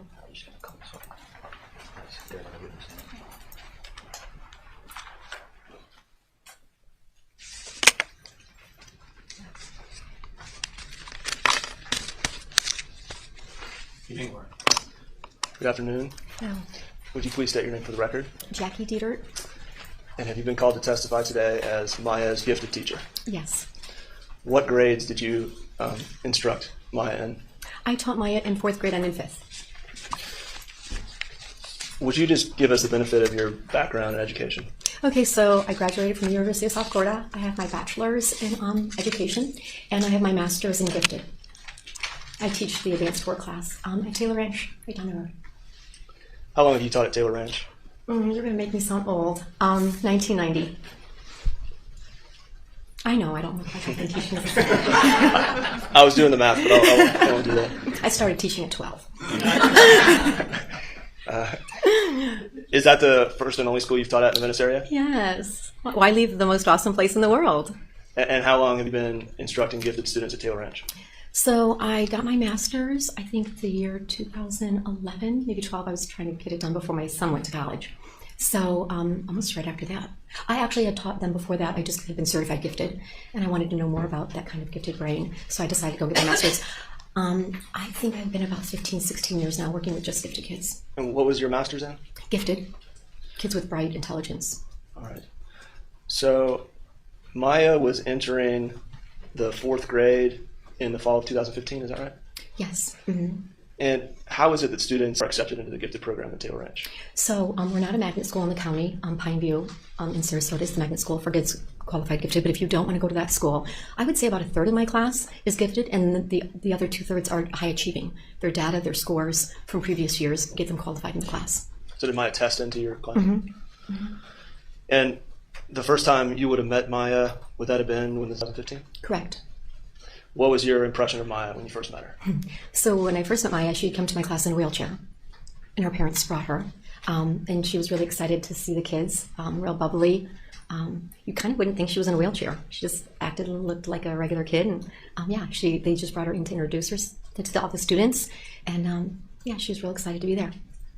And what about Jack? How did Jack strike you as a father? Yeah, same thing. They were real excited that she could go to school, that they would just have the student pushing around or the teacher. Yeah, no, they were both very excited that she got in our program. Kids like to get in that program. And same question for Beata. How did she strike you? Mm-hmm. I kind of remember Beata kind of like looking at where would a wheelchair go? Where would she sit? I think if I recall, Jack was pushing her in, and Beata was kind of doing the, we split rooms, right? The 4th grade teacher and I share the kids. And so they were kind of looking around to where would Maya be so when she gets pushed in, she'll be comfortable. Yeah. You mentioned the other teacher. Did you co-teach this? Right. So I do the math and science for 4th grade, so I only see them for about an hour and a half. And then the 5th grade is my home room, and then my 5th graders go to the 4th grade gifted teacher for reading, language arts. And so Maya comes to your class for the first time in a wheelchair. Was anything explained to you about her medical condition? No, not really at the time, not from administration. I don't remember if Jack or Beata even said anything. We just thought she was a girl in a wheelchair. Did Maya resemble her mother? Yes. Yeah. What about any commonalities you had with Beata? Were there any commonalities? Well, I didn't realize it at the time, but a month or two later when we did Homebound, because I eventually ended up going to her home, I had a lot in common with Beata. She's Polish, and my grandparents immigrated from Poland. My grandmother lived with us. She reminded me a real lot of Beata. They're from Chicago, and we're from Chicago. I went to Catholic school when I was in Chicago, so yeah, I really related well with the Kowalski family. And did there come a time that fall, you've mentioned it a couple times already, but this Homebound program, can you explain a little bit about that? So initially she wasn't homebound. She was probably in our class for maybe a month, and then the county had it wasn't Zoom back then, this was pre-COVID, some type of a Skype program, and we had to get authorization for a video camera to be in our room. And so for a month we tried that. Then it was hard because sometimes she would have physical therapy and stuff, or when we were teaching math or science or reading, she'd have something else going on, or she didn't feel good. So after a month of that, then the county decided to do Homebound, where we would go to her house and tutor her 3 to 4 hours a week, 2 hours in reading, language arts, 2 hours in math and science. And Mrs. Shepler and I split that, going to her home once a week after school and teaching her there. So how often in the fall of 2015 were you in the Kowalski home? Oh, a lot, at least once a week. And explain, if you could, Maya's mobility around the house at that time. So, yeah, initially she'd get around with her wheelchair. And she would get, I would pick her up and put her onto like the bar stool. And sometimes she would like to do studies there. Sometimes it would be the kitchen table. Sometimes she'd like to be on the ground, I think just to stretch out her legs. But then after a while, she was always in her room. So I don't know how long I'd been there. I'm trying to think of like what the time frame was, maybe October, November. And then most of the time when I went there, went down the hall and turned to the left, she was in her room, laying in her bed, and I would tutor her in her bed. In this October, November 2015 period, was she in pain? Did you observe her to be in pain? Progressively, yes. Initially, I don't think so, but very quickly, progressively, a lot of pain. It got to a point where I was only seeing her in her bedroom, and sometimes she would like moan, like kind of hum. So I would kind of know when to take a break. And when I would say, do you want to get your drink? Do you want to get you something to eat? And sometimes we would take a break, and at some point we would just end the tutoring session. And physically, I understand the moaning. How did she appear physically at this time? At the end? Yeah, early November So in 2015. the beginning, it feels so crazy to describe this, but like waist up, just great. And she was a real bubbly girl, a real girly girl. And just on like to brush her hair. Always wanted, just real girly girl.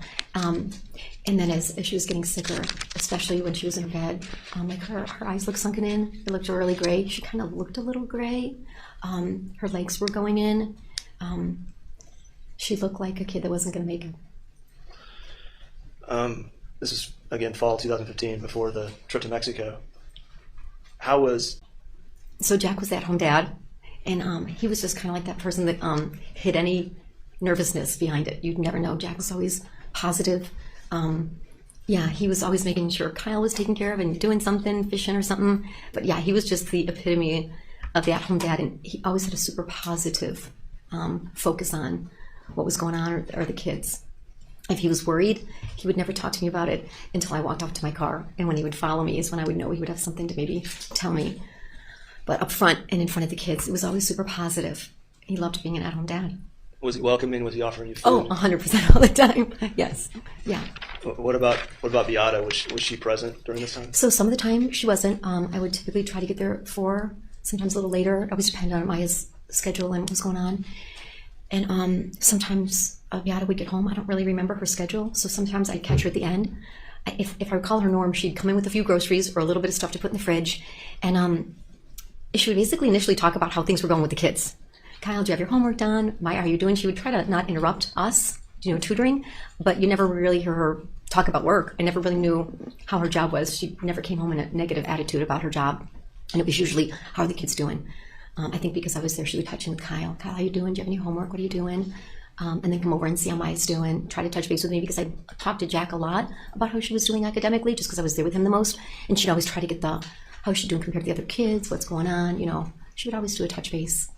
Very, she's a Polish girl, so she was a little bit more matter of fact.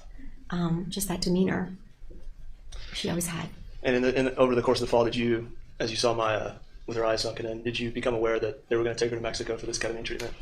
At sometime around that path, Maya and Beata had told us about this blog from a girl called Jessica's Journey. And so I shared it with the parents in my classroom. And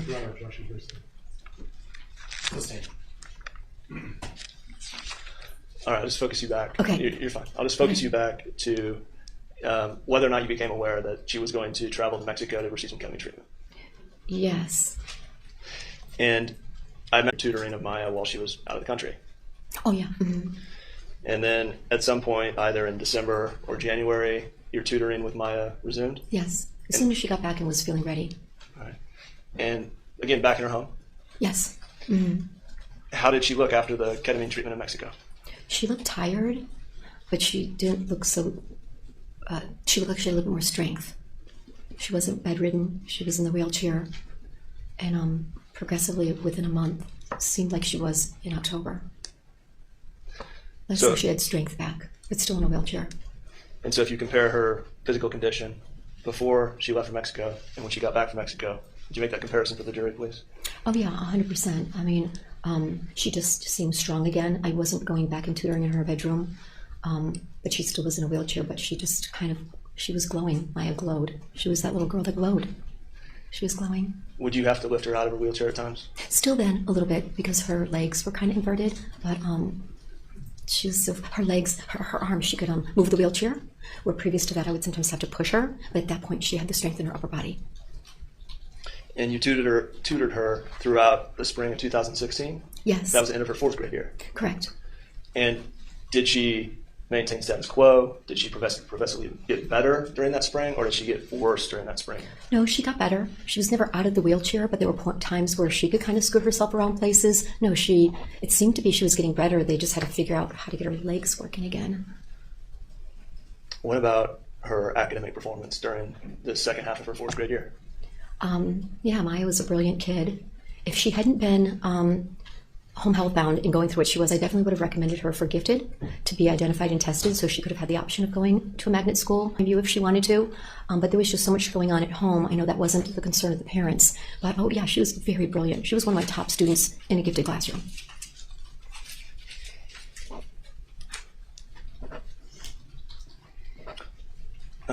Did the homebound program provide schooling over the summer of 2016? You know, I didn't always just follow what the homebound program did. If Maya had the need and she needed me to be there as a teacher, I was there. So if Jack got a hold of me and Maya needed some help, I wasn't always confined to the dates of the homebound program. It would just be what do you need? What does she need? Does she need a break from school? Does she want me to come? So I know the next school year, I started up with Maya again before the school year started. And I know we didn't have a homebound contract at the time just because paperwork can take a lot of time. And I was seeing her before school started, and Maya loved school, so she loved for me to come. So outside of whatever the county was paying for, you did this voluntarily? Many times. And saw her over the summer of 2016? Yes, especially that August before the school year started, making sure she was ready, seeing how she was. And if I could ask you to draw a comparison again between how she's doing in August of 2016, and she's now getting ready to start 5th grade. Right. How was she doing getting ready to start 5th grade compared to spring of 4th grade? Right. Strong, still in the wheelchair, looked good, really bubbly, just couldn't, walk. But her demeanor, her arms, her body strength, everything was still like we were just waiting for something to happen. But yeah, positive, bubbly, excited. You always try to give them hope, so you're thinking, maybe you'll be able to Skype, maybe you'll be able to come to the school again, like in 4th grade. We didn't really know when it would turn. And over this 9-month period, January 2016 to September 2016, you were aware that she was getting periodic ketamine treatments. Right. And you tutored her almost every week. Oh, yeah. Mm-hmm. Did you ever notice any negative effects from the ketamine treatments that affected her academic performance or ability to do her schoolwork? No. A few times she seemed tired, but it never affected her ability. She was a super bright kid. And then we get to her admission to Johns Hopkins All Children's Hospital beginning of October 2016. By that point, you'd already started the regular school year. Yeah. Mm-hmm. And so you were again going to her home. Mm-hmm. Did you see a kind of a rapid decline just before she went into the hospital there? Yeah, I think that last week before she went, we didn't even go see her. I think Jacobiata might have texted us, or myself, and said, Maya's having a really tough day. So once or twice, and then all of a sudden we got the text, I believe, from Jack that they'd taken her to the hospital. And do you recall some confusion or some back and forth over whether she'd be allowed to have the homebound program in that 5th grade year? Can I show you an email? Yeah. Your Honor, if we could publish 2408-1675, which has been admitted. You may.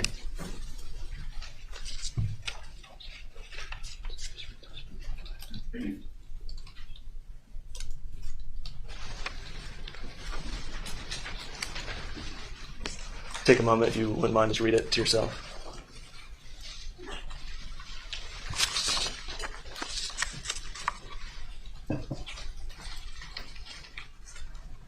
Right. Yeah, so that's September. Mm-hmm. So this is you writing to Beata and Jack? Right. And if you could just, I'm sure the jury's had a chance to read it as well, but if you could just summarize what was going on in the background here with the home healthbound program for Maya. So just, the school year started, maybe we would have been in about 3 weeks according to that date, and the official paperwork had come that that they would allow Maya to be home healthbound. Yeah, so this was just kind of making it official of would Monday and Thursdays work, and Mrs. Shepard and I would be rotating back and forth. But I do remember, I'm just recalling this, that at one point Jack said, even if the school system doesn't approve it, I'll just pay you. And sorry. He didn't need to do that. So Jack offered to pay you? Yeah. All right, we can take that down. Did you have any contact with any of Maya's physicians during this 2016 period before Johns Hopkins? No, I'd only known that her primary care physician was Dr. Wassenaar, a really well-known pediatrician in Venice. Being a teacher since 1990, you know of a lot of pediatricians. I have 4 children myself, so I was keenly aware of great pediatricians in town. And parents will talk to you about them, so I knew that she was in good care. I knew that he had sent her, and so I knew that they were seeing a specialist, but I hadn't had contact with either of those, primary care or specialist. But you knew of her pediatrician? Oh yeah, everybody knew Dr. Wassenaar. And so you mentioned a few minutes ago that Mr. Kowalski texted you and said that she'd been admitted to Johns Hopkins. Right. And then at some point after that, did you learn that she wasn't coming home in the near future? No, I think it took me a while to figure that out. When I first started going up there, I didn't know that she wouldn't be coming home for a while. I felt like I was going up there a few weeks, and I just thought she'd be released any day. I think it probably took a month before any word had gotten to me, if I recall, that the hospital had kind of taken over her care. I was just going up there as like her teacher and continuing to do home health bound. Did you come to learn what the allegations were against Beata? Yes, I believe Jack might have texted me and said what had happened. Mr. Wick, hold on a second. I don't understand what you're saying, Mr. Anderson. I'm sorry. I was trying to get the volume turned up a little bit, Judge. The volume is at the highest level it can get. I'm sorry. I have a very soft voice. I'll get closer. Sorry. Sorry, I didn't understand those hand signals. Trying not to interrupt. Secret language. I'd like to show the witness Joint Exhibit 1073-65. You may. Thank you.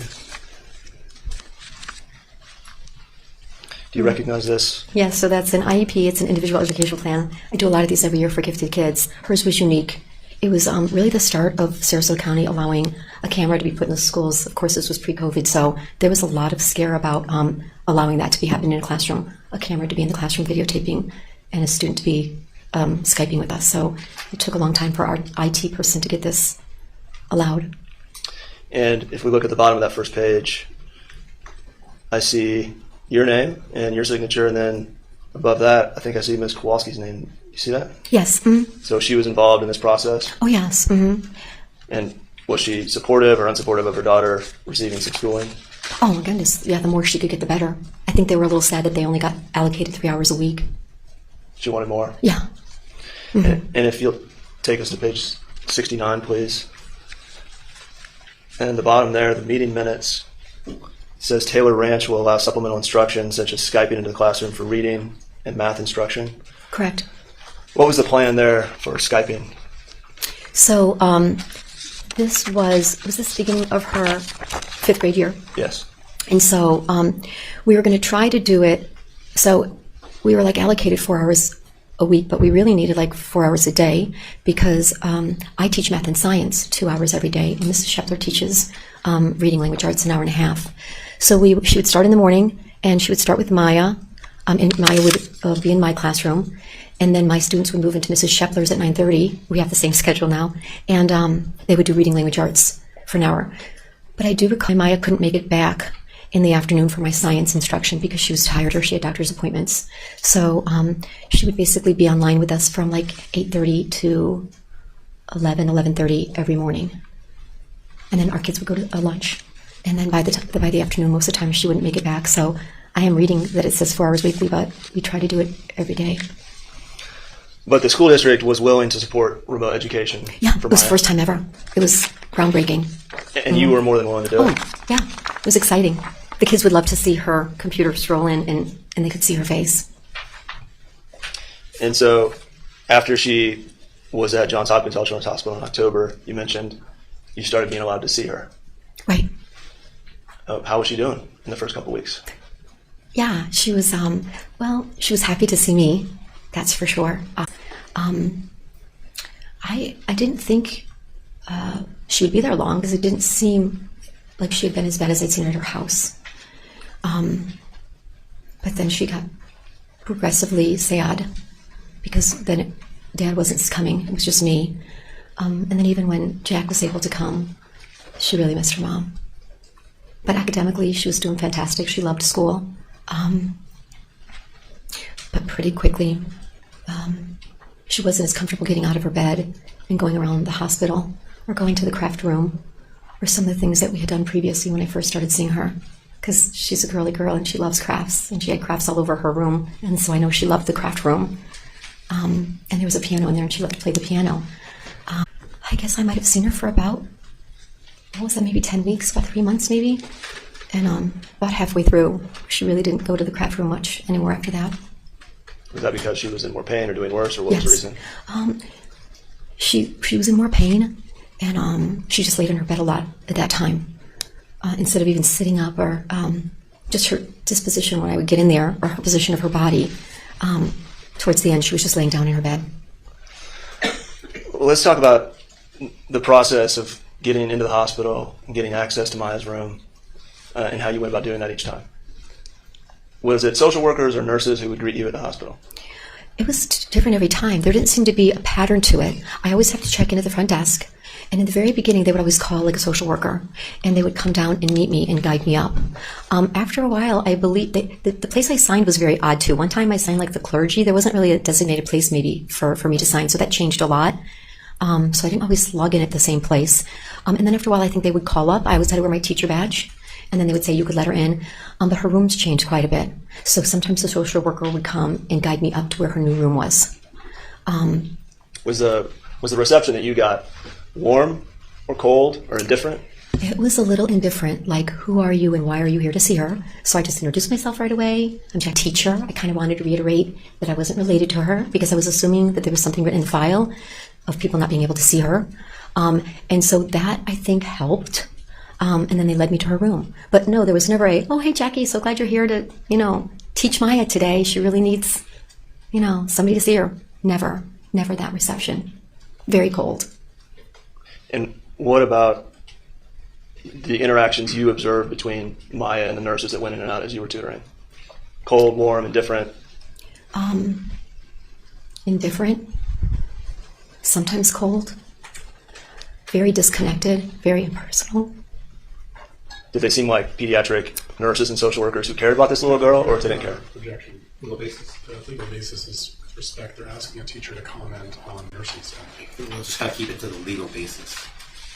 The legal, outside the scope of this witness's that objection I'll overrule. So, as a teacher, I think about teachers, and a lot of people went to college to be teachers, and they know how to teach. And then there's teachers that go to school to be a teacher, and they're really good at it, like it was their gift, and they're natural. And then there's teachers that care about their kids. And it's not just about teaching, it's also about teaching and caring. And so I guess if I was a teacher and had to relate to nursing, I would think there are nurses and they go to school to be nurses and they're good at their job. It is a narrative, it's non-responsive to the question. I will sustain the narrative portion. Yes. Are there any particular interactions with a nurse or a nutritionist or a social worker that you recall? So a few times I had interaction with a nutritionist who came in at the time that Maya was having to order her meal for the next time. And it was obvious at this point they were getting very frustrated in Maya because she kept ordering the same type of food. And even at one time, I looked at the menu and kind of went through the menu options. Sauce on it. She liked the Jell-O or the pudding. She always had to have some type of dessert. And sometimes I don't remember the third thing or the vegetable, but it was one thing and it was like she ordered that same meal a lot. One time a nutritionist was very abrupt and quite not kind and said, Maya, you need to eat healthier. You need to eat, a more well-rounded dinner. And that, I believe, was the time that then I went through the menu with Maya and was trying to tell her, let's try to pick some things. I really initially thought, well, she's eating a lot of carbs. She needs some weight. So it's probably good she's loading up on pasta. Not that I'm a nutritionist. And then she turned to me and got a little teary-eyed and said, I really miss my mom's cooking. Nurses came in all the time, took vitals, introduced themselves, didn't introduce themselves to me, didn't want to know who I was, took the vitals and left. Again, it's not responsive to the question. Sustained. Let's try to just answer the question that's asked. He just asked what they might interact. Right. Okay. You mentioned a few minutes ago, early on in her stay, her room was filled with crafts. Mm-hmm. What about her doorway outside her door? No, I don't ever remember her doorway. A few times I don't think there was a name on her door because we would go into... I recall 3 different rooms. I could be wrong. And I remember one time I went into one, I think it was the last room I remember, and there wasn't a name on it, and I thought we were going into the wrong room. So no, there was nothing that said, oh, this is Maya's room. Other than you, who else do you know of that was allowed to visit during this first 4 or 5 weeks at the hospital? Objection, Your Honor. That calls for speculation. She can answer if she knows. So my teammate, my teammate, Diane Shepler. Maybe answer the question. Do you know? Oh, yes. Why don't you try to lay a foundation? Okay. Do you know who else was allowed to see Maya during the first 4 or 5 weeks of her stay at Johns Hopkins Ultraman's Hospital? Diane Shepler was only able to go maybe the first week. What about her father? Do you know if he was allowed to go? No, he couldn't go. So, you were the only point of contact? Yes. Okay. What what kind of tension did that create for you as the point of contact for Maya, Beata, and Jack as the parents? I think at first they were super thrilled that somebody could go. And I would go by the house and pick up cards and teddy bears and nail polish. So I think they were just excited Maya would get to see somebody. And Maya was super excited when I'd walk in initially. And then later, I think it got harder when Jack also couldn't go. And I think when Maya was figuring this out, I knew she was so excited to see me, but I'm sure she wanted to see her mom and dad. Were Jack and Beata hungry for information about their daughter? Yes, very hungry. So basically when I would leave, because it was about an hour and 20-minute drive, I would call and I would just kind of give an update. And I was always trying to be super positive, just because it just felt like relief, like she had kind of been connected to Maya. Just by me being there and me talking about Maya and what her day was like that time, it really seemed like relief. And I'm sure with Jack, the same. I don't know if they had me, I think they had me on the speakerphone a few times, and a few times I think I was just talking to Beata. And then I don't recall how much longer than Jack could finally go. So then the phone calls were almost just with Beata, because she could hear from Jack how Maya was doing. And over the 3 months that Maya was there, did you continue to provide updates to Beata, or did that become difficult? Yeah, it became too difficult. Can you explain a little bit to the jury? Maya was just really desperate to see her. And I just think when I would talk about school and what we did, or if I took her to the craft room, or there was a fall festival one Saturday when I went up there, and I think I kind of knew Jack was seeing her, so Jack was able to give her the head, because she was really sad, she cried, she was desperate when I would then call and talk about me taking Maya to the fall festival. It was too much, and she so desperately wanted to be the one to see Maya that I bet I probably called her for the first 6 weeks, but I think the last month it just became too hard for me to, and we would do little summaries. I would give Maya a little summary of what she was doing for homework each week and what we were working on, and I would forward, I think, those to Beata, but that became too hard. Too difficult to keep giving Beata updates? Yes, because I was the one seeing her instead of her mom. Let me show you what's been admitted as Exhibit 1001-2019. If we could publish that, Your Honor. Yeah.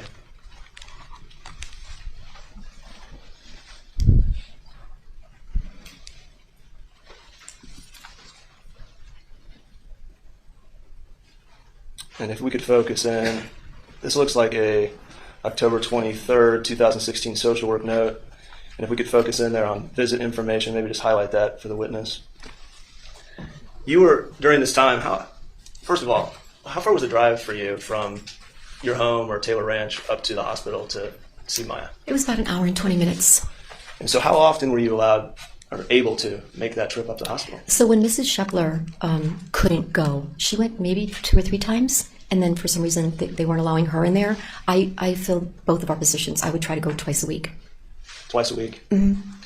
And were you aware as to whether or not Maya was receiving any other instruction, 5th grade teacher or anything like that? So I don't know how long she'd been here at the time. She'd been there a month. She'd been here 2 weeks or so at this point. At this point. So it was at the beginning of October. So the few times that I'd gone at that point, and at that point I think Mrs. Shepler had gone once or twice, we couldn't figure out if she had any kind of teacher allocated to her from the hospital or that county. And so I couldn't get anybody to give me that information. So the social worker that would escort me couldn't provide me any information on whether Maya was getting additional work to do.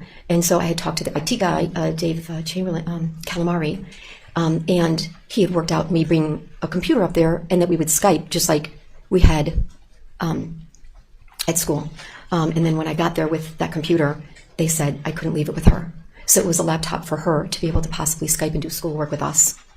And then I had to take it home. I would bring my computer for us to do work with, but I couldn't leave her a laptop to Skype. And nobody ever, all that time they were there, nobody could ever tell me if there was ever anybody helping her. And why did that cause you so much concern and heartache? Well, I knew I was the only person to see her. I don't know if at that point Jack could even see her. She was a bright girl. She really needed academics. No matter what was going on with her medically, she loved school. This is a kid that could have done 8 hours of school a day. So I thought, if this is what she's really good at and she likes, why wouldn't there be some program at the hospital or in the district that would give her somebody that maybe didn't have to drive an hour and a half and could only do it twice a week for 2 hours. So I just was really desperate for her to try to get some education and for her to not fall behind. And this laptop, this was an effort to ensure that she had more than an hour and a half, 3 hours a week of education. Yes. And who at the hospital told you that the laptop could not be left with Maya? I don't recall if it was the social worker that led me in or a nurse there. I don't recall what person, but I literally had to put it outside the door of her room. What were there any specific programs that were on that computer that would have helped Maya? So the program that I brought the first time on my computer when I first went to see her is a program called Success Maker. The kids in the county use it. Right now there's a new program that's replaced it. It levels kids where they're at academically. So for kids that are really bright, it's a really great program because if they're in a 5th grade class, they could be doing 6th and 7th grade work. So it's what they call an individualized instruction program. They're really popular throughout the country.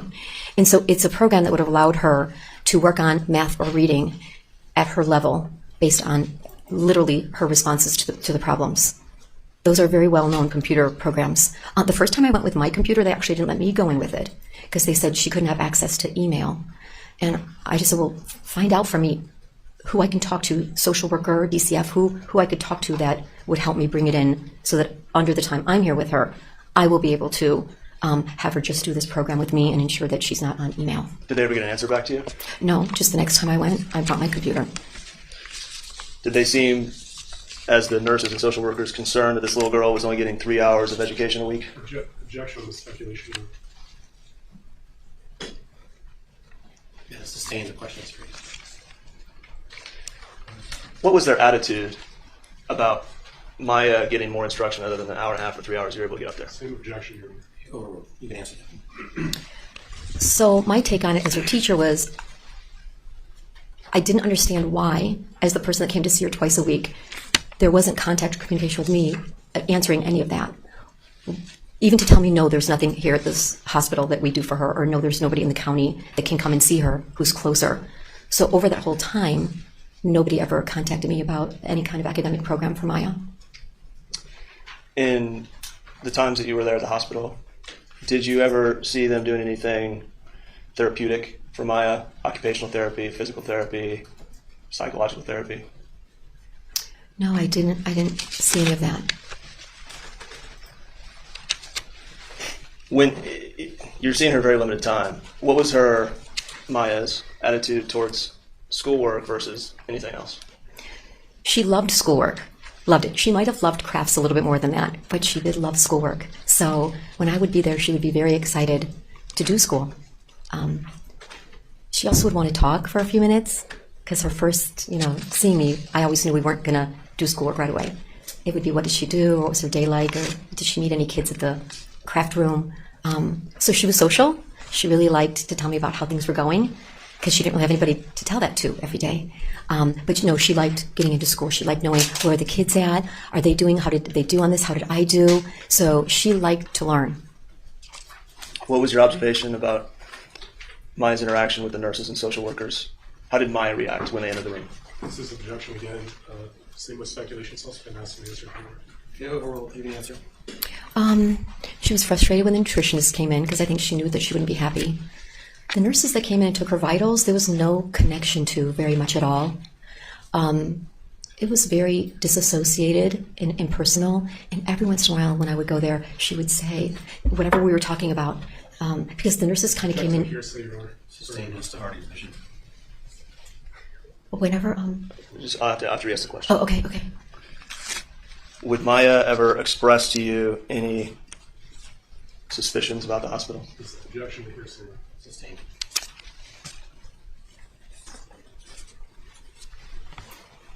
Do you recall any spontaneous statements that Maya made to you about hospital's treatment of her? Same objection. Sustained.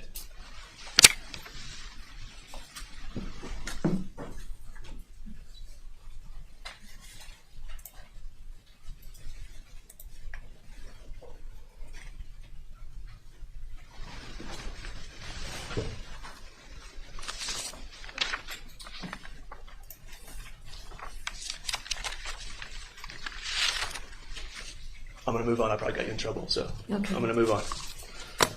I don't feel in trouble. Okay, good. What about, did Maya appear to you to be in pain as it progressed from November to December? She would verbalize that she was in pain. She would tell me. She would initially say it, and then we'd get to our business talking, or sometimes she had me paint her fingernails or braid her hair. And then we would do school, and she would kind of just be quiet the whole time, and randomly a nurse would come in and she'd tell them, I'm in pain.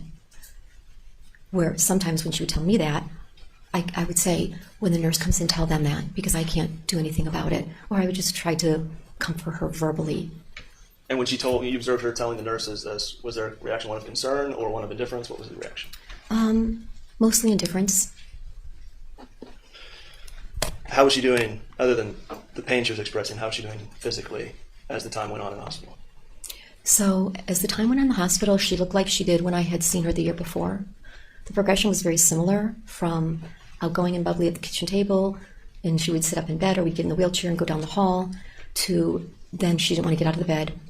Her legs and feet had gone in again, and she would just lean back and was kind of surrounded by pillows. So I definitely saw her following exactly what happened the previous year.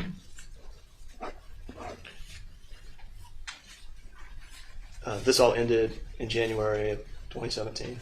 Right. At December of 2016, did you have any contact with Beata about how Maya was doing?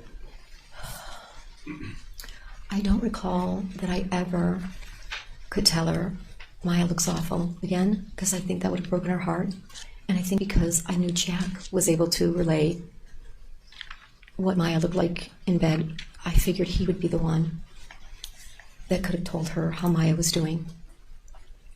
In this third month of her admission, how did you feel going to visit Maya as she was getting worse and you didn't feel comfortable telling Beata? So it was feeling kind of desperate at that time, because now I feared she wasn't getting out. This was going on too long and something more serious was going on. She was looking worse, like right before they went to Mexico. So I kind of had hope in a weird way. I thought whatever treatments the hospital could give her, because how it had been described to me previous was... Objection to hearsay, Your Honor.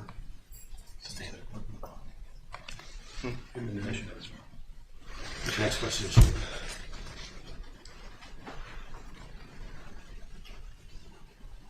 Let me just re-ask the question. Okay.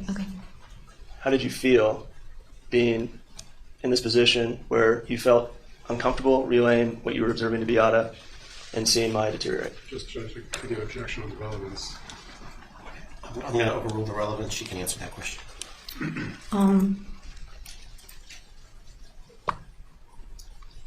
It felt very difficult to not tell Beata, because Maya looked really bad. It reminded me of what she looked like the year before. And because Jack could see her, I just assumed Jack was telling her. It's a very difficult thing for me to not communicate that to Beata. How did you learn what happened with Beata on January 8th, 2017? Jack texted me on my phone. Did you attend the funeral? Yes. There were a few celebrations of life. And then, when Maya came home, did you resume tutoring again? Yes. So you'd seen her, of course you'd seen her these months in the hospital. You'd also seen her outside of the hospital before she went in. Right. And you saw her when she came out of the hospital. Correct. Was she better or worse? And if you could describe to the jury, how so? After the hospital? After the hospital. Of course, she was super depressed or sad because she lost her mom. I think just like a breath of fresh air emotionally, mentally, because she had Kyle and her dad. Still seemed really weak. Initially, was super weak at the funeral. Looked tired. Then it took a while. Maybe till April or May, that she looked like she had strength again.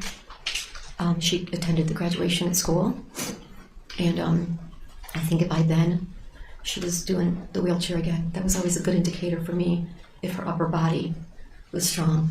And we had given her a Taylor Award, and so she was recognized at the graduation, and she seemed she seemed happy again. Were Beata's concerns that Maya wasn't going to make it in the hospital justified from your Objection, perspective? Your Honor. On speculation. Sustained. Were there times that you thought Maya wasn't going to make it in the hospital in late December, early January? Objection here calls for a medical opinion. Overrule that.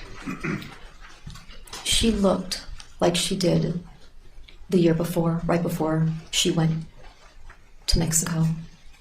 So she looked sunken in eyes, gray skin, she'd lost weight. She was definitely not getting better. And yes, if I had been a mom, I would have most definitely thought, this girl's not going to make it. And as you finished out her 5th grade year now, was she determined to get better? Maya was always determined to get better. She was a little feisty fighter. She was not going to let this break her, and she wasn't going to let a wheelchair limit her. She was always a fighter. So yeah, she was going to fight. Was she like her mom in that way? Yes, she was a lot like her mom in that way.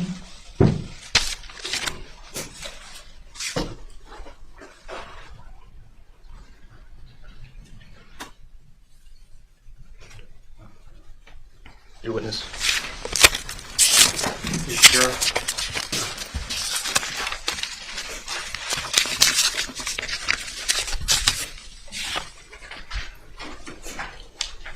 Good afternoon. Let me Clay, maybe if you can put up the exhibit 2516001. Is this in evidence? Yes, this is in evidence. And I'll publish this to the jury starting in evidence. Start of the email, Ms. Dietert, it says that the county has changed their stance to allow Maya to be home health bound this year. Do you remember the circumstances where the county first said Maya couldn't do homebound and then switched it? I do not, but I just know started they weren't going to allow it. I don't know what determines why a student could be home health bound. So let me ask this. Were you aware of any psychiatric crisis that Maya suffered prior to this that led to a relapse? No, I was not aware of anything like that. Okay, so let me ask you about, and Clay, if you'll put up Joint Exhibit 107364.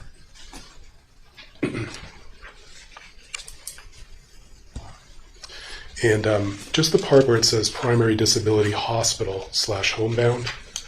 Okay. Let me just make sure that we understand that this is the highest level of disability in the school district. Is that right? Yes.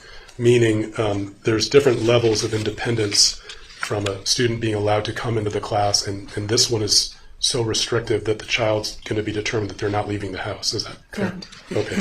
And we saw your signature earlier. I don't need to show it, but you participated in this consultation and decision? Yes. Okay. So let me ask you next about Joint Exhibit, which is in evidence 1073/76. Actually, let's do 75 first, please. The decision to homebound a student is based on a medical referral. Is that correct? Yes, the homebound is. Okay. If you'll scroll a little lower, please. Some of the questions on this, for example, number 7, could the student attend school with accommodation and, thank you, it's blurry, but it says, could the student attend school with accommodations, example, second set of books at home or use of a wheelchair? On Maya's form, that was checked no by her doctor. Is that right? Yes, that's what this form says. And then the next one below asks if there could be an accommodation. It says, could the student attend school regularly and receive homebound or hospitalization services on an intermittent basis? And that's also checked no. I see that, yes. Okay. Mm-hmm. And then the next question is the one I wanted to ask you about. Is the student, in this case Maya, confined to a home or hospital full-time, homebound or hospitalized? Are those services recommended? And that's what Maya was recommended for, is that right? Correct. Okay, so at least as of August 2016, before Maya went to All Children's, the school district, on a form that you helped complete and sign, were making the representation that Maya was going to be in the most restrictive learning element for this year, meaning she was too sick to even leave the home. True? Objection. Legal basis? Misstates the evidence. Overruled. I'm sorry, can you ask that again? Sure. According to the classifications for the Sarasota County classifications for homebound, based on the forms that you participated in and based on the medical review, as of August 2016, the school board determined based on the medical information that Maya was unable to leave the home at all to come to school and participate. Is that true? Yes, that's what this form says. Joint Exhibit 107376, this is the next exhibit. This is from, I think you mentioned Dr. Wassenauer. You're familiar with him? Right, yes. There was a question about whether the student, in this case Maya, was taking medication. Is this part of the forms that you guys review? Yes. Okay. And the answer is full medications in a way that may sometime affect the patient's cognition and ability to focus. Do you see that? Yes. Do you know which medications Maya was taking in August of 2016 that would have caused that statement from Dr. Wassenauer? I do not know which he was talking about on this. It's not listed, but I do believe at that time she was taking ketamine. Okay. And from what you recall, the ketamine would have been one of the drugs that may have affected her cognition? It didn't seem to affect her cognition. Okay. Let me ask you about, if you scroll up, or it's there on the form, the starting date for this form is August 22nd, 2016. Do you see that? And this would have been the medical, well, let me just back up, just so the jury understands. A medical referral is necessary from a doctor before the school will put a student on homebound, correct? Correct. And this is the form that they would rely on, this one from Dr. Wassenauer. So on August 22nd, the 107374, and again, this would be the prescription from Dr. Wassenauer that says that Maya is confined full-time to her home that you would rely on. Is that right? Yes, that's what it says. Okay. Do you, and if you don't, that's okay. Do you have a frame of mind of how Maya was doing, for example, in August or September or October before she went into All Children's Hospital? Similar to the spring the year before. Was still in a wheelchair, couldn't walk. Good upper body strength. Very positive disposition. Okay. So let me ask you, and you may know, I can show you the documents, but I don't want to take up too much of your time. Maya was also on homebound, so this is the 5th grade year, correct? Correct. And it's just so that we have, dates are flying over the place. Maya was obviously at All Children's per the DCF order from October 2016 through January 2017. That would be the 5th grade year. Right. And you were her exceptional learning teacher for that period of time? Yes. And you were also, for the 4th grade year, you were also her teacher as well? Yes. And so you were helping her with homebound learning in 4th grade? Correct. And then that continued in 5th grade? Correct. Okay. Once you were allowed visitation through DCF at All Children's Hospital? Yes. Correct? Did you have to undergo a background check through them, or was that already cleared because you're a teacher? Do you know? I think it must have been already cleared because I was a teacher. Okay. Not trying to trick you on dates, I promise. It looks like you were able to see Maya fairly early in her hospitalization. Yes. One of the first visitors allowed. Yes. Were you ever denied access when you went up to All Children's to visit Maya? No. Okay.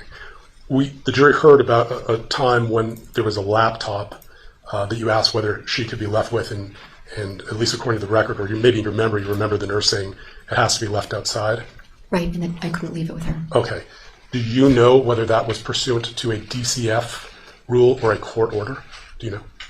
They did not tell me of anything like that. Okay. So at least as of today, you don't know whether laptop restrictions were ordered by the court or ordered by DCF? Yes, I was not aware Okay. that would happen. To the best of your recollection, did you you came twice a week while she was in the hospital? Yes. Okay. At least according to the records, well, let me show you joint exhibit. I'll show you one. It would be joint exhibit 1073227, which has been admitted into evidence. Play.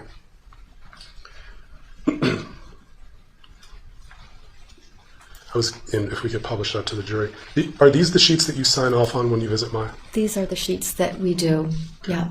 And I just wanted to ask you, it looks like you bring back the sheets to Beata for her to sign off on afterwards? Right. Okay. And just for example, on the 24th of October, this would signify, the jury knows that Maya's at All Children's per a shelter order, but this would signify that you went to All Children's, for example, on the 24th? Correct. And you spent, it looks like 2.5 hours with Maya? Yes, it would typically be about that time frame. Mm-hmm. Yeah, and all of the records seem to show that, just so we don't have to go through each one, but to the best of your recollection, you were going up to All Children's about twice a week for 2.5 hours per session? In the very beginning, Mrs. Shepler went. Okay. And then when she wasn't going, I took both of our places. Understood. Do you ever recall having to cut a lesson plan short?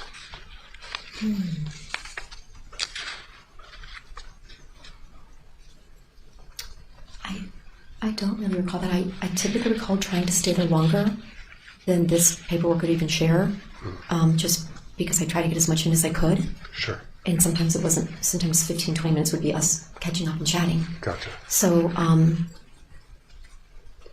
at the hospital, that could have happened towards the end when she would be tired. Okay.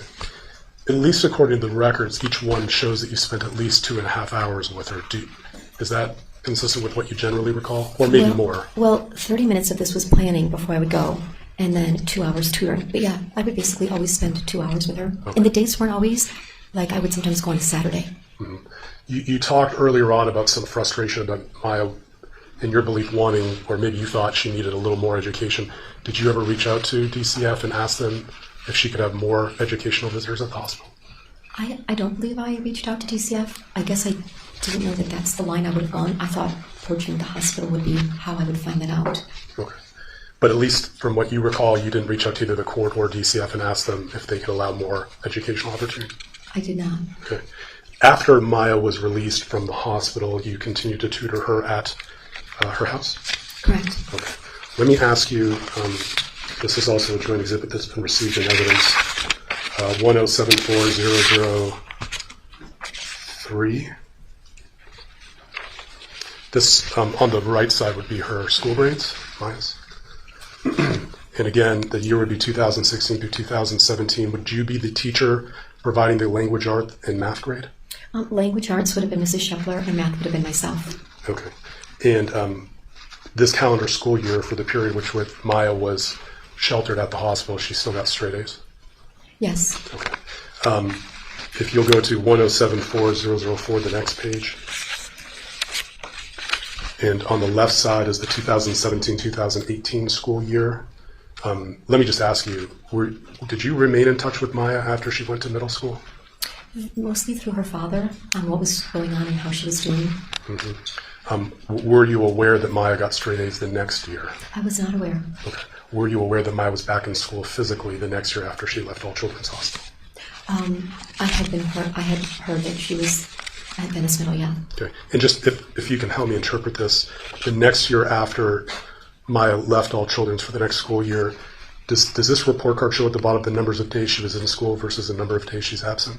Yes, it does. And what does it show for the next academic year after she was released from the hospital in terms of her being absent or in school? Then she was absent 4 days. Okay. Do you know how Maya's doing now academically? I'm assuming she's doing amazing. Yeah. But I haven't reached out to her high school teachers. Okay. Whom I know. Just one moment, Your Honor.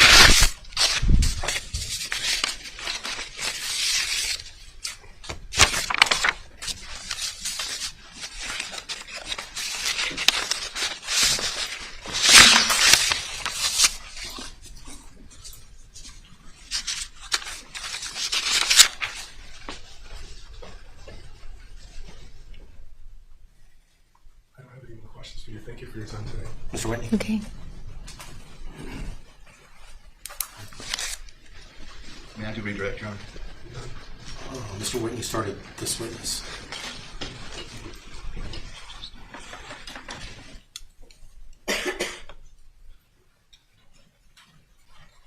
While Maya was on these ketamine treatments, did her performance waver? Is that right? Correct. Were you aware of her attitude or of going to school in a wheelchair? She didn't mind being in a wheelchair. She was excited to be at school. I'm assuming that's how it was in middle school too, but in my classroom, she didn't mind that. You know Dr. Wassenaar. You know of Dr. Wassenaar. I know of him, yes. And you were just presented a form where he answered a questionnaire. Correct. And there was some mention on that questionnaire that some medications may cause cognitive difficulties. Correct. It didn't specify on that form what medications those would have been, did it? No. It didn't specify whether those medications prescribed by Johns Hopkins All Children's Hospital, did it? No. If it was ketamine, you interacted with that long, did you ever, there's a concern on that form that there might be some cognitive difficulties based on unspecified medications. But you were aware of the ketamine, right? Correct. Did you ever see any cognitive difficulties of Maya's during these ketamine treatments? Never. No further questions. Anything else, Mr. Shapiro? No, thank you, Your Honor. Members of the jury, are there any questions? Okay, seeing none, ma'am, thank you very much. Thank you.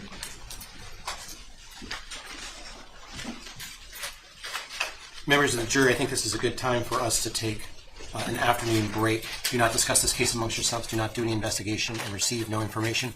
And we will try to keep it to no more. All right, so that wraps up the teacher's testimony, and we will stop here today with our stream and the testimonies we're going to get into. So we will be back tomorrow at 1 p.m. EST. So hope to see everyone there. Thanks for hanging out, and as always, love hearing everyone's input and opinions on the case. See you guys tomorrow. Have a great evening.